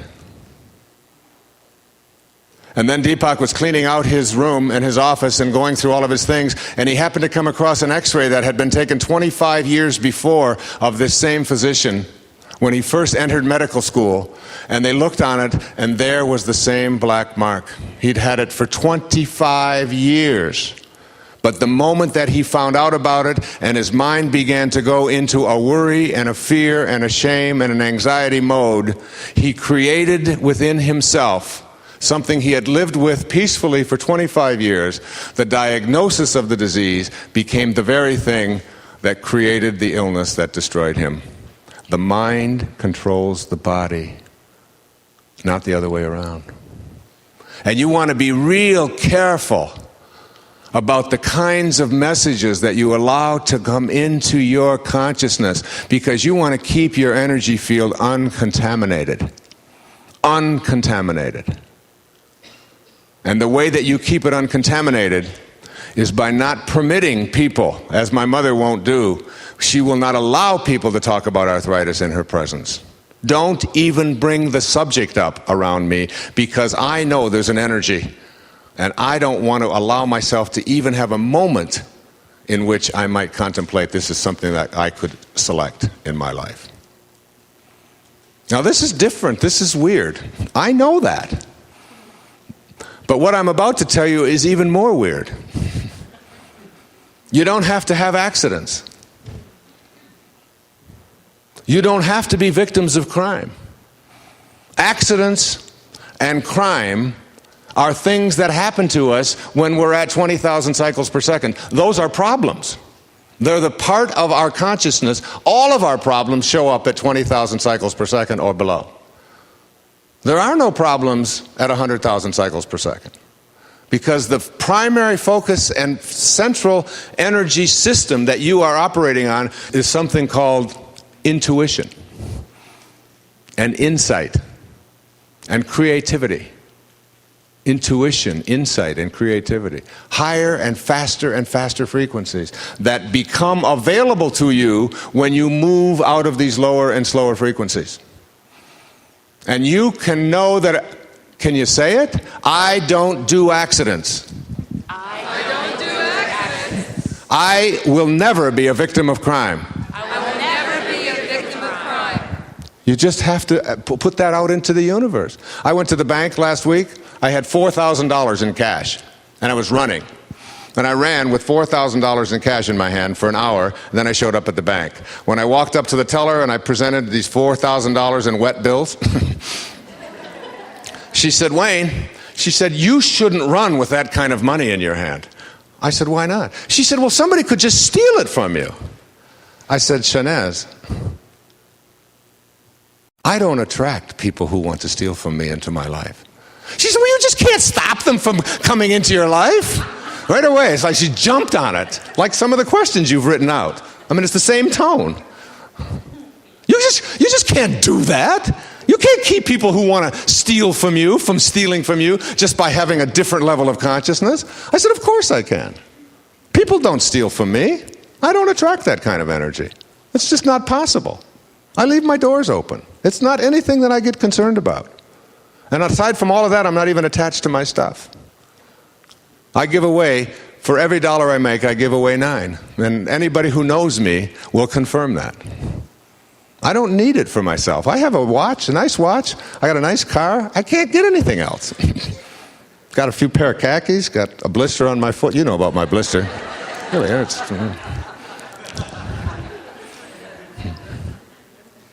And all the rest of it, I just let it go. It's just not, I'm just not attached to it. Just not attached. If things come into my life and then they disappear, I just get a new one. I just let it go. You want my underwear? Take it. I can do without it. Literally, I mean that very seriously. If things disappear from my house and all that, I'll just say, oh, that's like, all right, we'll get another one. When I travel light. If I run out of clothes, I just get new ones. It's easy. American Express. I don't have accidents. Because when you are at 100,000 cycles per second, and this is where meditation and japa will bring you, when you are over here and you have increased the frequency, which will empower you rather than disempower you, as we have demonstrated, you access your intuition. Now, I have been running daily for a quarter of a century. I have run in some of the worst neighborhoods you could ever imagine in your life, because you start running and all of a sudden I'm in another zone. I don't know where I am, and I'm in another time zone. I just move up. I'll be running along in Central Park, and all of a sudden I'll look up and I'm in a place that I don't even have any idea how did I get up here? What do these high numbers on the streets mean? And I'll see 5 or 6 people standing in a corner looking like twirling knives. Like, here comes some jerk that thinks he's going to run past us. And I look up there and I see these people up there and I read the energy. I can sense it in a second, and I don't say, hey, wait a minute. I'm a macho guy, and I got a spiritual solution to any problem. My intuition says, maybe you better go in a different direction. And I just move into a different direction. I went to pick up my daughter, Serena, who was babysitting. And my wife was driving, I was in the passenger seat. My daughter, Sage, was in the back seat, and her girlfriend, Michelle. And we get to the front of the place. This was last June, a graduation time. And there's a graduation party, which is really a gathering of kids outside, and it's about 1 o'clock in the morning, and it's on a weekend, and there's been a lot of drinking, there's been a lot of smoking, there's been drug use. You can sense it, you can smell it, you can feel it, you can just breathe it in. And all of a sudden, I hear loud noises, and everybody's saying, there's going to be a fight, there's going to be a fight, and there's a whole bunch of kids from one school who are black, and there's a group of kids over here who are what, and the blacks and the whites are all gathering together, and we're going to have like this huge racial incident there. And we pull up there, and I said to the guard as we were pulling up, I said, what's going on? He said, oh, these kids, they've been drinking all night, it's been very loud, and now they're going to start fighting with each other. And I got out of the car. And I started walking towards where all the kids were fighting, and Sage, my daughter, had her girlfriend, Michelle, said to Sage, what is your daddy doing? Is he crazy? And Sage said, she said, he thinks he's God. I swear to you, that was her word. And I started walking. I didn't walk in there and say, wait a minute, I got a spiritual solution here. Because as far as I'm concerned, these people see me as just a 60-year-old, bald-headed old fart who's just wandering around and probably doesn't know what he's doing here, which is exactly the persona that I want to portray. But while I am walking amongst these people and walking between the people who want to fight, and just all I'm doing is radiating out a different kind of consciousness. I'm just sending, you've heard about putting white light around people, and you hear, oh, well, that's really sort of airy-fairy. But you do that. You literally send out this energy. And I just walked through it because I've been in the presence of people who live at that kind, and I know that energy fields can be contaminated or uncontaminated by the ways that we think, as we've demonstrated here today. And I just send out that kind of energy. Like, we're all together. This is a round planet. There's no choosing up sides. It's round. We all we all breathing the same air. We're all connected. And I just walk through like that, and I'm just humming this, surely the presence of God is in this place. I'm just humming that to myself. And all of a sudden, things start to change, and they start dissipating, and the crowd starts to... I mean, the presence of a couple of police cars probably helped, too, but... But by and large, I had a very strong sense that when I move into a field of energy in which people are at 15 and 16 and 17,000 cycles per second, or that compute at between 0 and 200 on the Hawkins map of consciousness, when people are at hate and anger, and that if I can bring 60, 70, 80,000 cycles per second of consciousness to the presence of that, you can nullify it. You can nullify it. Unless you believe you can't. Now, I've said that you don't have to have accidents. Because when you're at 100,000 cycles per second, your intuition clicks in and you sense that something is wrong. And you know that you're in the wrong place. You've had this happen, haven't you? Where you just had a strong sort of intuitive sense that that person's passing is going to be in trouble, so you just move over, and you do it in relationships. How many times has your intuition said, look, don't go out with this jerk? And you say, oh, well, I'm going to go anyway. And then it's 2 o'clock in the morning, and you got somebody's hands all over you, and you said, my intuition, if I would have only listened. Because if your prayer is you talking to God, your intuition is God talking to you. It's God talking to you. It's the presence of higher frequencies and higher energy saying to you, listen to me, listen to me, pay attention. There's an accident coming. Slow down. That person in front of you who's going slow, thank them for slowing you down. Because if you would have gone around them, you'd have had a head-on collision. Or there's somebody waiting up there to give you a ticket. How many times have you wanted to get around somebody, you want to get around, and you say, oh, well, and you stay, and then you look up there, and there's somebody sitting up there with one of those little ticket guns, ready to hand you a ticket from a radar reading. That person was put in front of you to slow you down. And it's not an accident. Now, here's the weirdest. I'm giving a talk the next day on you don't have to have accidents. It's 5 o'clock in the morning, and I'm out running. And while I'm out running, I trip over a curb that someone placed in the middle of the road. I don't know how they did it, but during the middle of the night, they raised the sidewalk this much. At least that's the way it seemed to me, because it had never been there before. It was out in front of my own home. And all of a sudden, I'm like this, and I go into that slowed down time thing I was talking about before, and I see, but I was sprinting, because the last 3 or 4 minutes of my run, I usually sprint. And I'm sprinting, and I hit that thing, and I'm going very fast, and it's all concrete, asphalt. And I see that I am about to land my head on it, and I can see it in my arm and my side and my face, and I'm tumbling on the cement at 5 o'clock in the morning. And I get up, and I finish my run, and I walk into the house, and my wife thinks that I've been attacked by a polar bear. Because that's how I looked. Blood down my face, scabs, were going to be forming, and I'm giving a talk the next day on how to avoid having accidents and moving into higher consciousness, all right? So when I was giving the talk and I got to this point, and then I started pointing out all of the things, on my hips and my legs and then over here and my face and so on. And I said to them, look, I was at 100,000 cycles per second.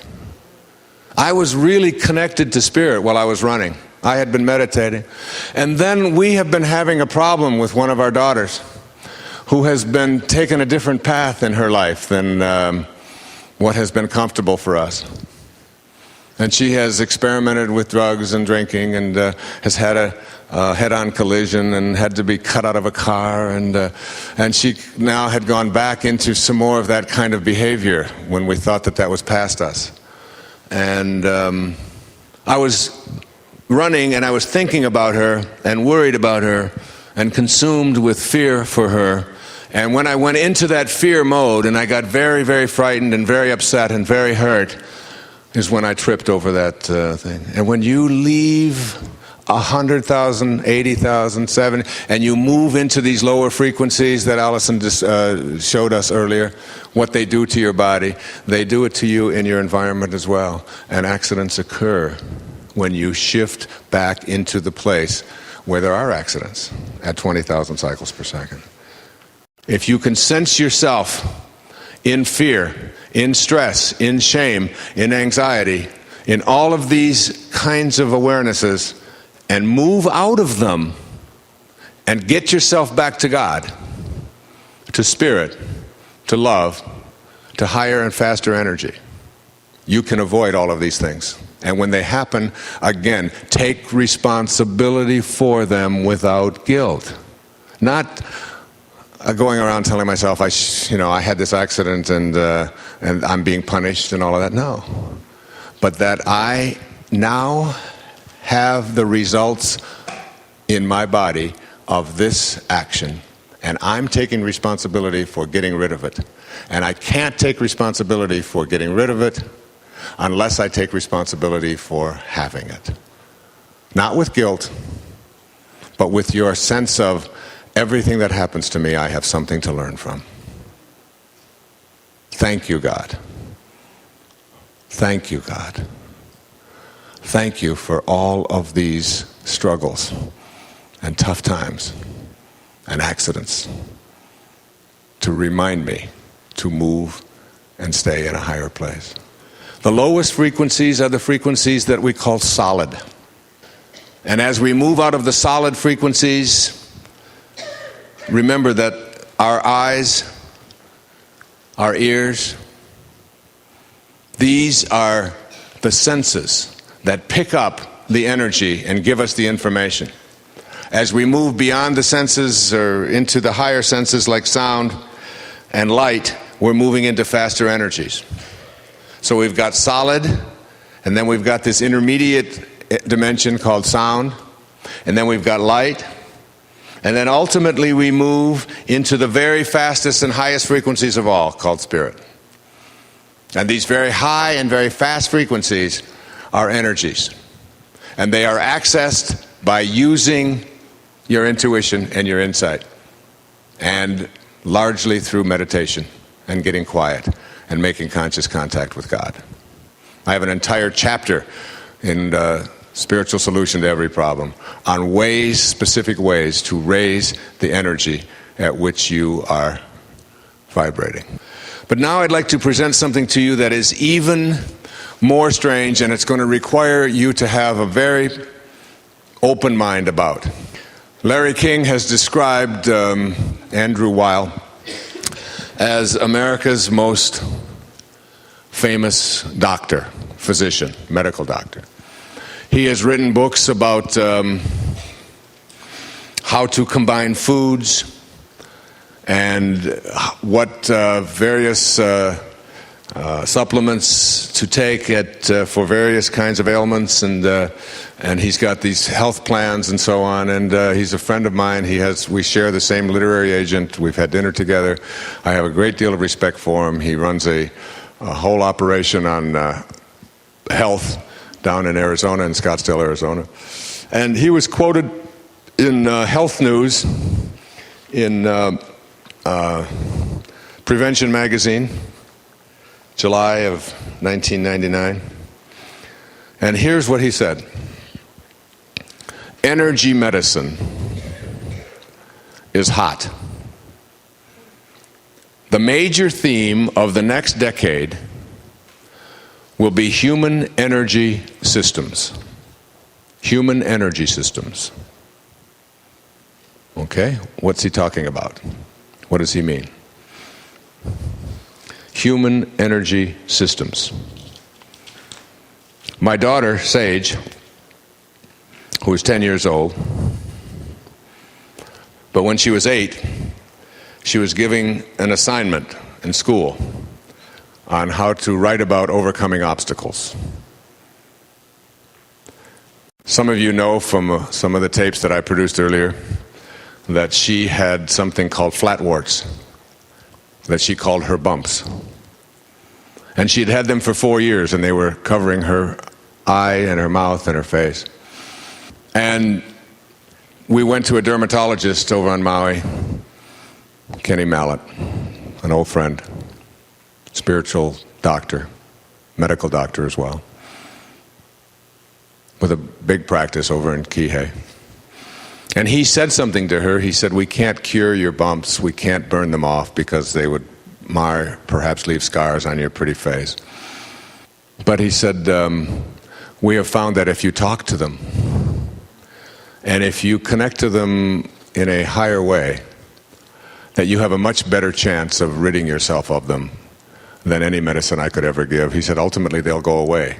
But she'd been being told this for 3.5 years now, and they still were getting worse, not better. He said, I suggest you talk to your bumps. She went home that night. She talked to them. She talked again the next night and the next night. At 2 o'clock in the morning, I went into their room where all the girls were, and they were all up because it's huge time zone difference, and we had just gotten there. It was in June. And then on the 4th day, she came out of the room, and she said, Mom, you're not going to believe it, but my bumps are gone. And my wife said, yeah, right, Sage, sure, don't exaggerate now, honey, Baba, you know. She said, no, they're gone. And after 3.5 or 4 years of having these bumps that were spreading, she had a completely pure, smooth face of a little 7 or 8 or 9-year-old child, whatever she was at the time. And they've never returned. And when she had to write an essay, I included this in the new book exactly as she wrote it. This is how it will appear, with all of the spellings the way she likes to spell. Overcoming obstacles, O-P-S-T-I-C-L-E-S. I like that. Obstacles, like popsicles.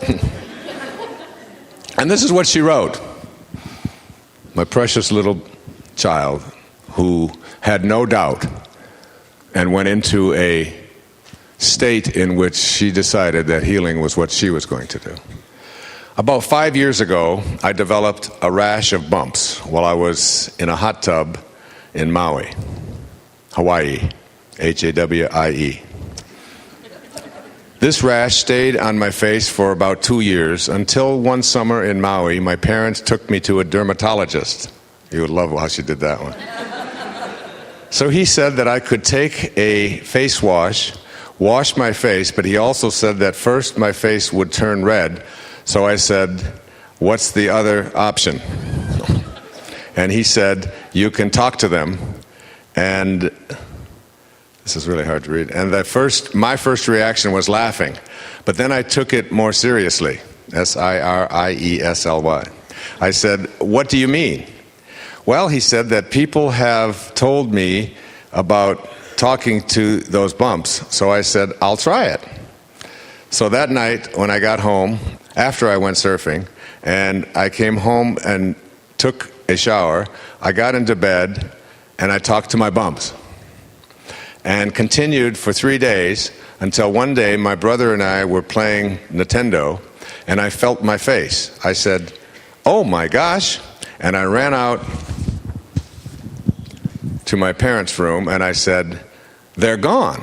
My bumps are in. And my mom said, my mom did not look like she believed me, so I said, she didn't believe me, so I said, here, feel. And she said, they are gone. And my dad said, let me see. So I went to him and they're gone. So he said, what did you say to your bumps? Which I always ask her, still to this day. You better tell me what you said to those bumps. And I pick her out. So I said, it's a secret. And he always asks me what I said to them. And I still say, it's a secret, which she does. She still hasn't told me. And from this day on, it is still a secret. But if you believe in yourself, you can do whatever you want.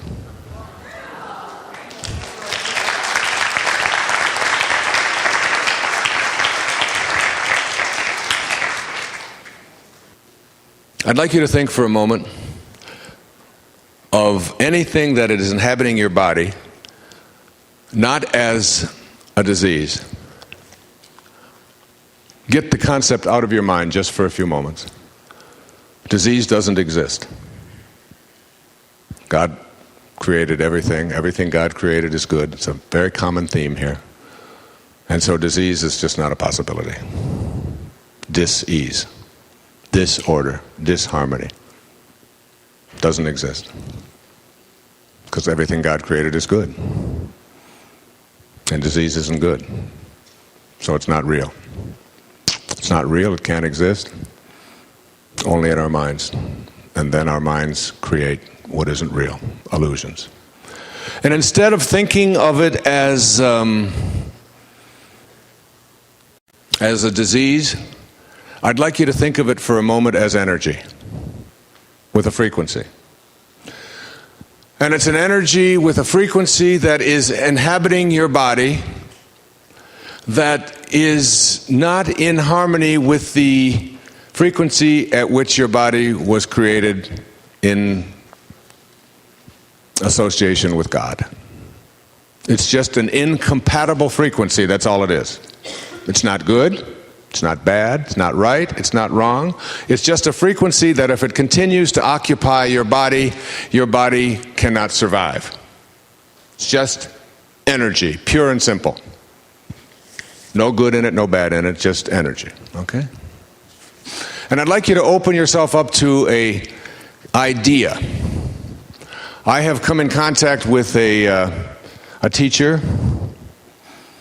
His name is Stephen Lewis. He's written a book that's just recently published. And it's a novel. It's called Sanctuary. And if you read it, you'll say, "Sanctuary much?" It's one of my kids' jokes. Sorry about that. I don't know where that got in there. The subtitle is called The Path to Consciousness. And it is about the ability to identify frequencies that are occupying your body, to have them, if they are incompatible with your perfect health, 100,000 cycles per second, identified and removed. And, well, it's a program. And the program is called AIM. And I am not endorsing or not endorsing it. I receive no financial remuneration for those of you who are interested in it. It is something I bring to you, to these tapes, to this program, to this world, because I happen to be visible right now. And it is something that I would like you to consider, think about, and share. Listen to some of the people who have been on this program. And then I'm going to make it even more strange.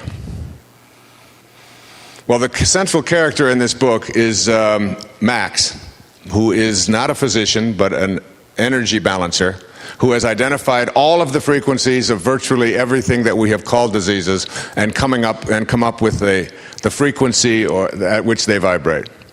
And he can identify them, and through a process using a photograph. Now, the weirdest and strangest thing about all of this is that, and I talked to my friend about this, Dr. Chopra, and asked him if it was feasible that an image of you contains the energy of you. And he said, technically, 100 years from now, we'll be able to clone a sheep from a photograph of a sheep. Pretty weird, huh? I told you, when it gets real strange, I'll identify it so you don't think I don't know.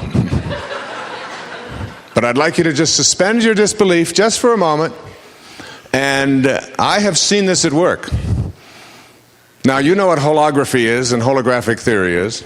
If you take one drop of blood out of your finger and put it on a scale to measure what's in your blood, it will tell you what's in every bit of your blood, everywhere in your entire system from that one tiny drop, right? Sounds strange, but it's true. And if they take one cell from any place in your body, they can run a laser through it and they literally can reproduce the entire you, that's what cloning is, from the one cell. That is, each cell contains the whole. That's why it's called a hologram or holography. But what is now being discovered is that a photograph, and I have some photographs with me, of images that have been captured on photograph when people were at high states of consciousness, and the images show up on the photographs themselves. And you know about Kirlian photography and the ability to measure invisible things like auras through photography. And it happens all the time. But the idea that a photograph of you contains all of the energy of who you are, and that photograph can have an identification of the energy of your body, and that the energy that will remove those energies which are incompatible in your life can be identified in a photograph, treated, and literally have it removed from you. Does that sound strange? Watch out, because that's what's coming. And not only have I seen it in operation, I have been there when a photograph of me has been put on there and read, and then a photograph of my wife has been put on and read, and a photograph of one of my children has been put on and read, and a photograph of Stephen has been put on and read, and I've seen the differences in what shows up and what doesn't. And these energies, these photographs can be put onto a tray, and those trays can be bombarded with various energies and literally have them removed from your body. It's just a thought. Human energy systems. And here's Courtney Cox. I have been fortunate enough to have worked with the real Max for over 3 years. I don't know what I would do without him. I don't believe anyone can afford not to be a part of it. Here's Bert Bachrach. You know who Bert Bachrach is? I've seen Max do some amazing things with me and with others. It would be unfortunate for anyone not to avail themselves of energetic balancing. Linda Gray. As a member of Sanctuary for many years, the techniques illustrated in this book seem quite normal to me and to the many people I have sent to the real-life Max. Sanctuary is the most glorious gift that anyone could ever receive. But you all know who Herb Alpert is, the musician. Well, his wife, her name is Lanny Hall, was diagnosed with terminal cancer and was told to go home and die. And the story opens with someone who is in that place in her life, who has been through the chemo, who has been through the radiation, who has been through all of the traditional ways that we have of putting more poisons into our system and hoping that those poisons won't kill you before the one that it's trying to get rid of will. There are more people in our country who make a living off of cancer than have cancer. And cancer is just one small symptom. And here's what Lanny Hall said in her endorsement of Sanctuary. My day nurse rolled me into Max's office in my wheelchair with my husband at my side. Getting out of bed had become such an ordeal for me that I was not the most agreeable person. When I met Max and Jennifer, Jennifer was filled with compassion, patience, and kindness. Max had an abundance of confidence with an endearing mixture of street toughness and a caring heart, which really describes Max. Street tough, guy you would never think of, who spent his entire life on identifying frequencies and being able to apply them in a way to help people to remove those energies from their life. We don't use the word healing. It's written as a novel because it's just the best way to stay out of litigation. And all of the people who are threatened by the idea that human energy systems are going to be the wave of the future. It's not even talked about in medical schools, but it will be. Max found the negative frequencies that were interfering with my well-being, gave me energetic solutions to remove those negative frequencies, then sent me rolling home saying they would take about a week to work. This was a woman who was in a wheelchair. For 4 days, I took the energetic solutions with no change at all. On the 5th morning, I opened my eyes after a restless and painful night and discovered that I was completely pain-free, not a twinge. My world had shifted in one sunlit morning. I called Max, and he said it was a coincidence. Lanny Hall, Mrs. Herb Alpert. So I invited Max, Steve, to come to my home. And he came with this huge machine and computer that identifies frequencies. And he read my wife and he read myself, and he put things on it telling us what we inherited, what frequencies we inherited, what frequencies we acquired, what our life force was, what the potential for when these frequencies would show up in our lives, at what age. It was all, everything he put in there. Things I had never could possibly have known about me just kept showing up and showing up as he was reading these energies. And then I went on this program. And my wife went on it, and our children went on it. And my life force moved from 71 to 99 in about 5 months. And many things have happened with this energy balancing, something I just happen to believe in, and maybe it's the fact that I believe in it. But 2 things that are absolutely noticeable. I have snored for 15 years with an upper respiratory something or other. And my wife said to me this summer, "Do you realize that you don't snore anymore?" Well, I never realized I did. I always told her I don't snore. And I was awake, and I knew if I was snoring, I would have been, you know that story. I just don't snore any longer.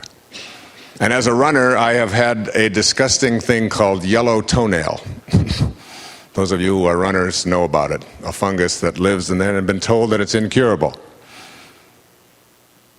Unless you want to take some drug that was offered to me called Lamisil, I believe, but the option is that you lose your liver. Or potentially you may. So I said, well, I'd rather have my liver and yellow toenails. Today I have no yellow toenails. The fungus is gone.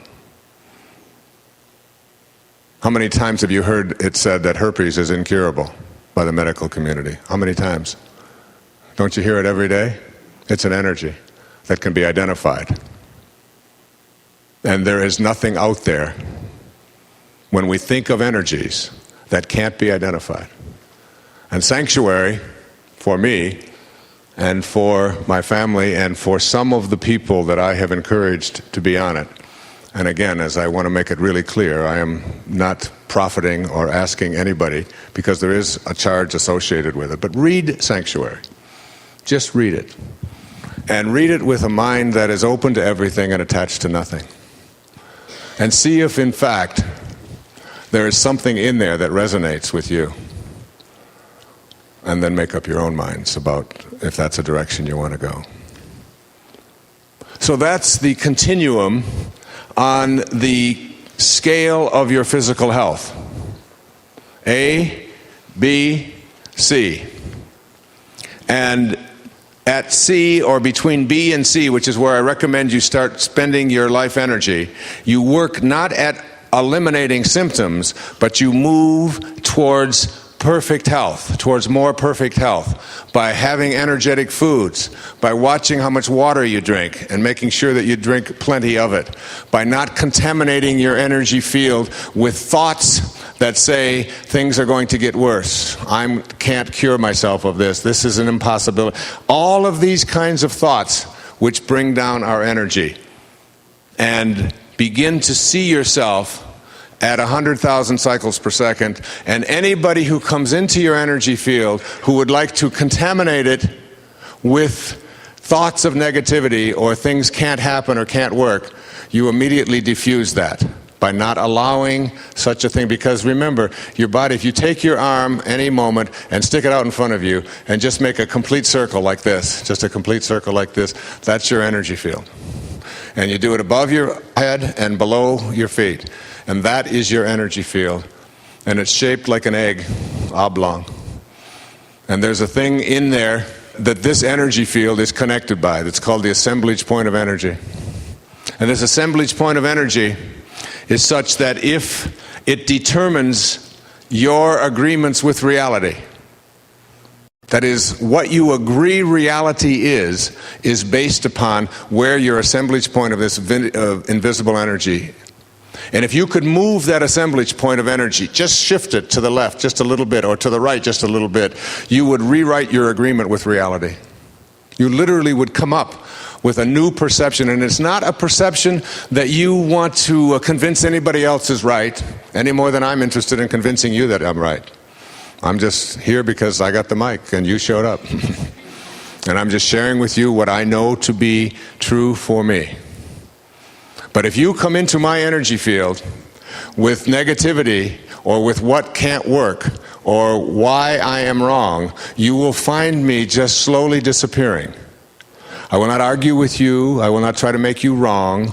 I will not engage you in such a way as to make myself feel disempowered.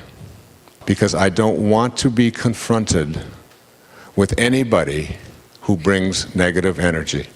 If you want to share with me the death report and the accident report and the bad weather report and the horror report and the crime report, I suggest you write it and try to imagine how little I care or want to even be informed about it, because it's not news. It's not news any longer. As Thoreau said at Walden Pond, somebody dying in an accident ceases to be news after you've heard it once. You no longer need to continue to hear the negativity and expose yourself to it, because remember, energy comes into your senses and it is completely uncontaminated. It only becomes contaminated when you interpret it and do something with it. If you measure it before it hits your eye or it hits your ear, you discover that it's just energy. So now what we want to do is, that's with our physical health, and that's not even the most intriguing part of this. There are two other aspects of this thing on this continuum. The first is your physical health, A, B, C. The second is your emotional health, A, B, and C. And the third is consciousness, A, B, and C.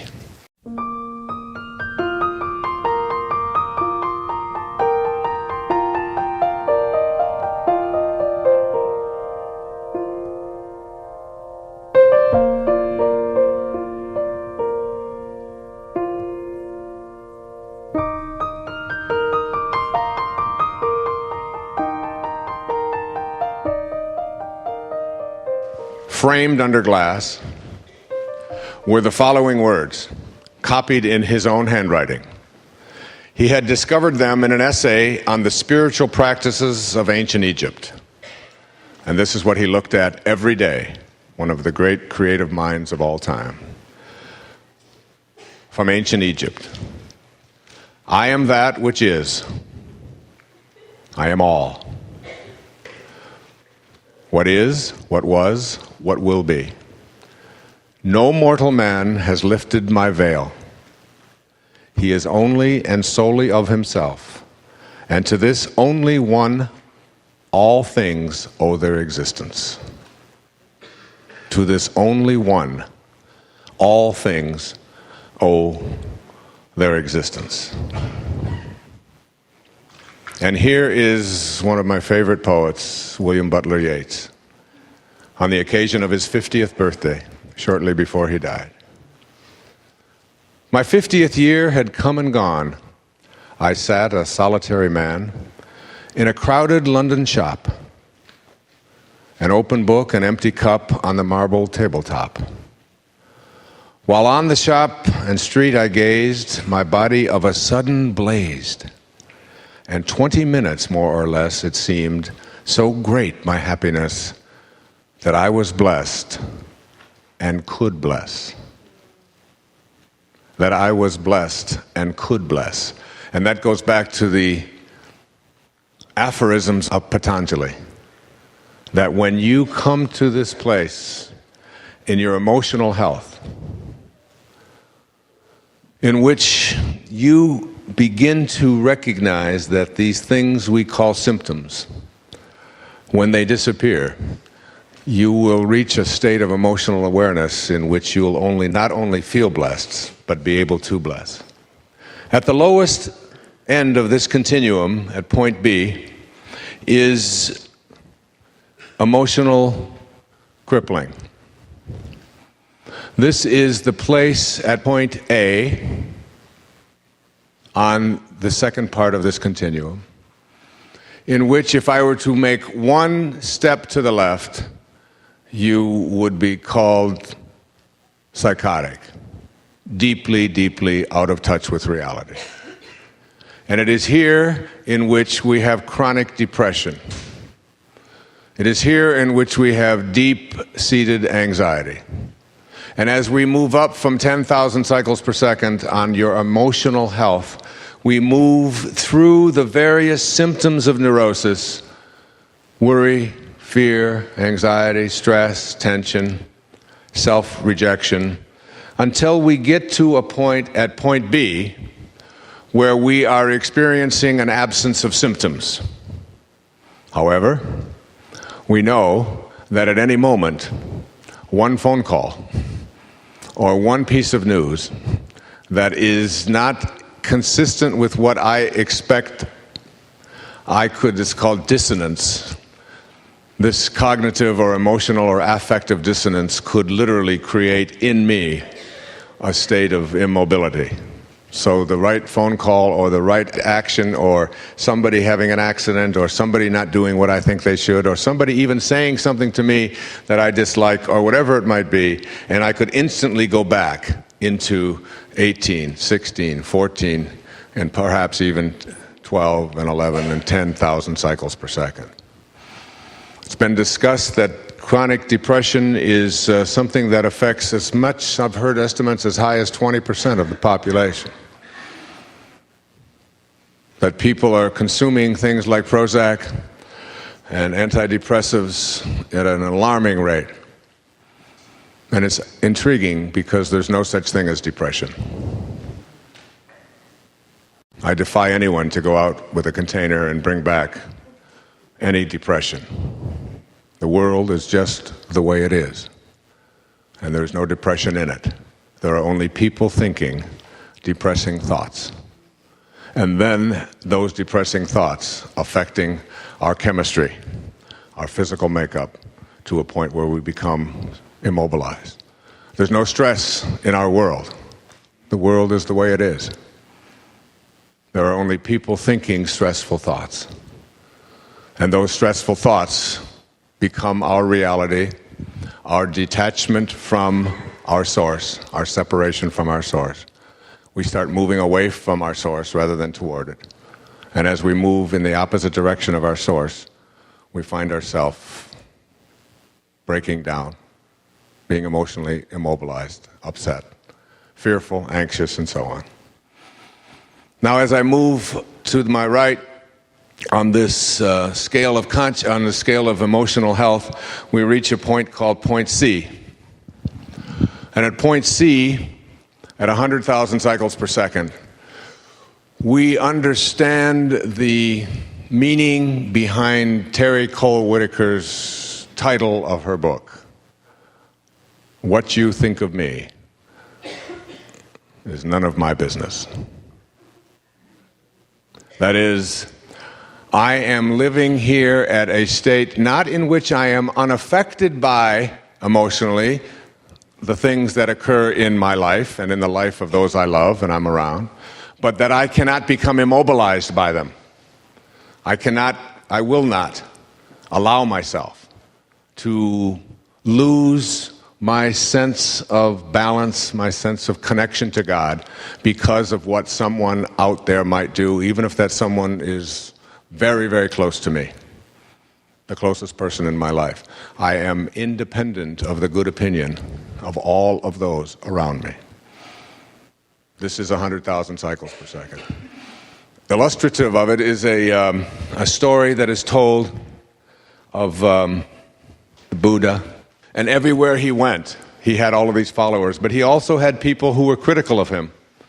And these people would find fault with him, and they would say things about him that were insulting, and they would be very inflammatory, and they would be extremely critical of him. And every time that they would behave in these ways towards the Buddha, he would respond with love, with kindness. That's all he could ever say. And one day, one of his students said to him, "I just don't understand. For days and days, these people have been so critical and so ugly in their reactions towards you, and always you still react with kindness and love. How do you do that? How does that work? And the Buddha responded with something that I think is very, very relevant to our lives. He said, if someone offers you a gift, and you do not accept that gift, to whom does the gift belong? And that was his answer. If someone offers you a gift of their hatred, of their criticism, of their bitterness, of their tension, of their fault-finding, if they offer this to you, but you don't accept it, to whom does it belong? Why, it's theirs. And the Buddha was saying, why would you ever choose to allow yourself to become depressed, upset, immobilized over something that belongs elsewhere? It's not yours. You don't own it. What you think of me is none of my business.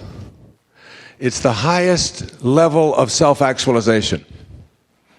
The two qualities that Maslow described, which identify what he called self-actualizers, are one is that these people are independent of the good opinion of other people, and two, they are detached from outcome. And a third is that they have an awareness of the appreciation of beauty and can see it any place. As Oscar Wilde put it so beautifully, poetically, he said, we're all in the gutter, but some of us are looking at the stars. It's those of us who are looking at the stars rather than at all of the yuck that's in the gutter. The ability to see beauty everywhere. I remember the day that I wrote about beauty appreciation as a quality of higher consciousness, as the highest representation of emotional health that you can have. The ability to see beauty anywhere and to source your life from its presence in virtually anything. We were in Lourdes, and in the morning we went to an English Mass where all of the people who spoke English showed up at 9 o'clock. And all of the people, my wife and all of the others that were there in Lourdes, were standing there listening to the priest from Ireland give this morning Mass in English for St. Bernadette. And it was pouring, pouring, pouring rain that morning. And by that night, during the procession, it cleared up. It was so magnificent. But that morning, and it seemed fitting, since this woman materialized this healing water, that we be in the rain. I don't know, there was something that just felt right. And everybody, all of the people kept coming over to me with umbrellas, and all of them kept telling me, oh, isn't it a shame that we have to come all the way here and stand here in the rain? And I kept thinking, it's so magnificent. Just get away from me with your umbrella behavior. Enjoy the rain. And the day that I wrote about John Keats in Wisdom of the Ages, about beauty appreciation as one of the 60 qualities of self-actualization and how to apply it in your life, I read all about his life. He was called the greatest poet of the 19th century by the Britannica. The greatest poet of the 19th century, the greatest Victorian poet. And he wrote a poem called Ode on a Grecian Urn. And in that poem, he says words to this effect: when death shall this generation waste, thou shalt remain amidst others' woe. This thou, this eternal thou. And he concludes that observation with these words: beauty is truth, and truth is beauty. That's all you need to know on earth, and all there is to know. Do you know that John Keats died at the age of 25? 25? Imagine what passion he must have felt in his heart. Imagine how important it must have been for him to be detached from other people's thoughts about what he should be doing with his life. And he would sit down and write over 4,000 beautiful poems and pass away at the age of 25. And his brother passed away at 22 or 23. Independence of the good opinion of others, detachment from outcome, appreciation of beauty, living with passion. That's emotional intelligence. It's 100,000 cycles per second. And every time you find yourself in a place where someone is attempting to bring you down into fear, into worry, into anxiety, into stress, by contaminating your energy field with their story or with their attempts to make you feel guilty or their idea of you should really be upset because I am too, or whatever it is that you are being exposed to in your life, you have the option at that moment to just say to yourself, but what you think of me is none of my business. And I have to be in a place where I can emotionally stay strong regardless of whether or not anyone out there thinks that I should be reacting in a different way. That's 100,000 cycles per second. And you know something? After a while, it isn't something that is anxiety producing. It isn't something that people will dislike you for. As a matter of fact, people around you will begin to respect you more because people respect strength, not weakness. Power versus force. When you become empowered, you are respected. People will want to know more of how you're able to be that way in the face of such things.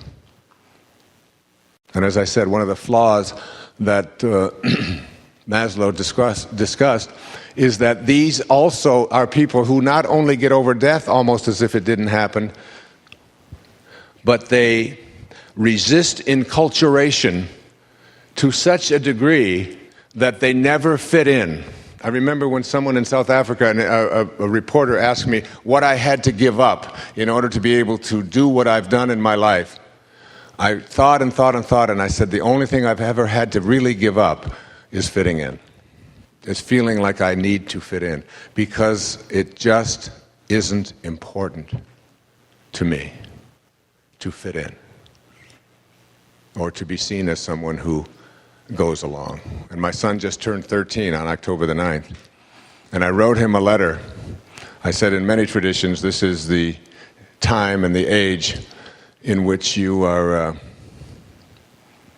considered to be a man. If you were Jewish, you'd be having a big occasion in your life called a bar mitzvah. And I knew I was going to be in Lourdes that day. And I left this letter for him, and I said, the only thing I really want you to grasp and get is that if you follow the crowd, you're going to end up stepping in shit. If you follow the crowd. If you lead the crowd, you won't. So that when they come to you with their drugs, and when they come to you with their cigarettes, and when they come to you with their booze, and when they come to you with all of these things that are temptation and vexations, just go into your own soul and listen there. Or as Shakespeare put it, go to thy bosom, knock there, and ask what your heart doth know. What your heart doth know. He said, oh, Dad, that's so dorky, you know. But he'll keep it, and he'll remember.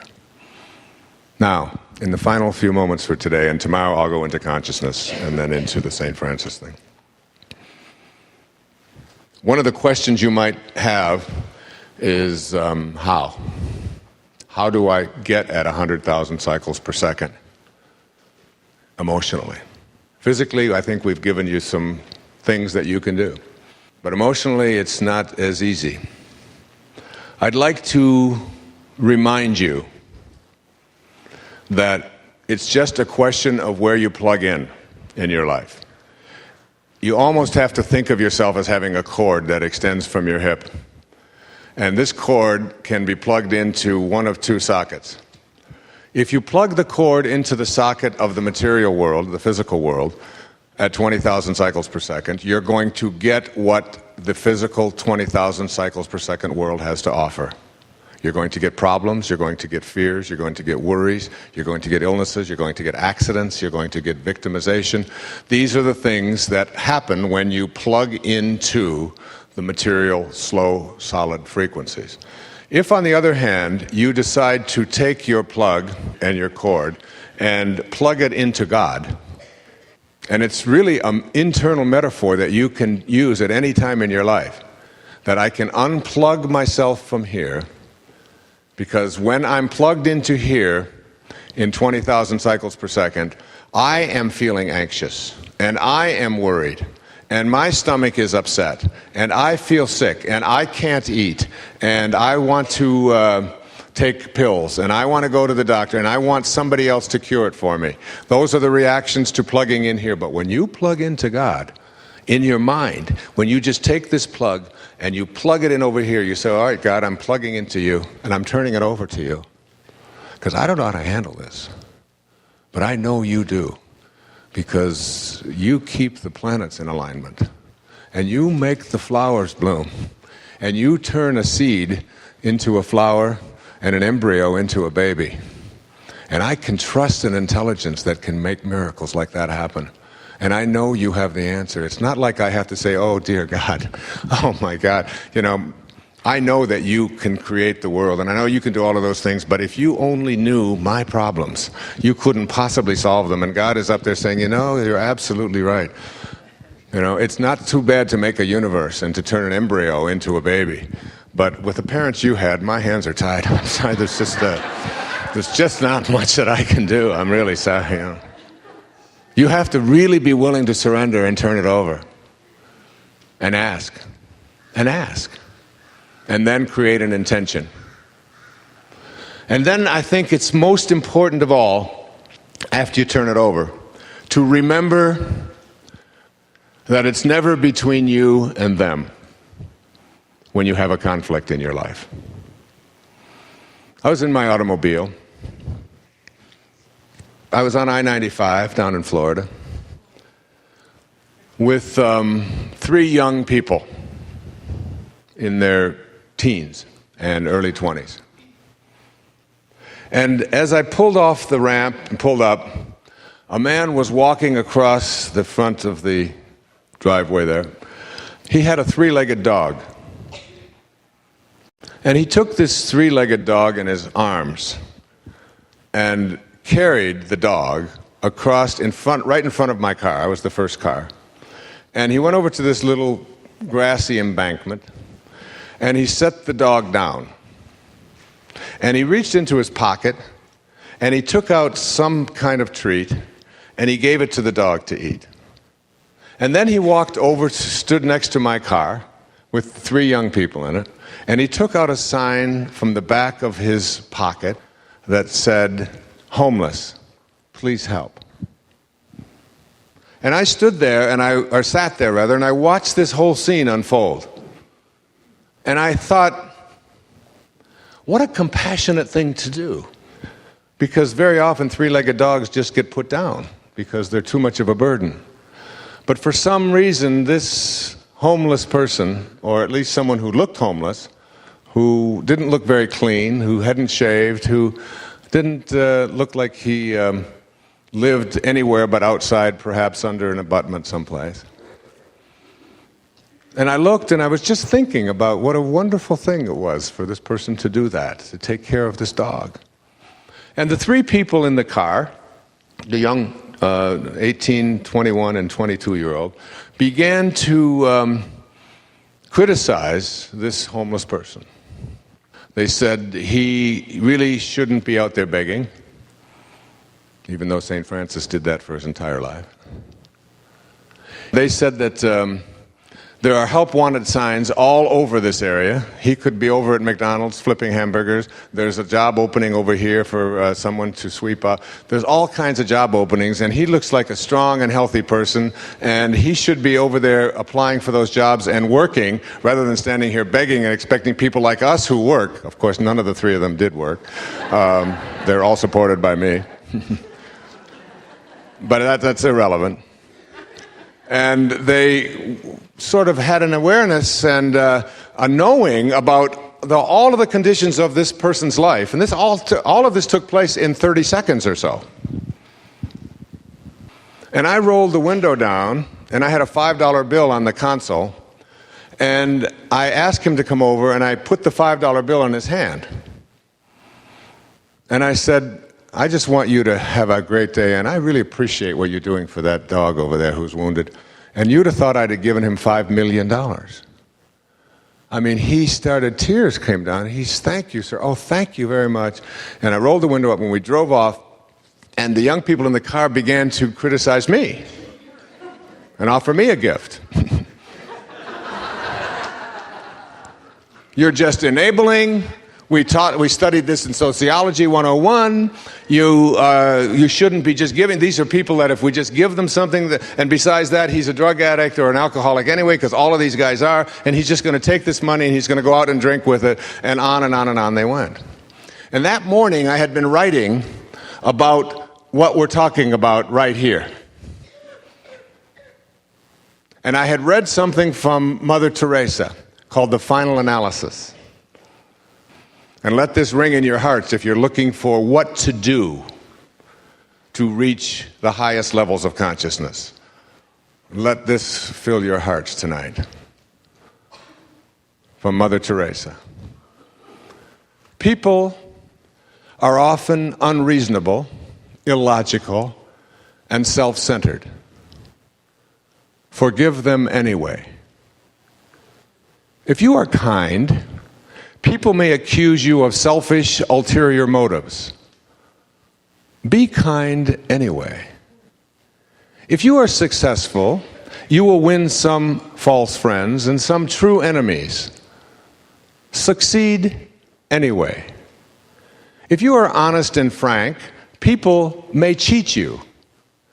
Be honest and frank anyway. What you spend years building, someone may destroy overnight. Build anyway. If you find serenity and happiness, they may be jealous. Be happy anyway. The good you do today, people will often forget tomorrow. Do good anyway. Give the world the best you have, and it may never be enough. Give the world the best you have anyway. You see, in the final analysis, it's all between you and God. It was never between you and them anyway. You can applaud because that's from Mother Teresa.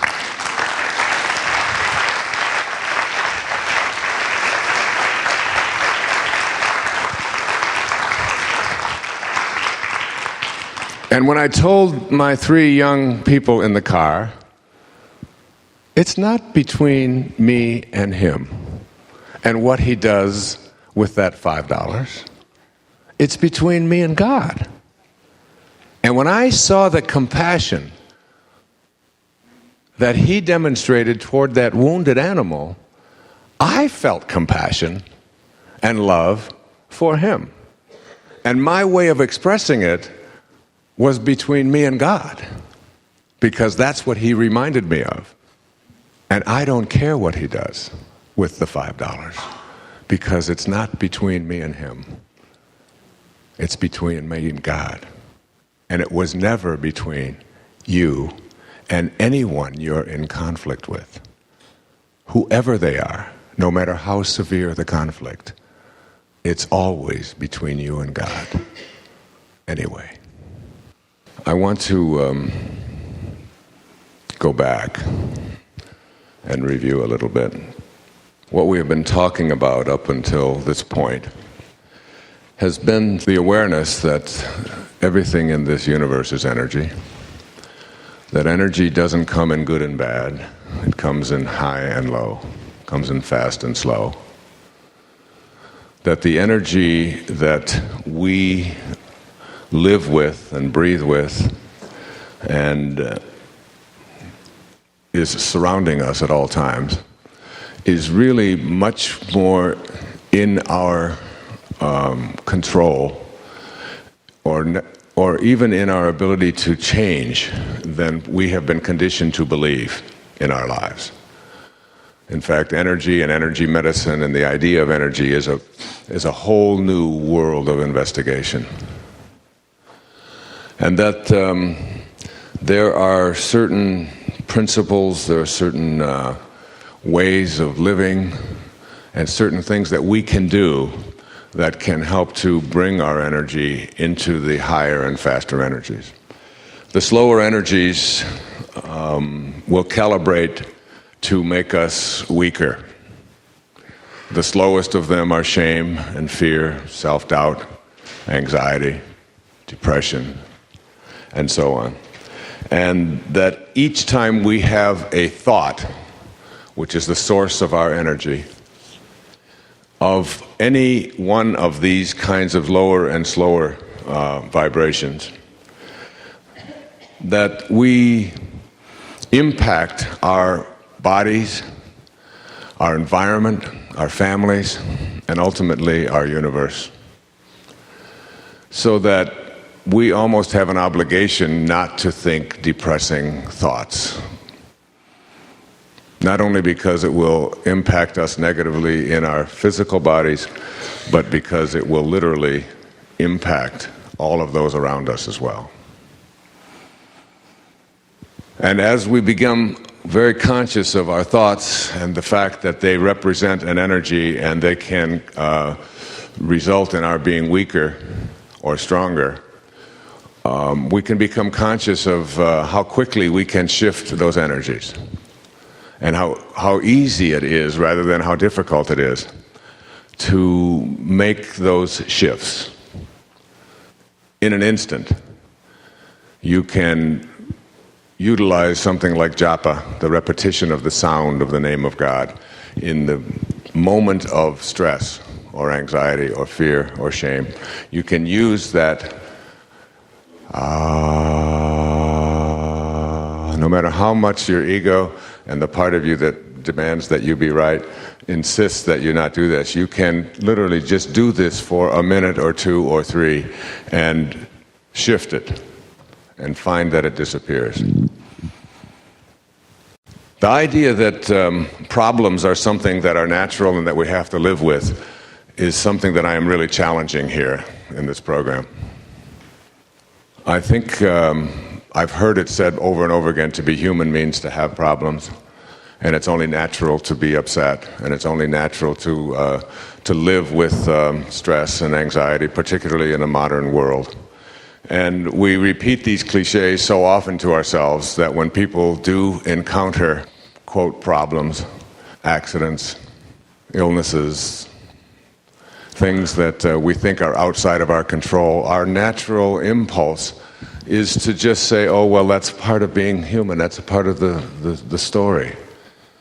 But yet the great spiritual literature that I respect so much says it doesn't have to be that way. That whatever it is that we are experiencing in our life, we have a choice of how we decide to process it. And the method that we use for processing it really is a choice of energies, which energies we're going to use. There were two observations that I wanted to share with you. One is from a great spiritual teacher, a great spiritual master. His name is Sai Baba. And Sai Baba is, he lives in the south of India, in a little village called Puttaparthi. He has the gift of fish and loaves. He has the ability to manifest, that is, lives at Siddhi consciousness. That is, Siddhi consciousness is a state in which there is no time lapse between what you think about and having it show up in the physical world. There's no time lapse at all. So that for most of us, if we want to manifest something into our lives, we have the thought, and then with that thought, we begin to come up with ways to implement that thought into the material world. And we work on it, and we set goals sometimes, and we struggle with it, and we try things, and they don't work. And ultimately, over a period of time, our thoughts create our reality. That's how most of us do it. And then there's this place that Jung called synchronicity, where you have a thought, and it just begins to show up. I once Deepak and I talked on a set of tapes earlier about how do you get strawberry ice cream. The 4 ways to get strawberry ice cream. The first way to get strawberry ice cream is to have a thought, gee, I'd really like to have some strawberry ice cream. And then you get up on your bicycle, or you go for a walk, and you go to the 7-Eleven, and you say, do you have any strawberry ice cream? And you come home with some strawberry ice cream. That's the first way. It's the lowest level of consciousness. It's the way most of us do it. Second way to get strawberry ice cream is to have a thought, gee, I'd really like to have some strawberry ice cream. And you say to one of your children, go get me some strawberry ice cream. This is a higher level of consciousness. Because you have a thought, you do nothing, and you send someone out to get it. The third way to get strawberry ice cream is to say, have a thought. It always starts with a thought. I'd really like to have some strawberry ice cream. And then someone walks by and says, excuse me, is this your strawberry ice cream? And you go, whoa, booga, booga, booga. You're not going to believe this. And you call everybody you know. And you say, you're not going to believe what happened today. I was just thinking about having some strawberry ice cream, and somebody walked by and said, would you like some strawberry ice cream? Okay? That's the third way. That's called synchronicity. The fourth way to get strawberry ice cream is to have a thought, gee, I'd really like to have some strawberry ice cream. And you manifest it from your thought. You just go like this, and it's there. No, I don't want to demonstrate that here. I just don't like to show off. Huh? I'm only 97 lifetimes away from that. Huh? But this is the way Jesus fed the hungry. All right? This is the way St. Francis had Sister Clare appeared. By saying, when the road from the Porciuncula to San Damiano is covered with white flowers, that's the day I will allow a woman into the Porciuncula. And Brother Leo went out and looked, and all he could see was white flowers, and brought them back to him. That's Siddhi consciousness. When the hungry need to be fed, here's the bread and here's the fish. Even the least among you can do all that I have done, and even greater things. The fact that it's possible for you to do this is one of the things that you have to really examine and really look at in your life, and be open to. And the irony is that you have to do it without ego. Because the moment you involve your ego and say, watch, I'm going to do this on The Tonight Show, it's gone. So, Sai Baba has this gift. He can manifest vibhuti, which is this holy dust. I have some that has been manifested for me by Sai Baba. Sai Baba appears to me fairly regularly in my dreams. And his appearance is just absolutely real.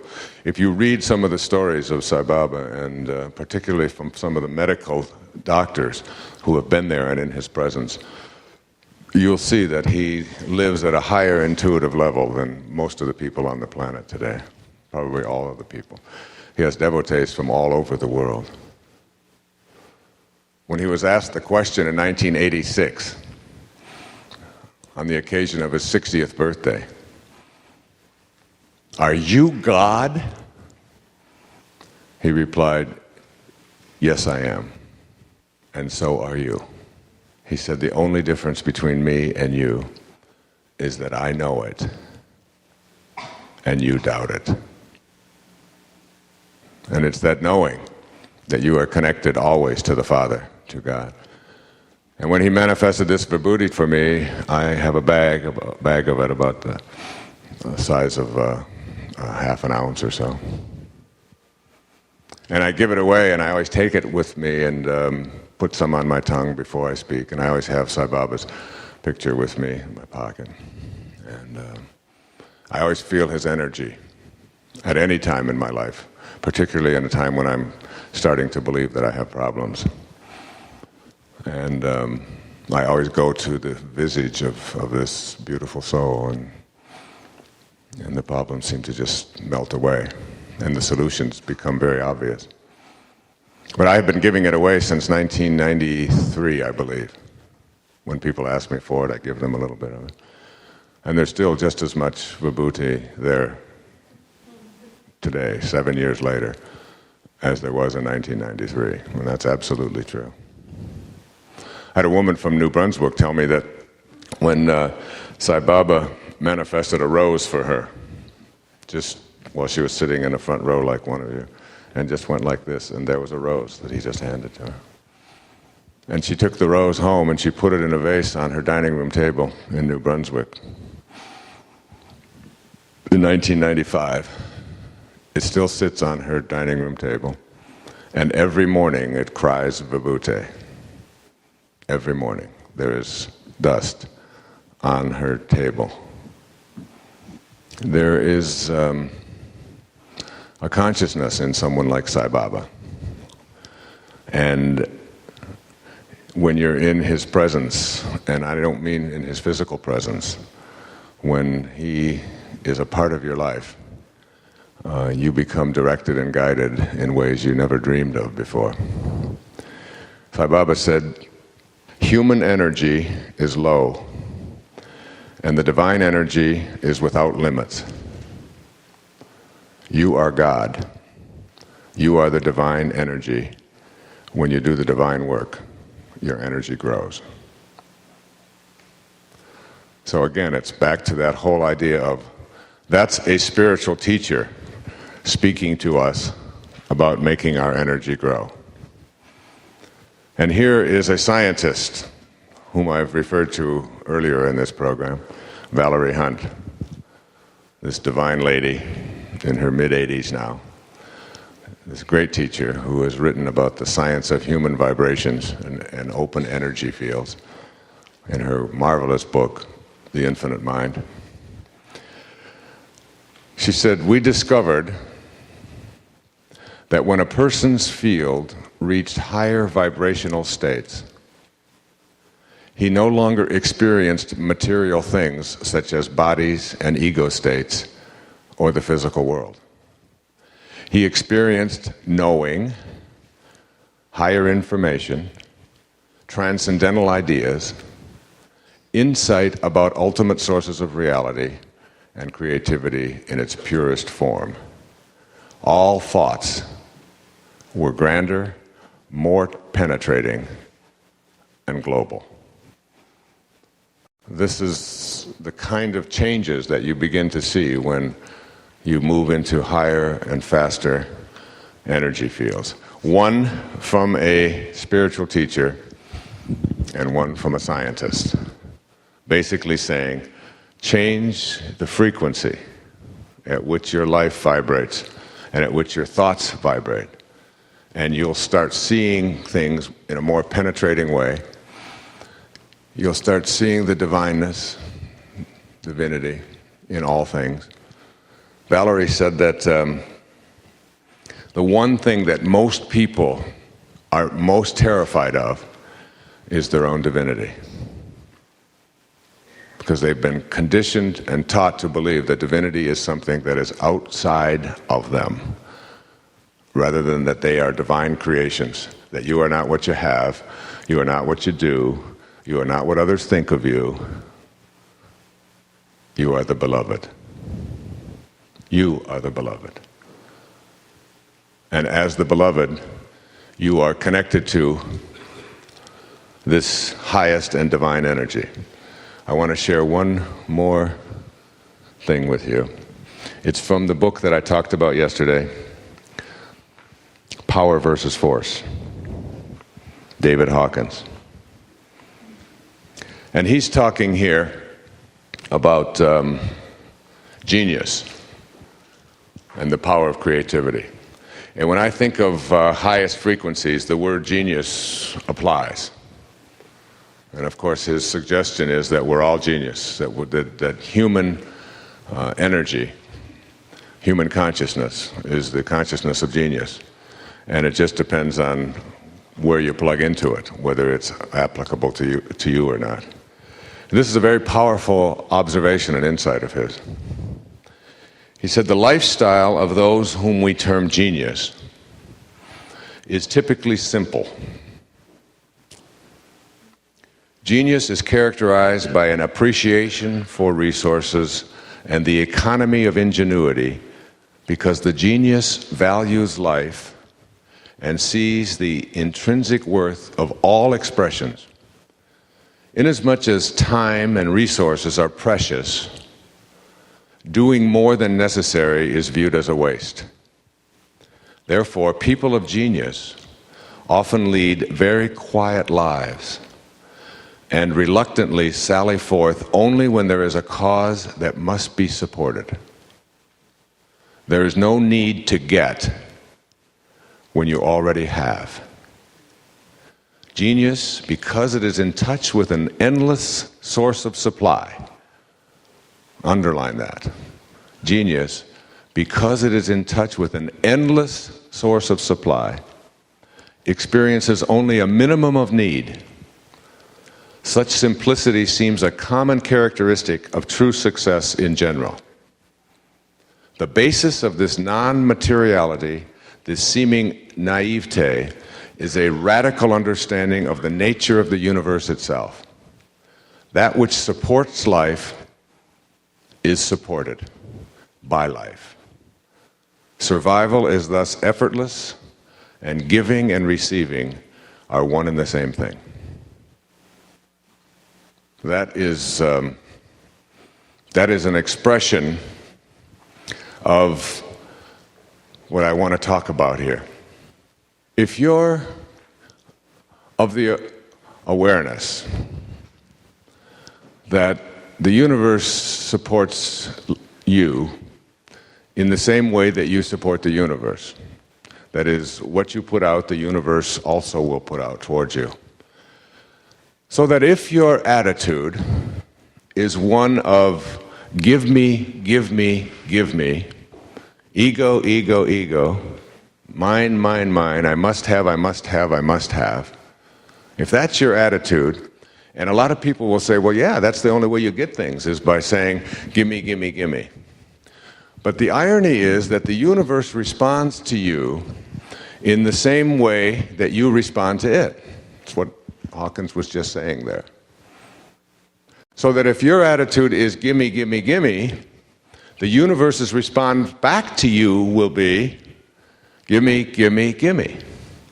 And you will find yourself never arriving and always in this stressful striving, trying to get someplace else, feeling pressured, never ever being able to feel simple and joyful and blissful, because you're always having to give back, do something, do more, do more. The pressures that you feel come from what you send out into the universe. On the other hand, if what Hawkins there is saying is true, that when you support life, life supports you, what you put out into the universe puts out to you. And if you shift your internal thoughts from give me, give me, give me, to how may I serve? How may I serve? How may I serve? What are your quotas? What are your quotas? What may I do for you? If you shift to that, the universe's response back to you will be, how may I serve you? How may I serve you? And constantly, wherever you go, you will find the universe wanting to give things to you. And it doesn't come from your saying, I want things from the universe, because the universe will then say back to you, I want things from you. It comes from your saying to the universe and to the world, what can I do for you? How may I serve you? Life supports life in the same way that you put it out there.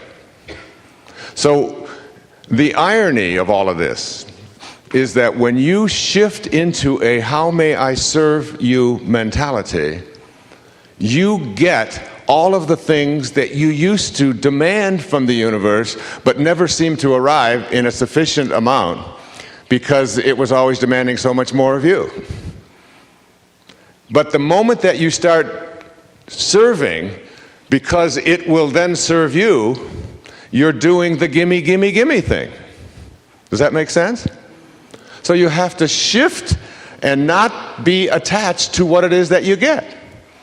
And that's why in A Course in Miracles, there's a wonderful line that is so paradoxical that most people are always asking me about when they read Manifest Your Destiny, which is, infinite patience produces immediate results. Now, how do you deal with that?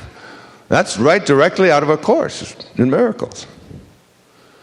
And the way I interpret that is that you have to detach from what it is that you want to attract into your life.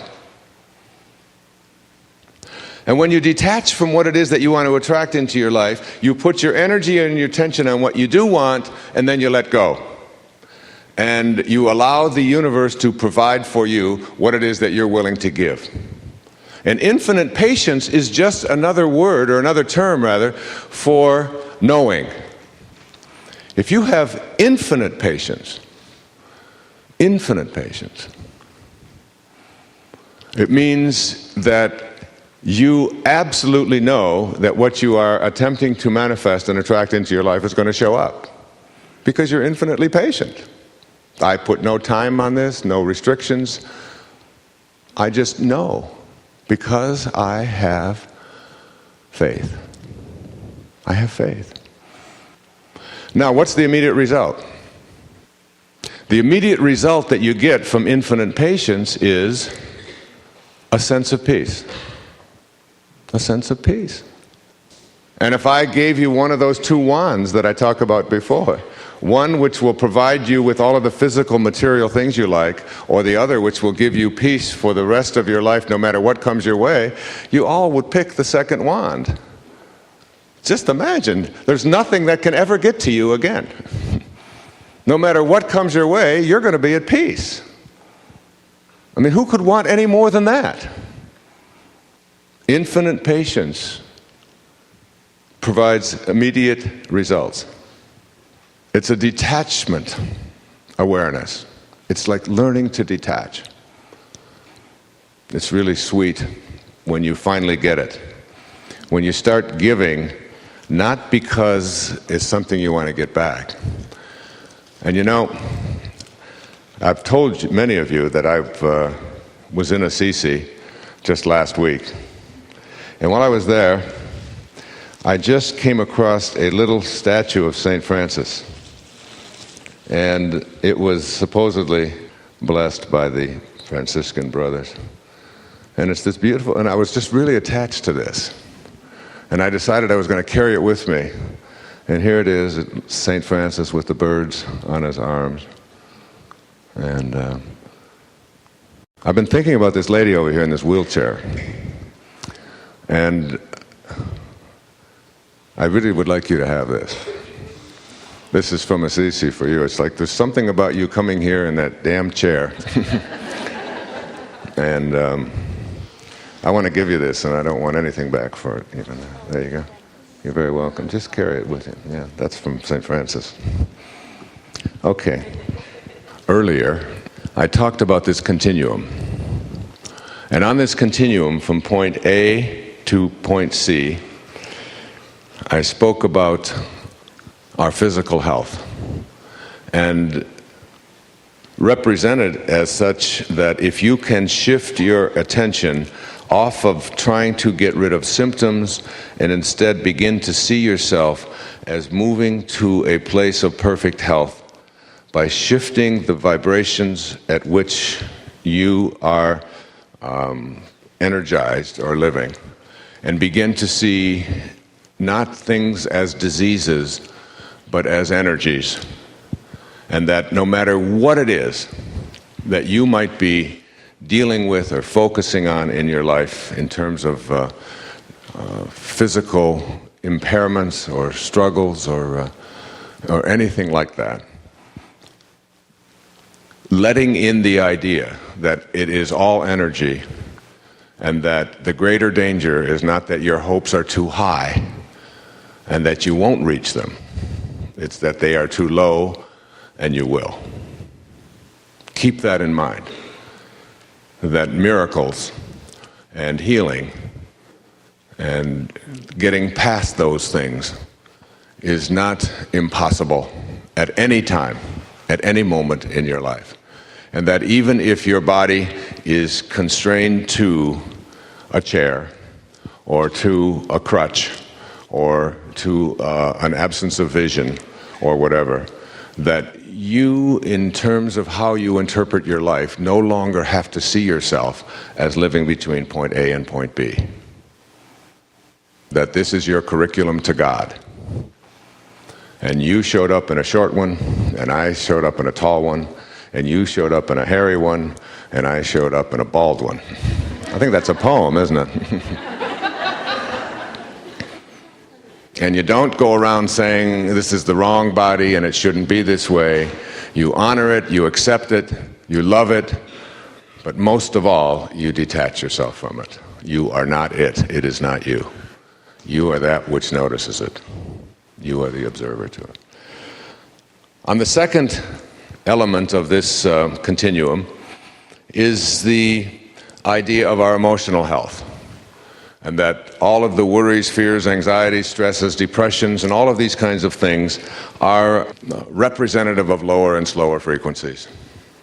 And that what we want to work at is not so much getting rid of our emotional symptoms as to begin to see ourselves as moving towards a place where symptoms are no longer a possibility, because that isn't how I'm going to choose to process and interpret my world any longer.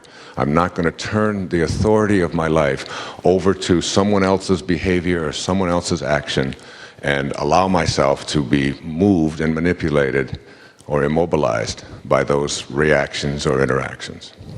Until I get to a place at point C in which I'm at perfect emotional health. I am free to experience any emotion, including rage, including joy, bliss, and so on, but I am never choosing to become immobilized or unable to function as a result of other people's actions. One of the questions people ask is, what's the relationship to thoughts and feelings? My feelings come from my thoughts. I control my thoughts. Therefore, I can control my feelings. You don't want to go around in life believing that your feelings are something that just happened to you that you have no control over.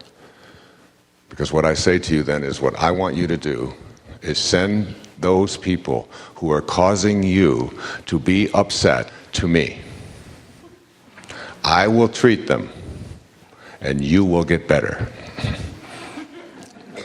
And you can see the absurdity of that. You have to look at how you are processing and interacting with everyone in your life and begin to make conscious decisions to not allow those people's behaviors, actions, or lack of actions to be the source of my emotional status. It comes from within, comes from me. And that's perfect emotional health. And we don't all have it all the time. I'm the first to admit that I don't either. There are many people in your life that show up who are great teachers in your life. Many of them are people that you don't get along with. Anybody who can push a button and send you into a frenzy is a great teacher of yours. And those people don't go away. They just keep showing up. They're like a turd that won't flush.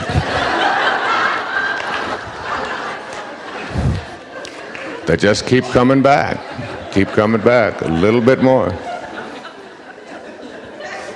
And the reason they are that is because they are teaching you something in that moment. And what they're teaching you is you have not yet mastered yourself. And until you have, I'm just coming back. I'm just going to keep coming back. And what does it mean to have mastered yourself? I can choose peace rather than this. I can choose peace rather than this. When I told my daughter Serena when she was 13 years old that I was tired, just tired, of you complaining to me about what kind of a father I am, because she was really good at it. And I said, what I want you to do from now on is I want you to take responsibility for the kind of father I have become. She said, I don't get it. And she always stood there with her own little, I said, well, what I know about all of the literature that I have studied in spirituality is that we choose our parents before we even get here. She said, you're trying to tell me that I chose you to be my father? I said, exactly. When did I do this? She said, I don't remember any of this. I said, well, you don't remember what you had for breakfast last Thursday. You don't remember being in a crib. You don't remember being in mommy's tummy. But all of those things happen. Just because you don't remember it doesn't mean that it's true. I said, you just got to trust me on this one. Before you even showed up here, you had an option. You had lessons to learn, and you needed certain parents to get here. That's how you get here. And you picked mom to be your mom, and you picked me to be your father. So you're telling me, this is exactly the way she talks, only it's with a lot of likes. Like you're telling like me, like you're like me, telling like me, you telling like, I said, yep, like I'm telling like you. That before I even got here, that I was choosing like you to be like my father? I said, yeah. She said, I must have been in a hurry.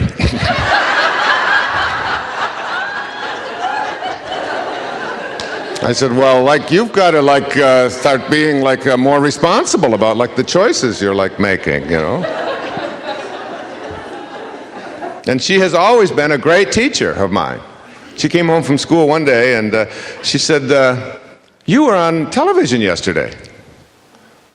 I said, yeah. She said, you were on Oprah Winfrey. She said, there were people in the school talking about that. She said, you didn't tell me you were going to be on Oprah. I said, well, she called and I went. I didn't ask your permission. I just went. She said, they were talking on there in the class. The teacher was talking that you actually wrote a book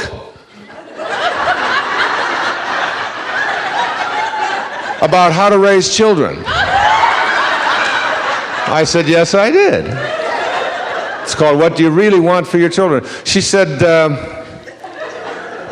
tell me it isn't true. You couldn't have written a book about how to raise children. That's my daughter. I once said to Stephanie, who was, when she was 13 or 14 years old, would you like to come and hear me speak? I said, people actually pay to hear me talk. She said, why? Don't they have a life? That's it. Her greatest line ever was when we had to tell her once more that that mom was pregnant, because my wife had 5 children in 8 years. And when we had to tell her that the 5th one was coming, and she was in I think the 7th grade, she said, how do you think it feels? I said, well, we're blessed and we're able to afford it, and you're lucky that we had a different attitude when we found out about you. than you have about this, but we're actually very, very happy and very thrilled. We're very blessed, and it's a surprise to us, too. A surprise. Right. She said, how do you think it feels to be the only kid in junior high school who has parents who like to do it?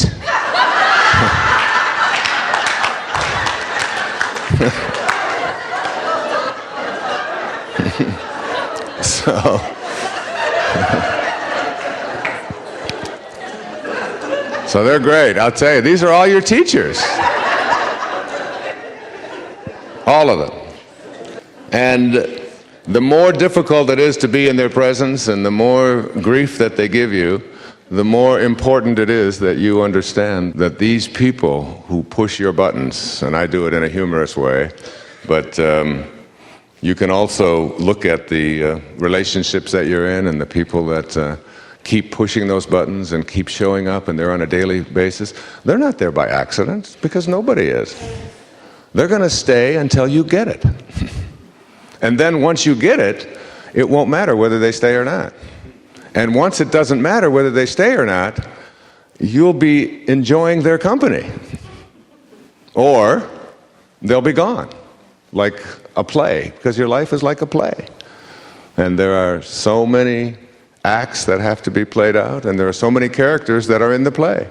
And some come in for the opening act. And sometimes they stay for Act 2, or maybe even Act 3. And then they depart. Some stay for 4, 5, and 6 acts. Every one of these people have a role to play.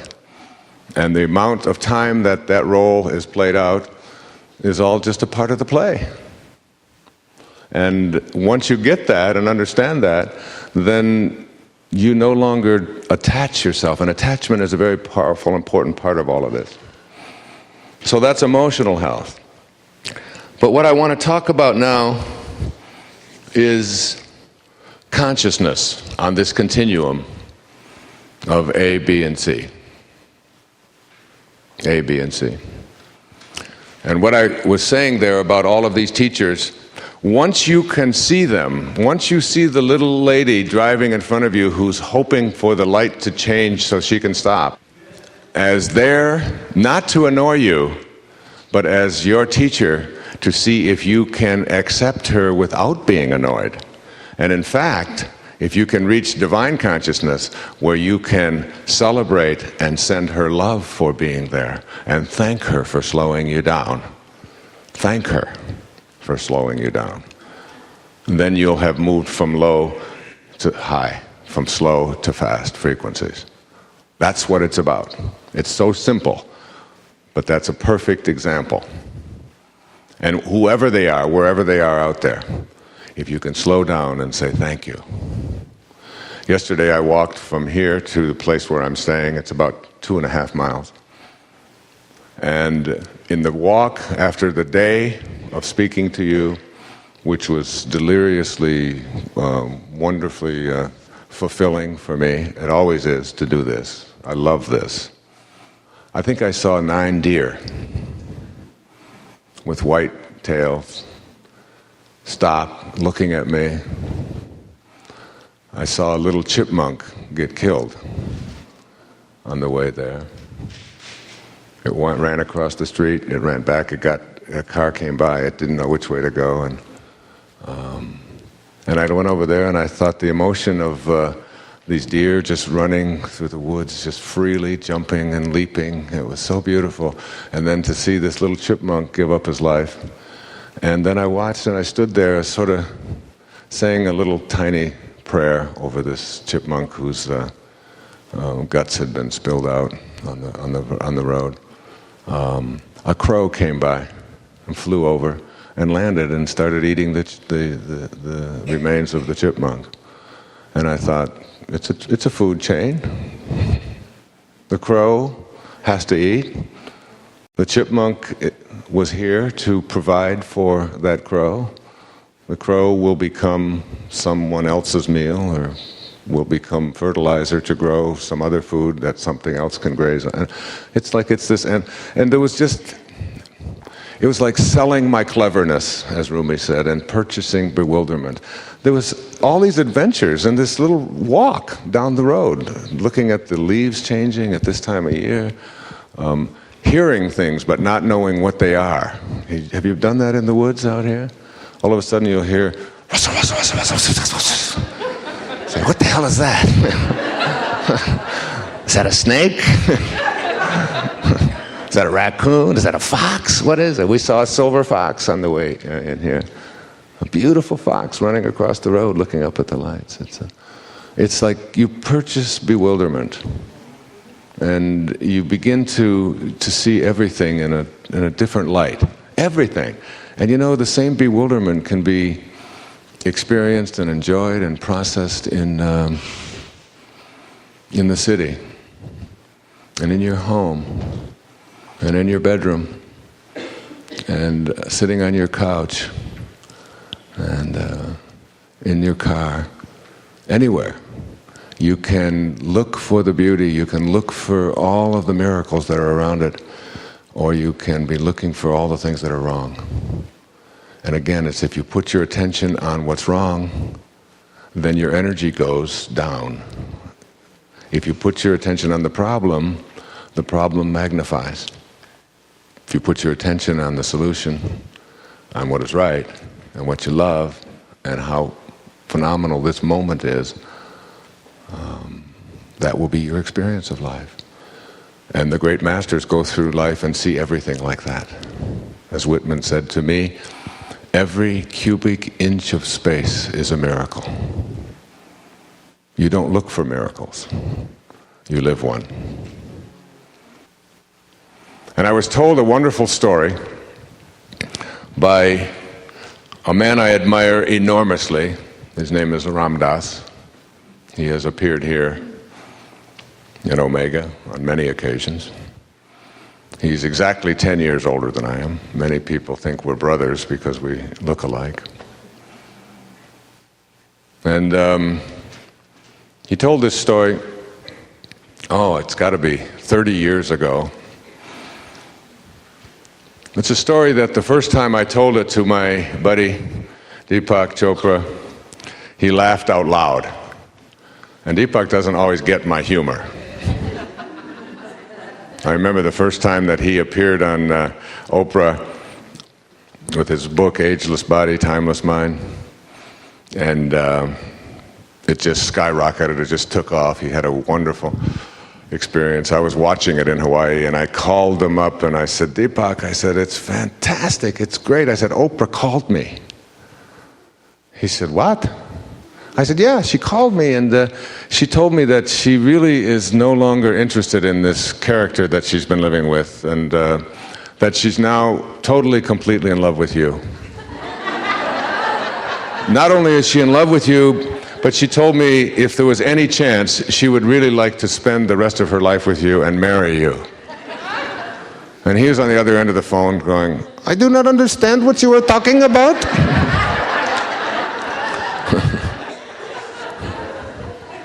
Why would Oprah say so? He said, I said, Deepak, she just said to me she thought the idea of being Oprah Chopra was as good as it gets.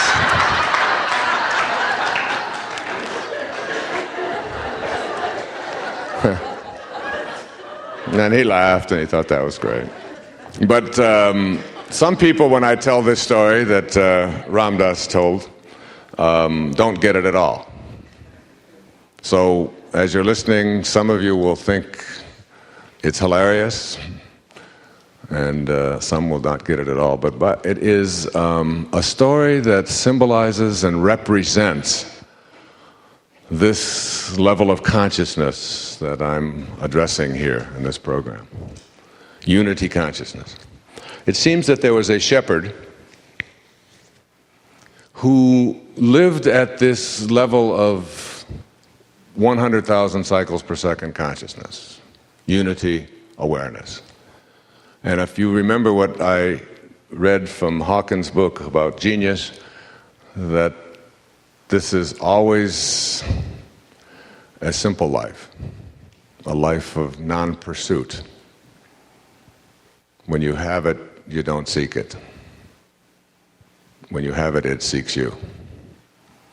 But because you're not seeking it, even when it seeks you, you just let it pass, so that it just seems to flow through you rather than something you hang on to. It's like trying to grab a hold of the water in the stream, and the tighter you squeeze, the less you get to experience the stream. But when you let go and just let your hand be in the stream and appreciate the flowing of it, you get to experience it. Squeeze, it's gone. Flow, you know it. And this was a man who lived at that level, but he was a simple man, and he was a shepherd. And someone from the West approached this shepherd, someone who was, let's say, not at 100,000 cycles per second, maybe 20. And he said to the shepherd, he said, "That's a fine flock of sheep you have there." He said, "Could I ask you a few questions about your sheep?" And the shepherd said, "Why, of course." He said, "Well, he said, how far do your sheep walk every day?" The shepherd said, "I can't answer that question unless you tell me which ones you're talking about. The white ones or the black ones?" "Well," he said, "I was thinking of the white ones." He said, "Well, the white ones walk 4 miles every day." The man said, He said, "And what about the black ones?" He said, "Oh, the black ones also walk 4 miles." The man was a little perplexed. He said, He said, "Well, can you tell me," he said, "how much food would your sheep eat in any given day?" And he said, "Well, in any given day, I can't answer that unless you tell me which ones you're speaking about, the white ones or the black ones." He said, "Well, the white ones." He said, "Well, the white ones eat 2.5 pounds of grass every single day. We've measured that." He said, "Oh," he said, "that's amazing." He said, "And what about the black ones?" He said, "The black ones eat 2.5 pounds also." He said, "Wow." He said, "That's amazing." But he said, "Well, let me ask you one more question." He said, at shearing time in the spring, how much wool do your sheep give?" And again, the man said, "Well, I can't answer it unless you keep asking me these questions, but you don't make the distinctions." He said, "Are you speaking about the white ones or the black ones?" He said, "Okay, the white ones." He said, "Well, the white ones give 6 pounds of wool every year at shearing time." And the man said, "Don't tell me." He said, "What about the black ones?" He said, "Well, the black ones give 6 pounds of wool also." Finally, the man from the West couldn't take it anymore. And he said, "Look," he said, "I just don't understand you." He said, "Every time I ask you a question about your sheep, you divide them into the white ones and the black ones, and then you tell me that they're exactly the same. What is with that?" And the man said, "Oh," he said, "that probably is confusing." He said, "I can explain that." He said, "You see, I've been working as a shepherd for many, many years, and I've saved up all of my money." And he said, "You see all of those sheep out there?" He said, "You see the white ones out there?" He said, "Yes." He said, "Well, those are mine." He said, "I purchased them, I own them, I've raised them, and those are all my sheep." "Oh," he said, "I see." He said, "Well, who owns the black ones?" I said, "I do." And that's the story. Isn't that a great story? I love that story. So it's very important for us to make these distinctions, but in the end, we're all one. We're all one.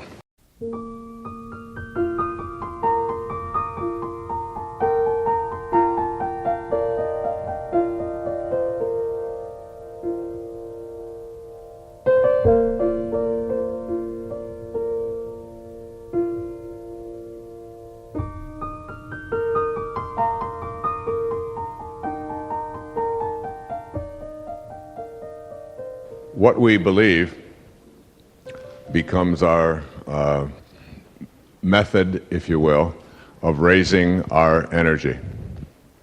How we think. You've seen it demonstrated. You know that a thought creates a reaction. And all the thought has to be is on a knowing, and it doesn't make any difference whether the scientific community agrees with it or disagrees with it or thinks that it's right or doesn't. If you have a knowing that you can get rid of snoring, and that's where you put your attention, snoring will disappear from your life. And so will anything else if you do it with infinite patience and that knowing. And I want to tell you a story that was told to me by a minister as I was speaking for a conference in Austin, Texas a few years ago. He was a Southern minister. And I was surprised at his story. And it really is sort of illustrative of what I've been speaking about and what I'd like to go into right now. It seems that there was a minister, and he was giving a sermon on Easter Sunday. And he noticed that in his congregation there was a woman, her name was Marjorie. She was 92 years old, and she hadn't been in church for several months. In fact, she hadn't been there since the fall. And so he decided, since she lived out in the rural parts of the congregation, that he would go out and visit and see if she was all right, because she lived alone. That afternoon, after the service, he drove out and he knocked on the door, and Marjorie came to the door as sprite and happy and alive and healthy as a woman of 92 could be to him. She offered him some tea and some biscuits, and they talked and chatted, and he noticed as he looked around her home that it was filled with antiques. It had a lot of colonial furniture, had old colonial pottery. It had an old pump organ, you know those old pump organs where the pipes go up the wall? And everywhere he looked, he could see these beautiful ancient antiques. And he started walking around when she was in the kitchen, and he would look over here at this, and he looked at a little bowl, a pottery bowl, and it was sitting on top of that old pump organ. And he looked again, and it was filled with water. He didn't want to say anything, and he came and sat down, and they talked. And then when she got back into the kitchen, he walked over, and he looked at it, and sure enough, it was filled with water, and it had a condom floating in it. He went back and sat down, and again, when he had an opportunity, he just walked around and looked, and sure enough, that was a condom floating in that antique bowl on that old pump organ. And then he finally, when he was leaving, he didn't want to embarrass her, and he didn't want to really ask, but his curiosity really got the best of him, and finally he said to her, he said, "Marjorie, I'm really happy that you're feeling well, that you'll be back in church next Sunday." She said, "Well, the roads have cleared now." She said, "I can drive and get there." He said, "That's wonderful. It's been great visiting with you. Thank you for your hospitality." He said, "By the way," he said, "what is that over there?" He said, "I've looked at it." She said, "That? Oh." She said, "I'll tell you what that is." She said, "It's a miracle. That's what it is."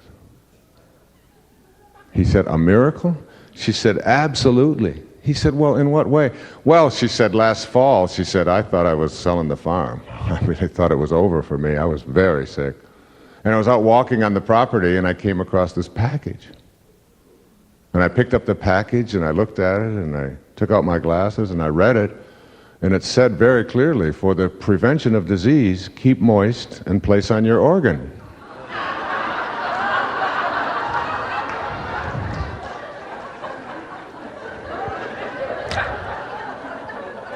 She said, "I haven't been sick all winter."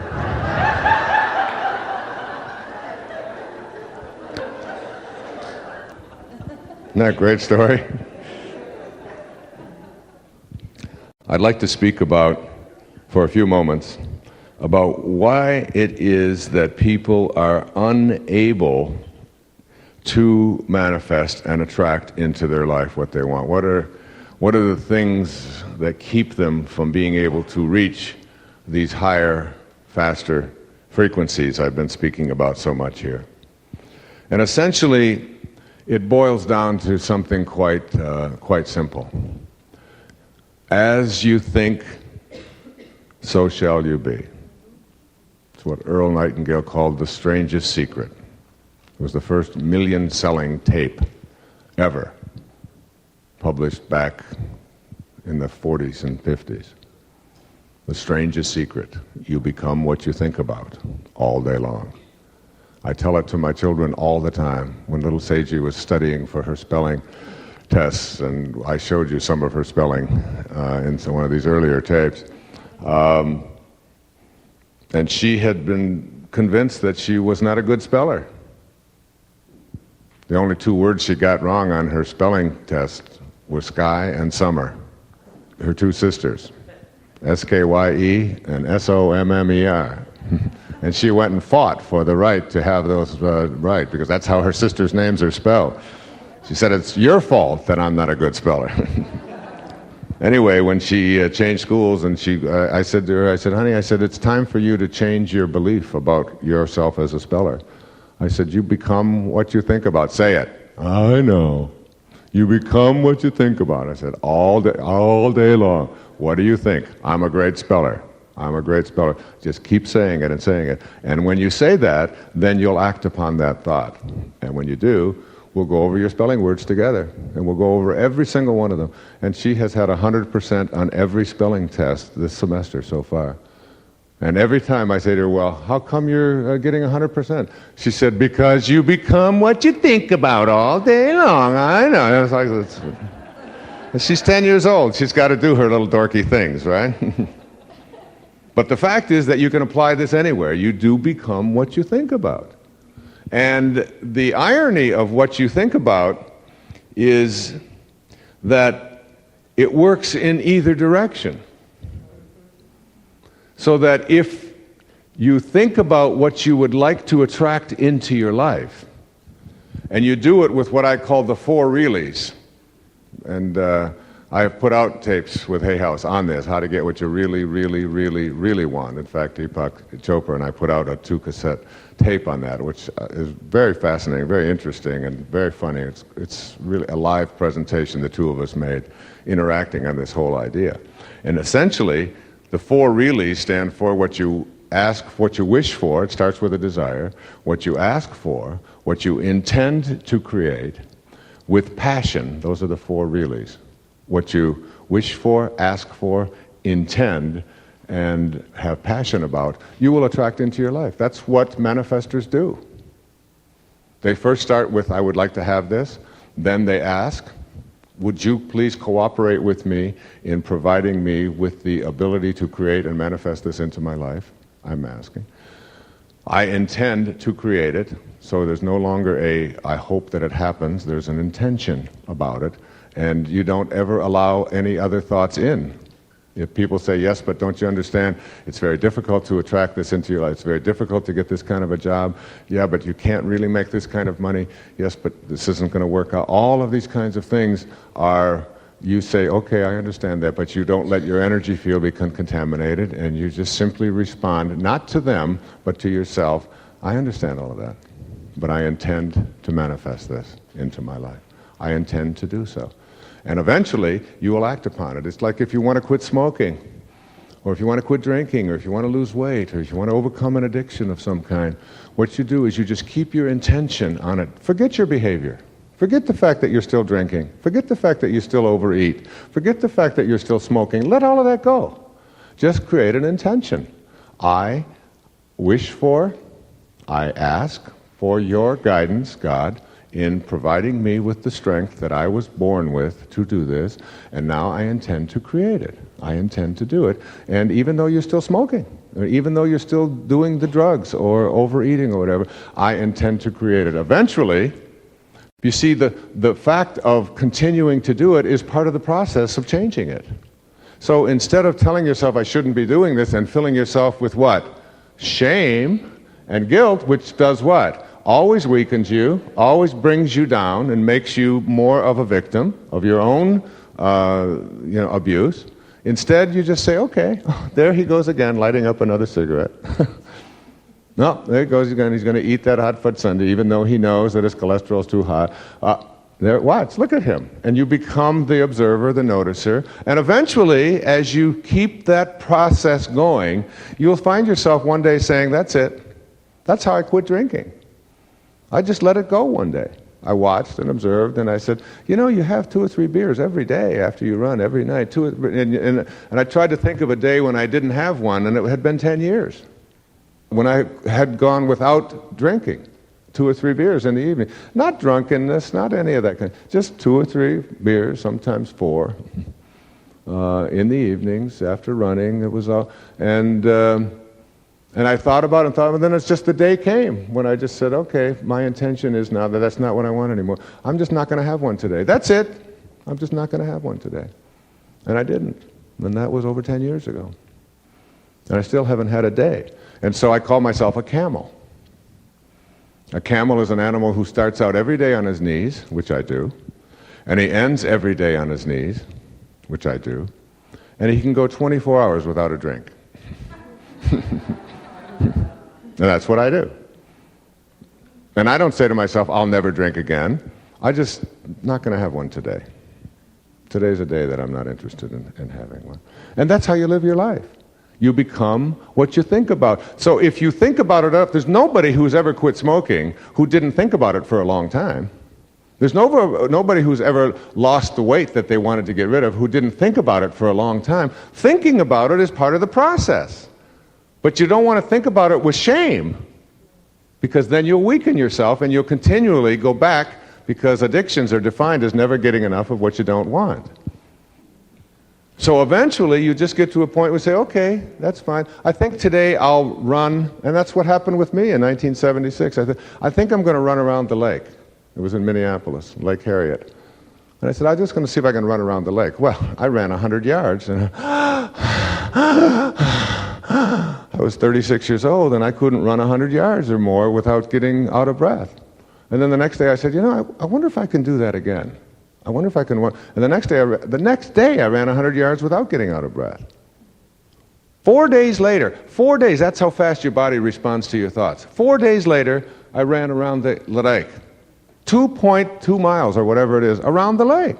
Not very fast, but I was able in 4 days to overcome almost 20 years of inactivity, or 15 years of inactivity from running.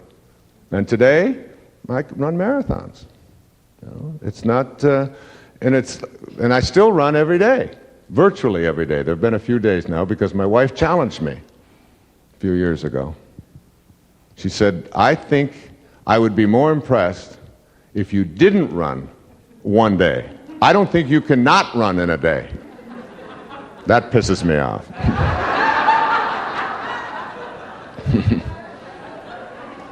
But it had been over 20 years since I'd missed a day of running.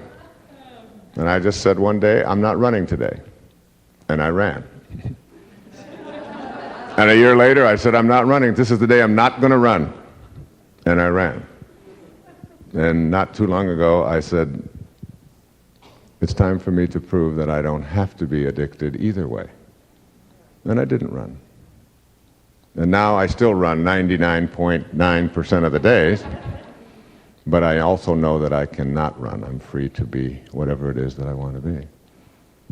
So you become what you think about. And as you put these thoughts out into the world and you watch yourself still continuing with your addictions, you send yourself love. You surround yourself with love. And you say, you know, you're entitled to this Sunday, you're entitled to this cocaine, you're entitled to this marijuana, you're entitled to whatever it is. And I am not going to shame you, I'm not going to feel bad about you, I'm not going to be upset with you, and I'm going to help you to create your intention. I'm going to help you to do it. And it will get easier and easier, because with God, all things are possible. And that leaves nothing out. And I know that the worst crack cocaine addict in the inner city of any large city in the world can, in a moment, transcend it and overcome it. Absolutely know it. And when the student is ready, when you're ready to manifest what you want in your life. When you're really ready and you say, God, I am willing to turn it over to you. I'm willing to accept any guidance, any help that you are willing to send me. I now start becoming open to the teachers who are going to show up in my life. And they'll show up in the form of a little child. I had a woman tell me one day that her 10-year-old daughter came home with a girlfriend. And the little girlfriend said to her daughter, I didn't know your mommy was fat. And she said, that was my teacher. I'd been thinking about how tired I was of being overweight for all of these years and carrying around this extra, and all of I'd just been tired of the baggage. And this little child who just came into my house for the first time said it. She said, I went out, I lost the weight, I knew what I had to do. And it was gone. She said, I've never put it back on since. I had another woman who was diagnosed with cancer. And she was told that she had metastasized and that she didn't have much of a chance to live. And she decided that she wasn't going to go through traditional treatments. And she went to she didn't tell her family. She just said, I have to, she gathered them and said, I have to do something alone. And you have to allow me to do it. And she rented a cabin in northern Wisconsin or Minnesota, I can't remember which. And she went away and she just decided to meditate every day, the whole day, and to get quiet and to commune with God, and to just let her body be away from all of the pressures that she felt at home with all of the things with her large family and her husband who wasn't working and so many things that were pressurized in her life. And she just meditated every day, and she would go for walks in the woods, and she went for a week, and then 2 weeks, and then 3 weeks, and then she stayed there a month, and she stayed there for 8 months in the wilderness. And in that entire 8 months' time, she began to get closer and closer to God, the silence, the indivisibleness of it. And in that silence, she came home, and she's still today cancer-free. I don't know that that's everybody's answer, but for her it was. And when I think of sitting in Nelson Mandela's cell on Robben Island off the coast of Cape Town in March of this year, and I realized that that man went into silence because he was forced to by a government who was imposing apartheid racial laws. And here was a person who was a lawyer who was taken from his law practice and put onto this prison, into this island, which was a prison. And in this forced solitude and his requirement to be in silence when he wasn't even allowed to be photographed or talk to anybody else, he came out in 1990. I was there on the exact 10th anniversary of his coming out. And all he had in his heart was forgiveness and reconciliation. That's all he brought out there, because he had gone and met God in his silence. And he became the statesman of the century, certainly one of them. Transformed not only apartheid in South Africa, but in all of Africa, and became a symbol. Here was a man who, when he went into prison, was in a country that was so restrictive that all you had to do was attend a meeting and you could be in prison for the rest of your life. And he came out, and he was the democratically elected president of that country with almost no violence 4 years from his departure from the prison. That's astonishing. It's astonishing. That kind of consciousness, when you get quiet and go within and ask and then intend. And to this day, he serves as a wonderful, powerful symbol of how you do literally transform the world. So it works in terms of what you want. And then it also works in terms of what you don't want. What you really, really, really, really don't want, you will also get. And this is one of the most difficult things for people to grasp and understand. That if you become what you think about all day long, and what you think about all day long is what you don't want, or what you don't like, you will act upon what you don't want, because you can only act upon your thoughts. And what you don't want will continue to show up and manifest into your life. You cannot manifest thin from I hate being fat. Because if you hate being fat, your attention, your energy is on hating being fat. And you will then create more hating being fat into your life. You cannot manifest abundance from I despise being poor. Because the despising of being poor is your thought, you will attract more despising of being poor into your life. You'll have to act upon what you think about. And it gets worse. You cannot attract into your life what you want if your thoughts are on what is.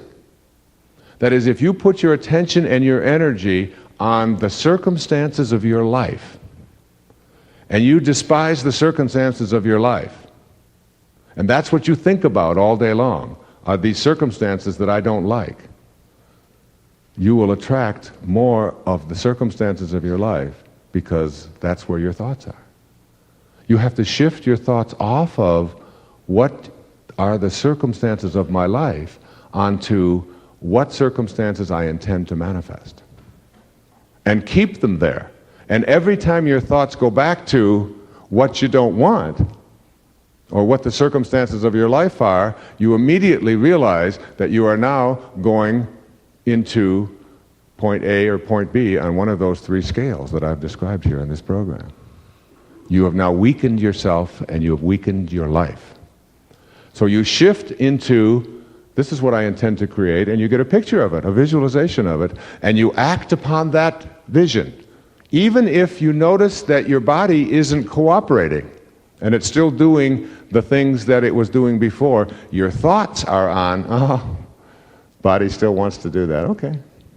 Still wants to lay in bed when it knows it should be out walking, okay. But my thoughts are on, I intend to create a healthy body. And then the next time, and the next time, and before you know it, you'll become a camel. You'll go 24 hours without a drink. Or you'll use that 24 hours to exercise or whatever. You have to, because it's the law of the universe. Don't get mad at me, I'm just a reporter. I'm just reporting the way it is. This is what you think about. The spirit gives life. The flesh counts for nothing. It's the spirit that gives life. St. Paul said, that which is seen hath not come from that which doth appear. The source of everything over here in the physical world is not over here. The source is in a thought. It's in the world of spirit. And it gets worse. You cannot attract or manifest into your life what you want if your thoughts are on what always has been. And that's the wake. And that's your personal history. If you don't have a story, you don't have to live up to it.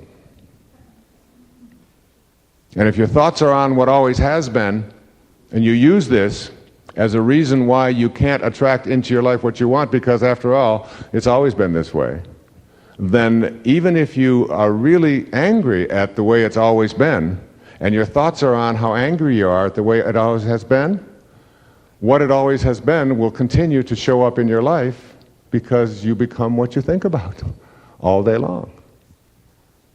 So you don't look and put your attention on what always has been, you give that up. And again, you shift not just to what you want, because if your thoughts stay on just on what you want, then you'll create and manifest more of wanting. What you want to do is put your attention on what you intend to create with passion, as long as it's motivated out of love and kindness and all of the things that will produce strength, which is between 20,000 and 100,000 cycles per second. Love, kindness, forgiveness, the things I'm going to summarize with. And it gets even worse, believe it or not. And this is the toughest one of all. You cannot manifest or attract into your life what you want if your thoughts are on what they want for you. Now, you may really be very upset about what they tell you they want for you.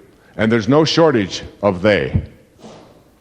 There's no shortage of people telling what they want for you and what they expect from you. They're all out there.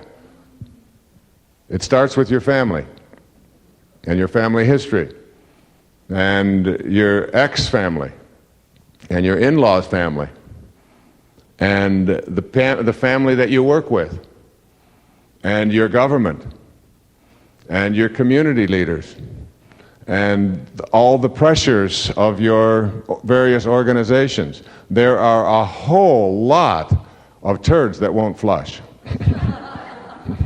that are out there that are telling you what they expect from you, for you.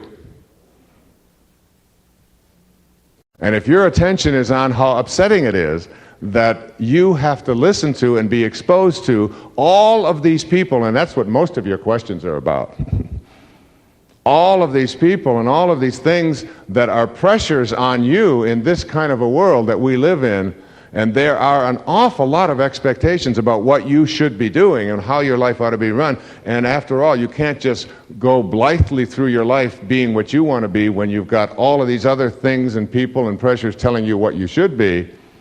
And if that's where your attention is, then you will act upon what you think about, and you'll see more reason to be upset about what they want for you showing up every day. And you know, you can become immune to that. When you get to 100,000 cycles per second, after a while, you know, people say to you, you know, Wayne, I really expect that you're going to be there. This is a wedding, and this is your cousin, and after all, you should be at your cousin's wedding.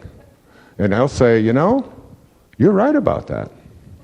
I really should be at my cousin's wedding if I were living at the level of consciousness that you're living at. I really should be there.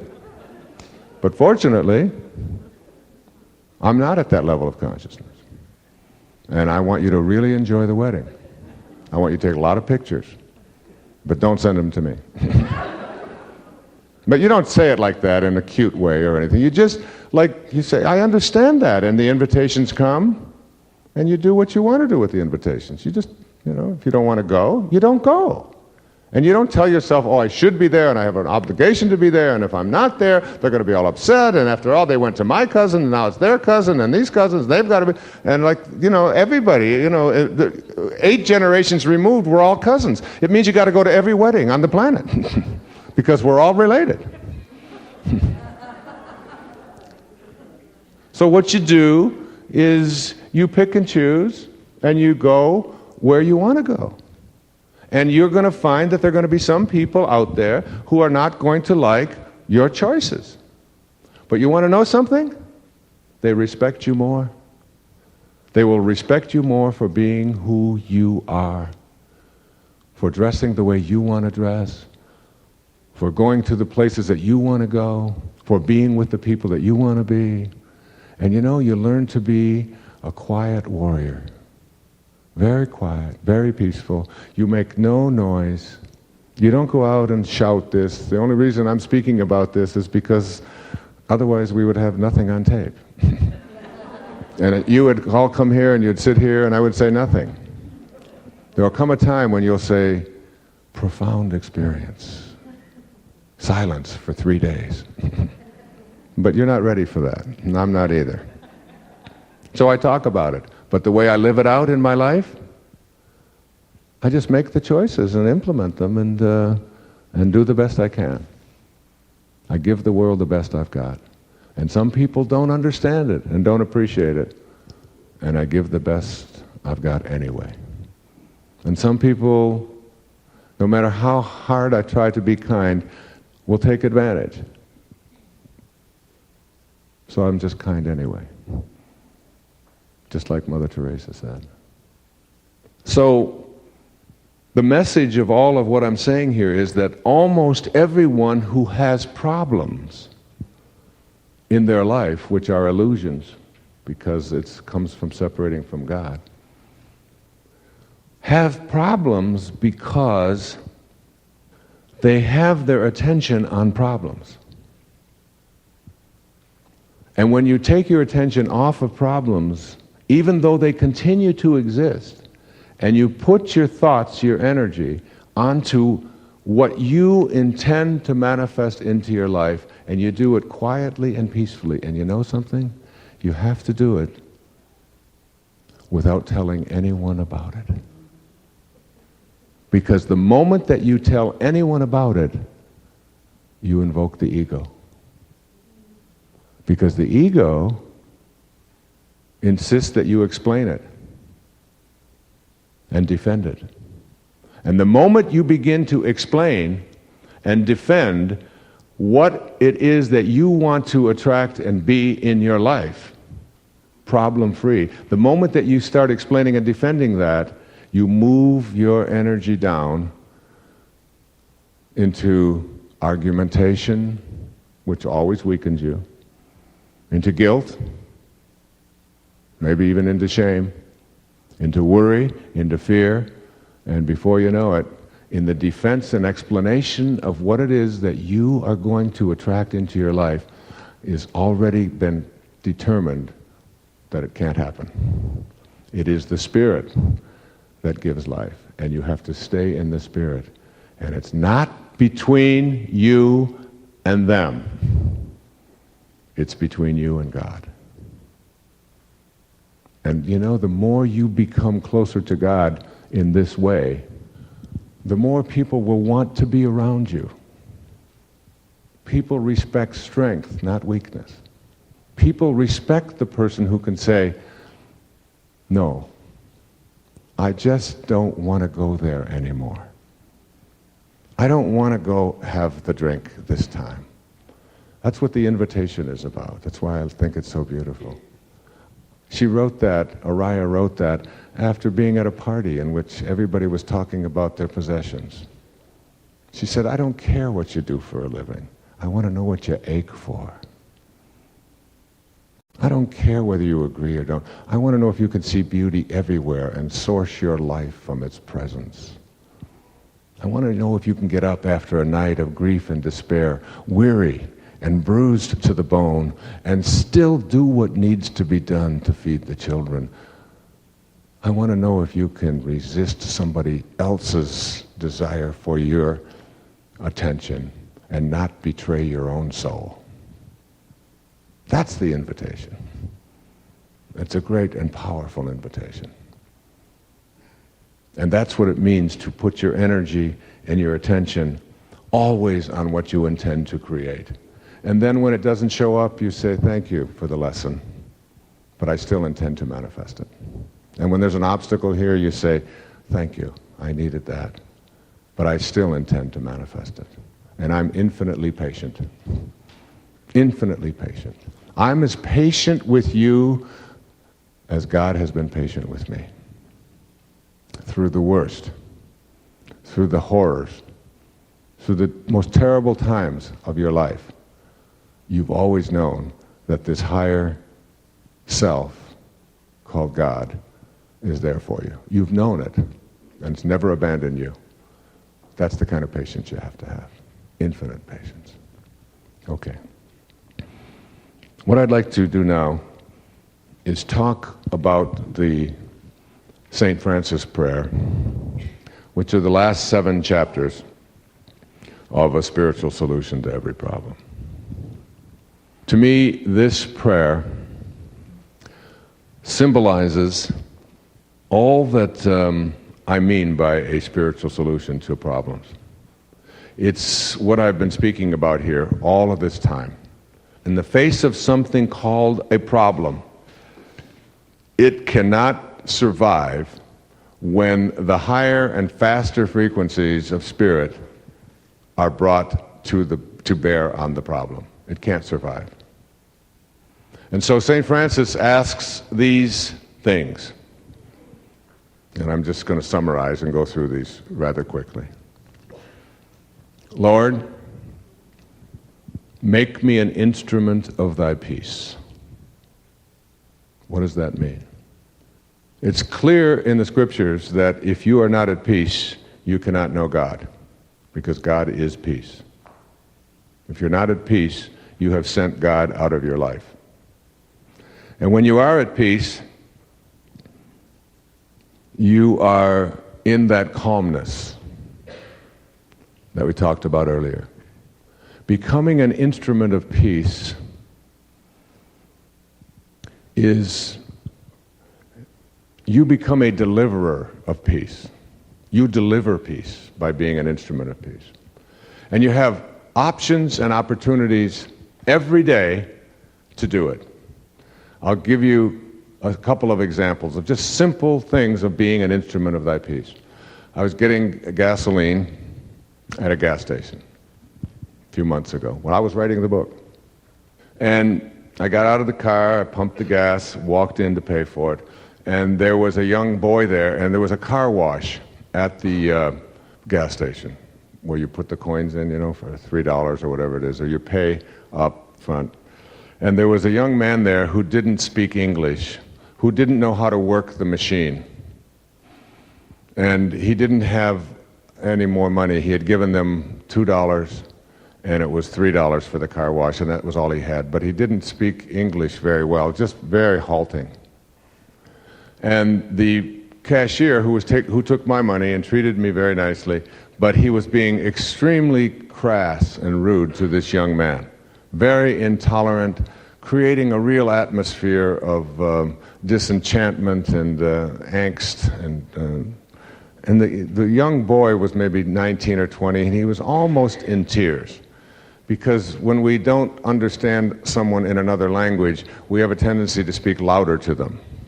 We just keep saying the same thing over, but we say it like, if I raise the decibels, he'll understand this language, which is absurd. And he just kept getting more and more and more intolerant of this kid, and the kid just he didn't have any money left. So there I am standing there observing this. Now, my role is what? Get out of there and go home. That's where I just filled up for gas. But when you're an instrument of thy peace, this is an opportunity to be an instrument of peace. And so I just reached into my pocket and I took out a couple of dollars. And I said, here, all you have to do is put this into the machine and just push this button. And I walked over with him. I gave the guy the money, walked over and showed him how to push the button. And he had the biggest smile, and he just was a happy camper. Because it was like, it's very easy to diffuse a situation like that in a moment if you're willing to be generous, if you're willing to give up a dollar or a moment of your time. And you have opportunities like this all day long. And these opportunities aren't there because it just happens to be that this guy was there in your space. This is your test. These are all opportunities. And if you feel it inside that I could do something here, but I'm not going to do it, that's your intuition. And intuition is one of the components of the very fastest and highest frequencies. Your intuition. It's God talking to you. Here's a chance for you to be an instrument of my peace. Here's a chance. Make peace here. And you don't have to do it and say, look, I don't like the way you're treating this guy, and I think that you ought to be stopping right now. I'm going to kick your ass. You don't do that. Because you become an instrument of hate, and you just join in and you create more, and that's what created the problem in the first place. What you do is you just very silently say, thank you, God, for this opportunity. And then you just move in and do what your heart tells you. Go to your bosom, knock there, and ask what your heart doth know. Just ask. On the same day, we were having dinner with my family. My mother, my wife's mother and father, my older son and his wife, my oldest daughter was in from Hawaii, and all of the children. We were all having a gathering.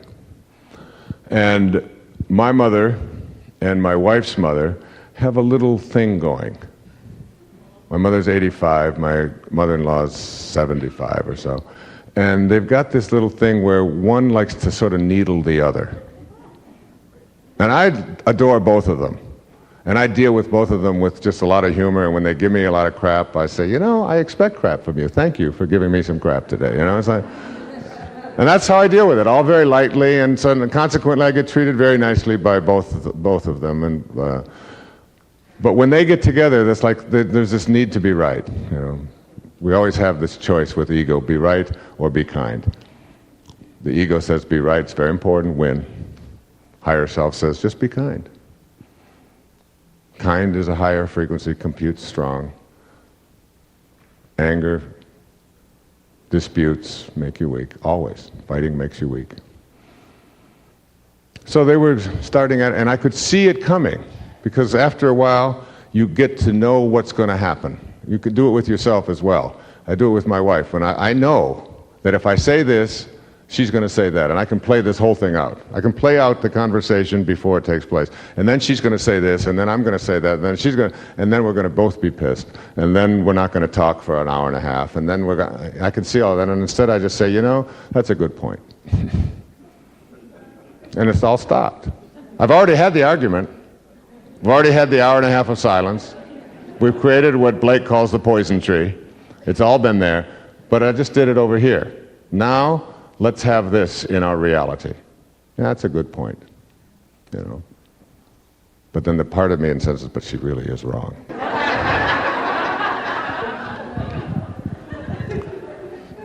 And she's saying the same thing. Then both of us are right, we're both wrong. Instead of allowing this evening's dinner celebration to become one in which two people are going to be creating an atmosphere of hostility and, you know, being, you know, and it's all petty. It's nothing. It's just all, most of the stuff in your life is like that. You just diffuse it. It's just an opportunity to, oh, this is, you know, and you just change it. You just interject something loving and instantly change the subject, and you just rescue them from each other. It's just a rescue operation. Excuse me, I think it's time for us to have a toast. A toast? We don't even have glasses. Well, let's have one anyway. There's nothing like a toast without glasses, you know? That's the best kind of toast. You know, in ancient Egypt, they always toasted without glasses because a glass interferes with our higher consciousness. You know? It doesn't matter what you say. You just... And all of a sudden, everybody's talking about, he is so weird. Why in the world would we do a toast without glasses? But this has all been diffused. This has all been diffused. And you have become an instrument of thy peace. Make me an instrument of thy peace. See how often in a day, you know, somebody drives by you and gives you the bird. And you just thank you, you know. It's just half a peace sign. He's halfway there. You know? Next time I see him, he's going to give me both fingers, right? Don't allow yourself to be sucked into the low energy of those who don't understand the consciousness level at which you are living. You have a spiritual...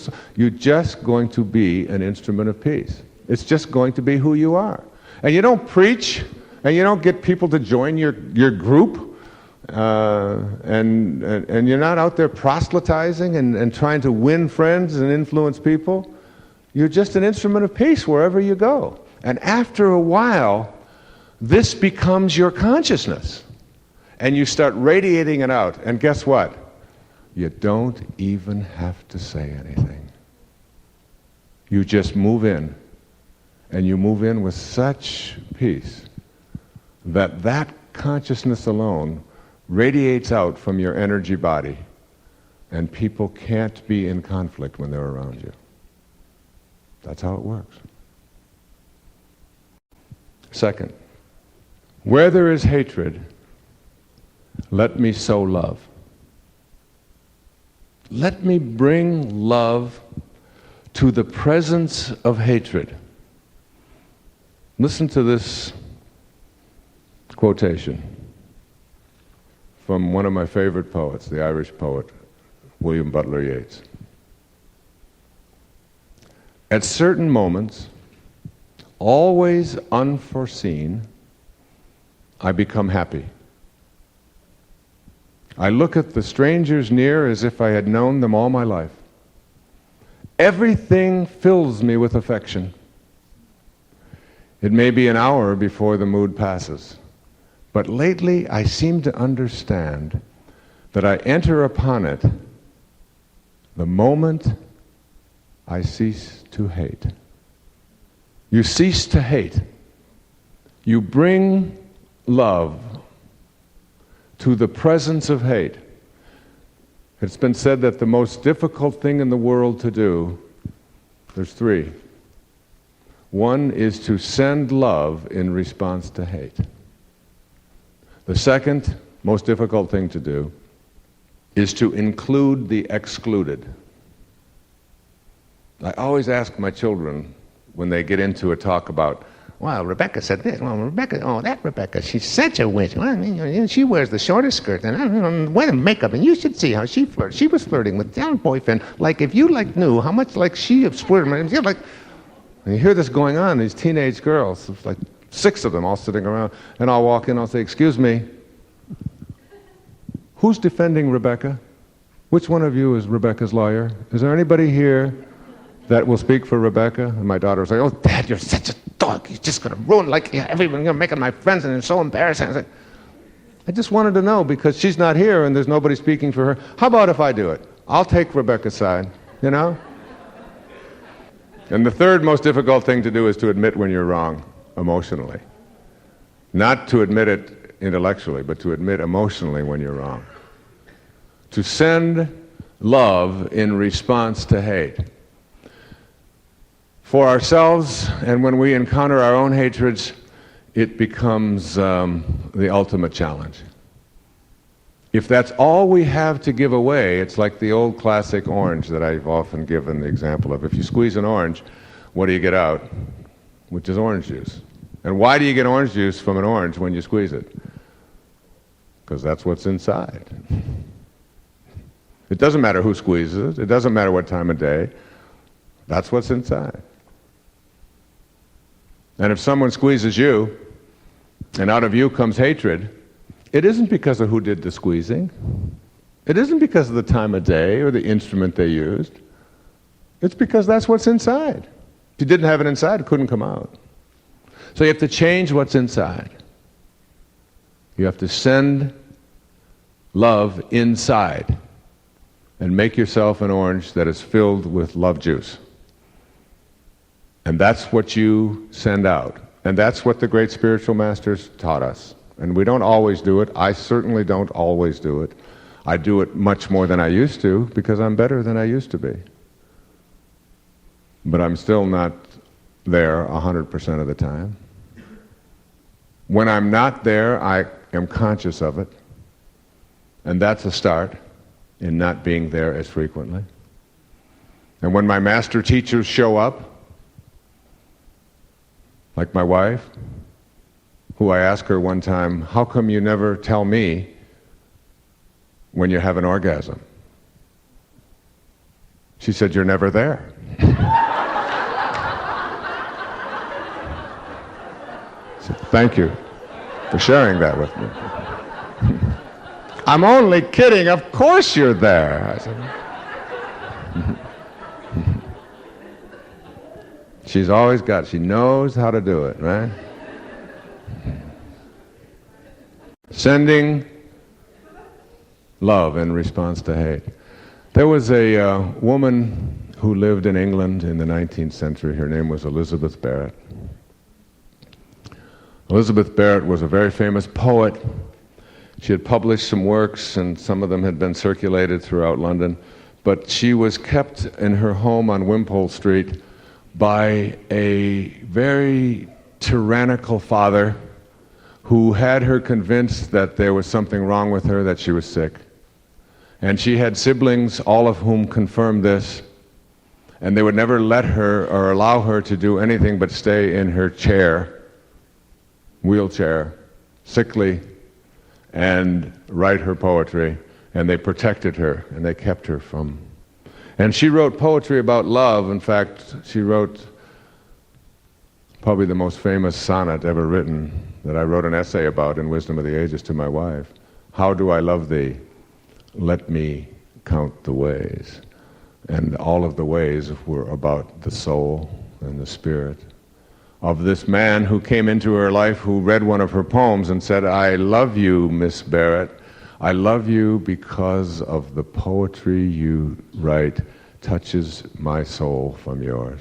And he came to her home on Wimpole Street, this big, bruising, enthusiastic, crazy, wild, full of life, passionate human being who wanted to just take her away from all of this stuff that was really inhibiting her in her enjoyment of life. And she resisted and was frightened because she was controlled by the anger and hatred of the parent, the siblings. But finally he persuaded her that she didn't have to be sick because he brought a different energy field into her life. And he stole her away one night and moved from England on Wimpole Street to Italy. And for 13 years they lived and had a child. And she died in his arms in 1861. And she had written poetry. His name was Robert Browning, Elizabeth Barrett Browning. And she had written poetry about love and God, the way I'm speaking about it here. She said, love is in every blackberry. You're not eating a blackberry when you eat. You're eating God. You're consuming God. Well, here's how she put it. She said, earth's crammed with heaven. What a great line. Earth's crammed with heaven. And every common bush afire with God. And those who truly see take off their shoes, while the rest sit around and pick blackberries. That was Elizabeth Barrett. She never spoke to her father again. She moved out of the energy of fear and hatred and let real, authentic love moved in. And it transformed her and her poetry and her life, and Robert Browning's as well. Where there is hatred, make every effort to bring love. And what is love? It says it right in the scriptures. God is love. And he that dwelleth in love dwelleth in me, and I in him. Pretty simple. Pretty simple. Where there is injury, pardon. This is about healing, whether it's physical or emotional. Bringing a sense of pardon to the presence of injury. I've just produced a tape with Hay House called The Secrets of Your Own Healing Power, in an address I gave to a chiropractic convention a while back.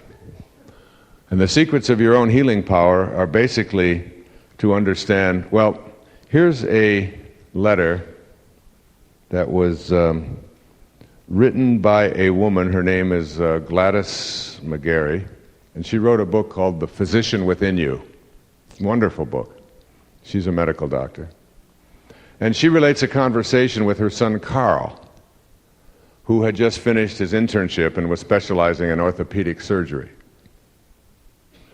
He told his mother about his fears about having people's lives in his own hands, and she wrote him this letter. She said, Carl, as a surgeon, you may pull an incision together and suture it well, but you cannot make it heal.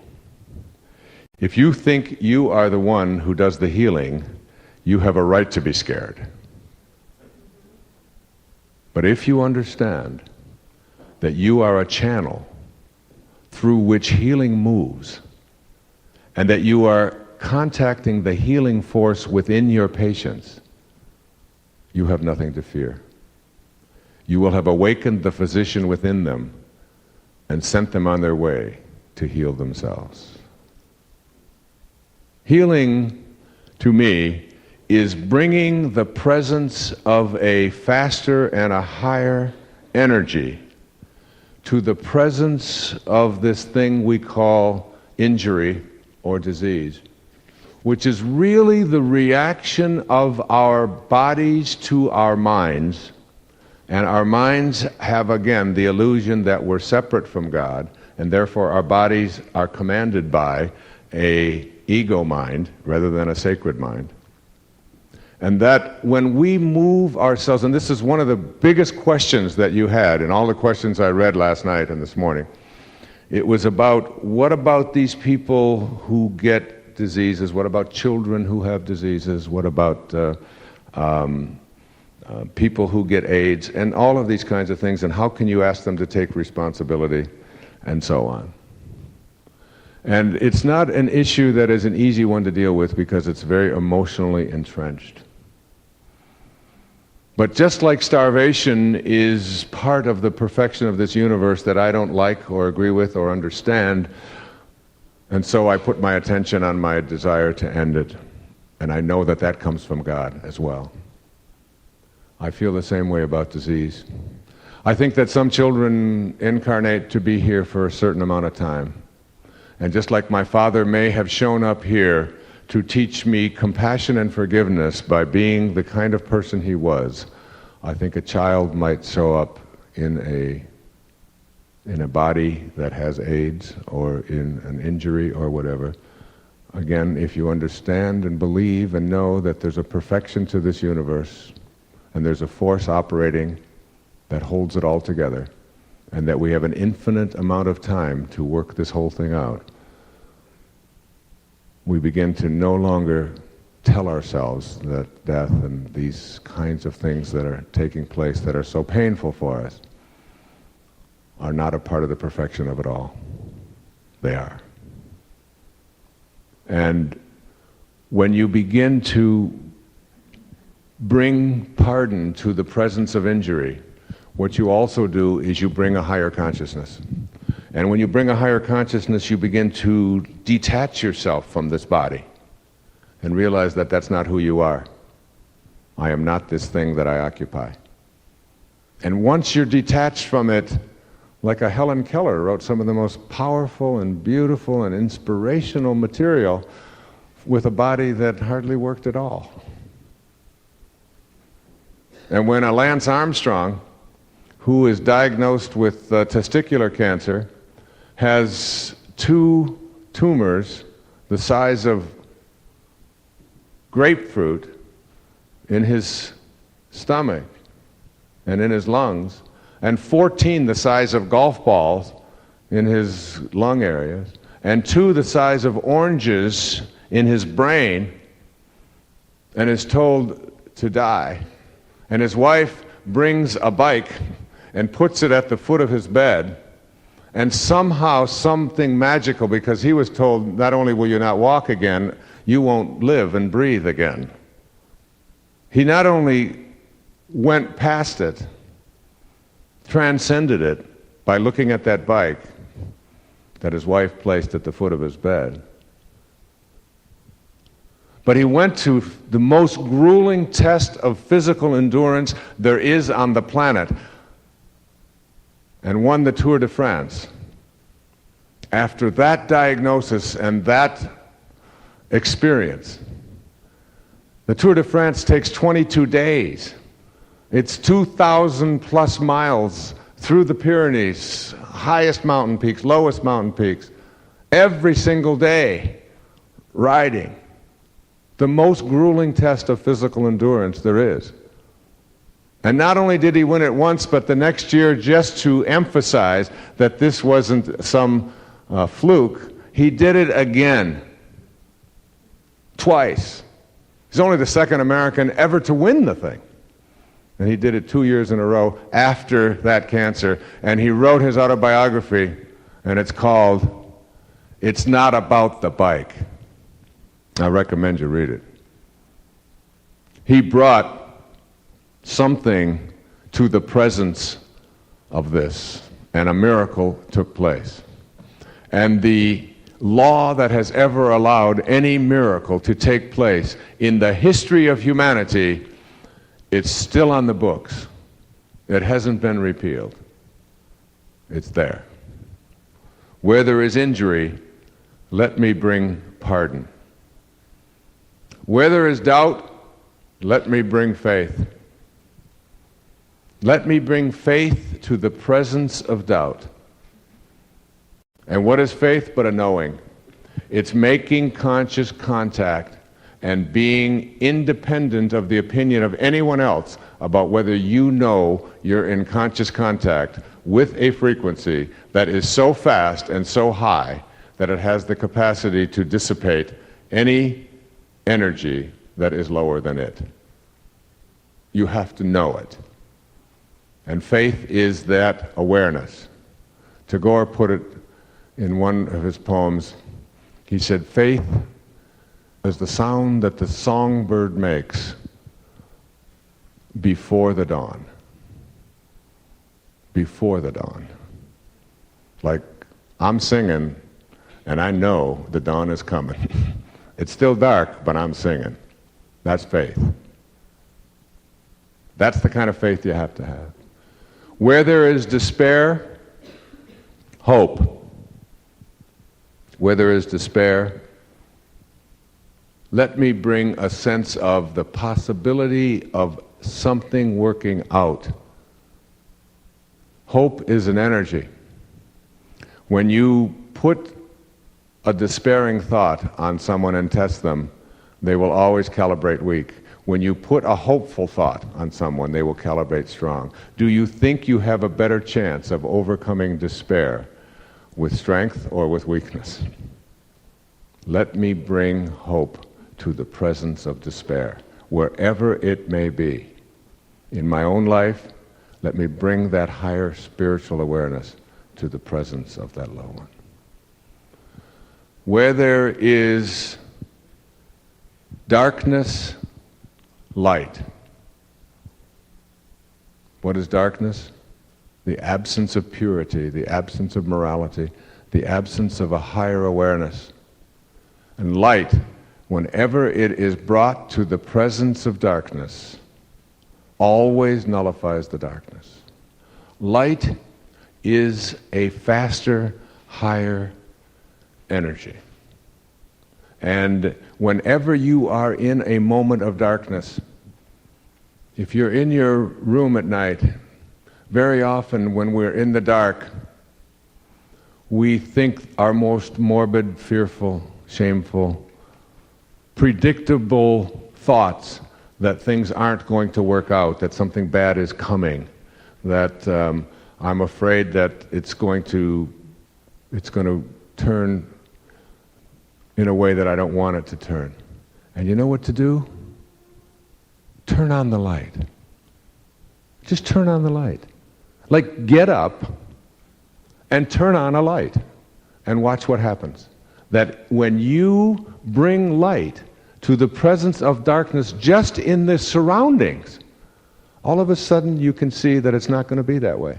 Suddenly you're saying, or the thoughts that you had in the middle of the night at 2 o'clock in the morning when you were so worried and so fearful, and then you get up in the morning and you walk outside and you think, what the hell was I thinking?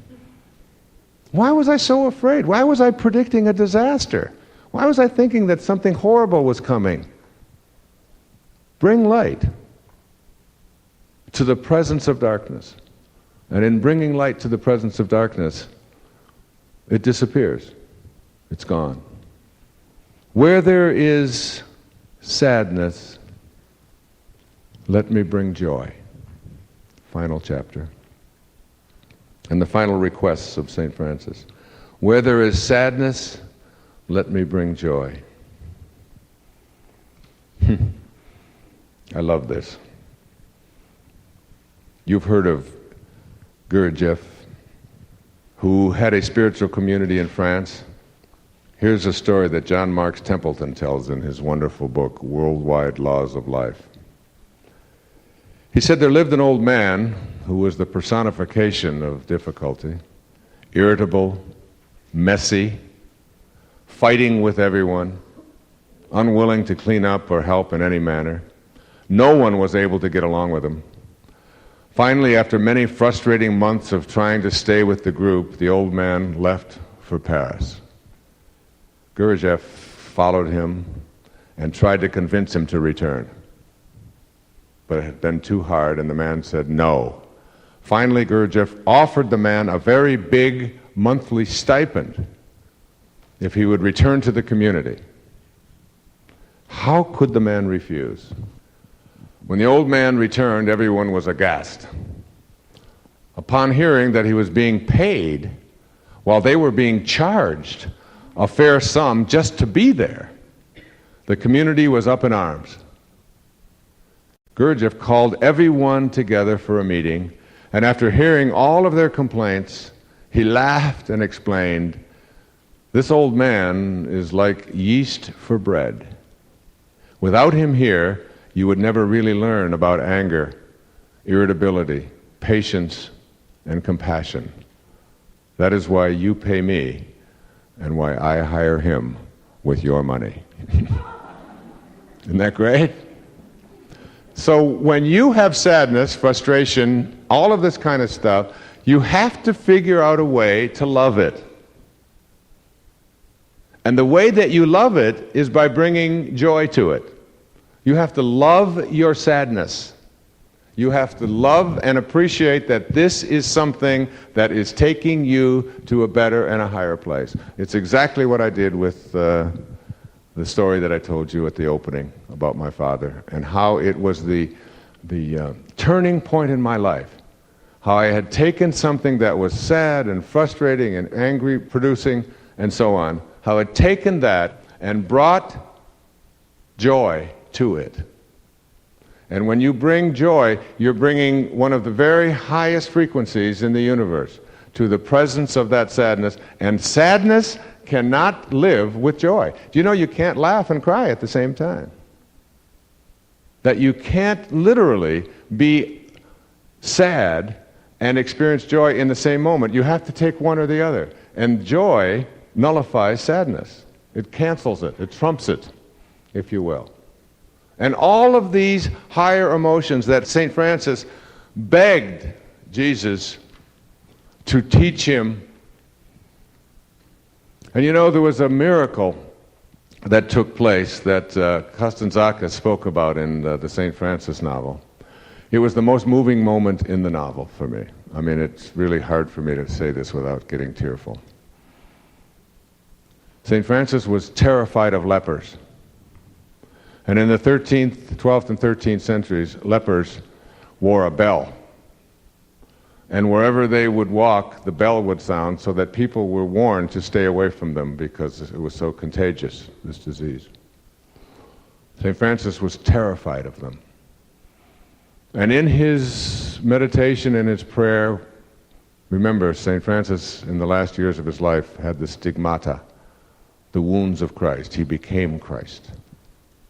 He experienced, at the emotional level, all of the pain that Jesus experienced with his crucifixion.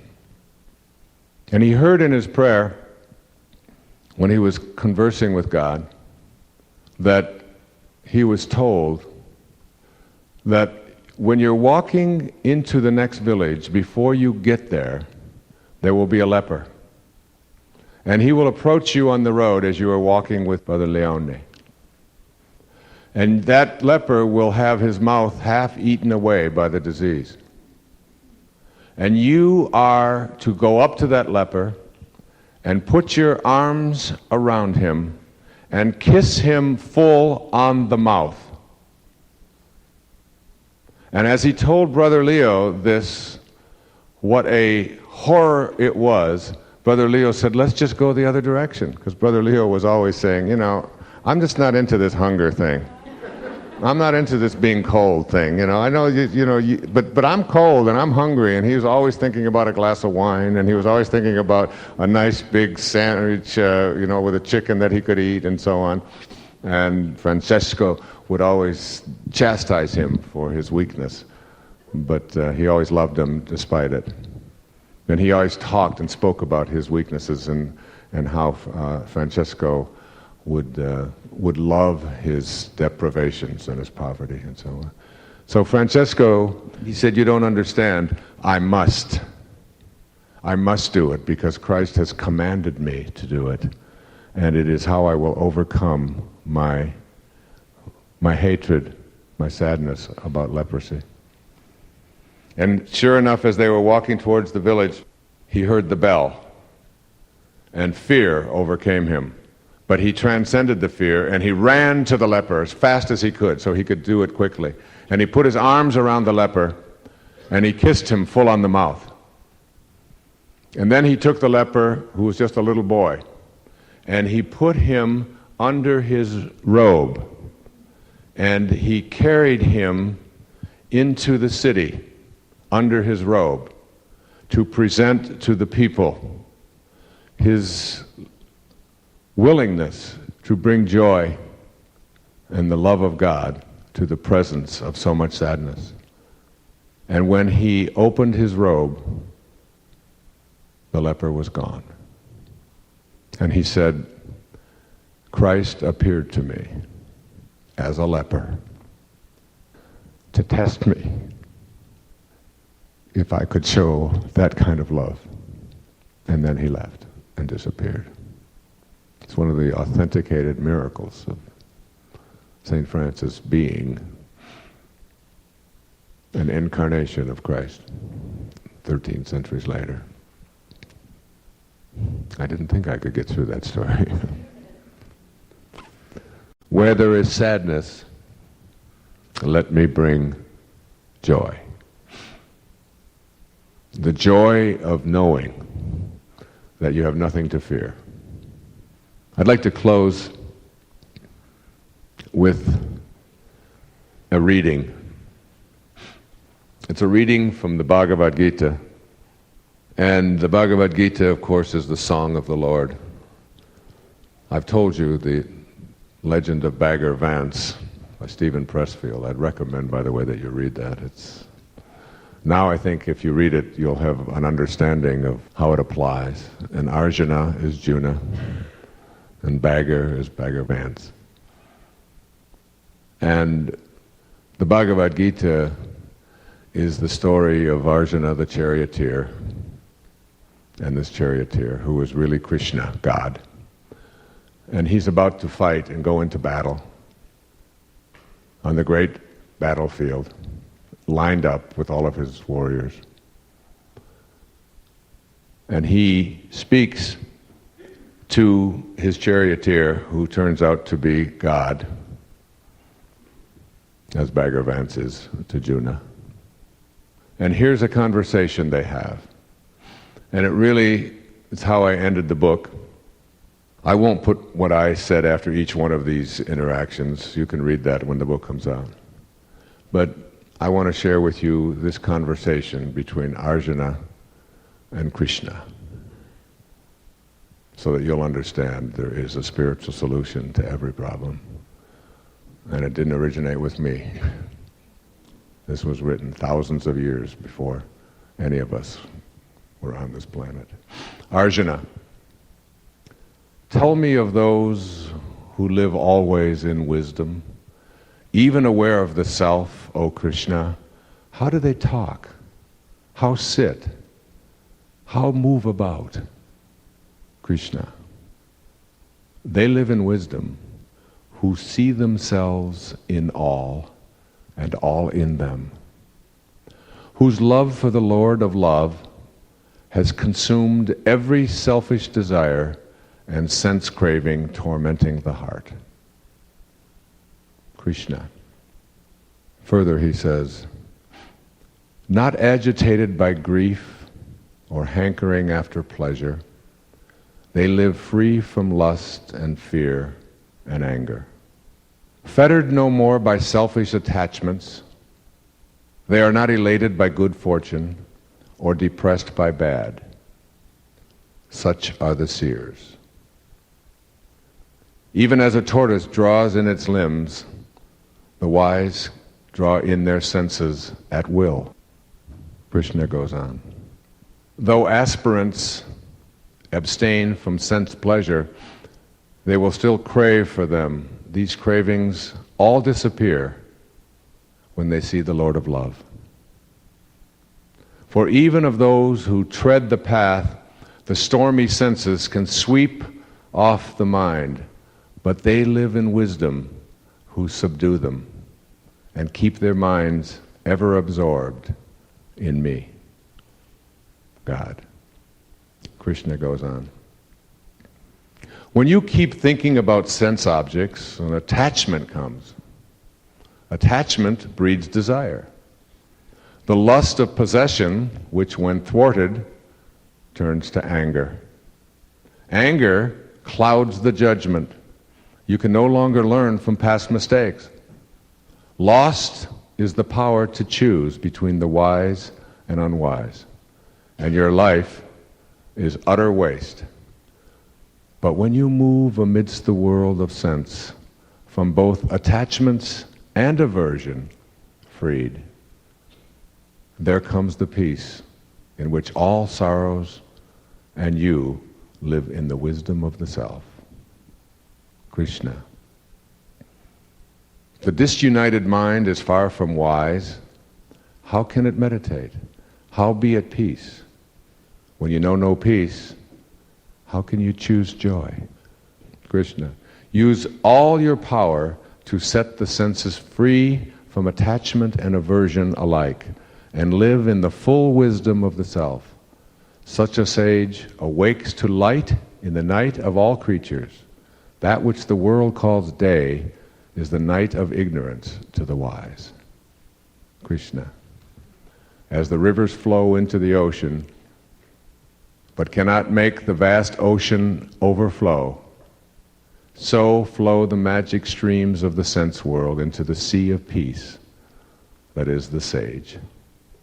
And finally, they are forever free who break away from the ego cage of I, me, and mine to be united with the Lord of love. This is the supreme state. Attain to this and pass from death to immortality. That's Krishna speaking to Arjuna in a segment from the Bhagavad Gita.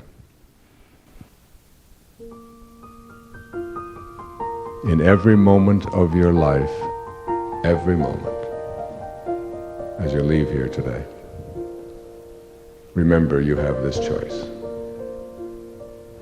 You can either be a host to God or a hostage to your ego.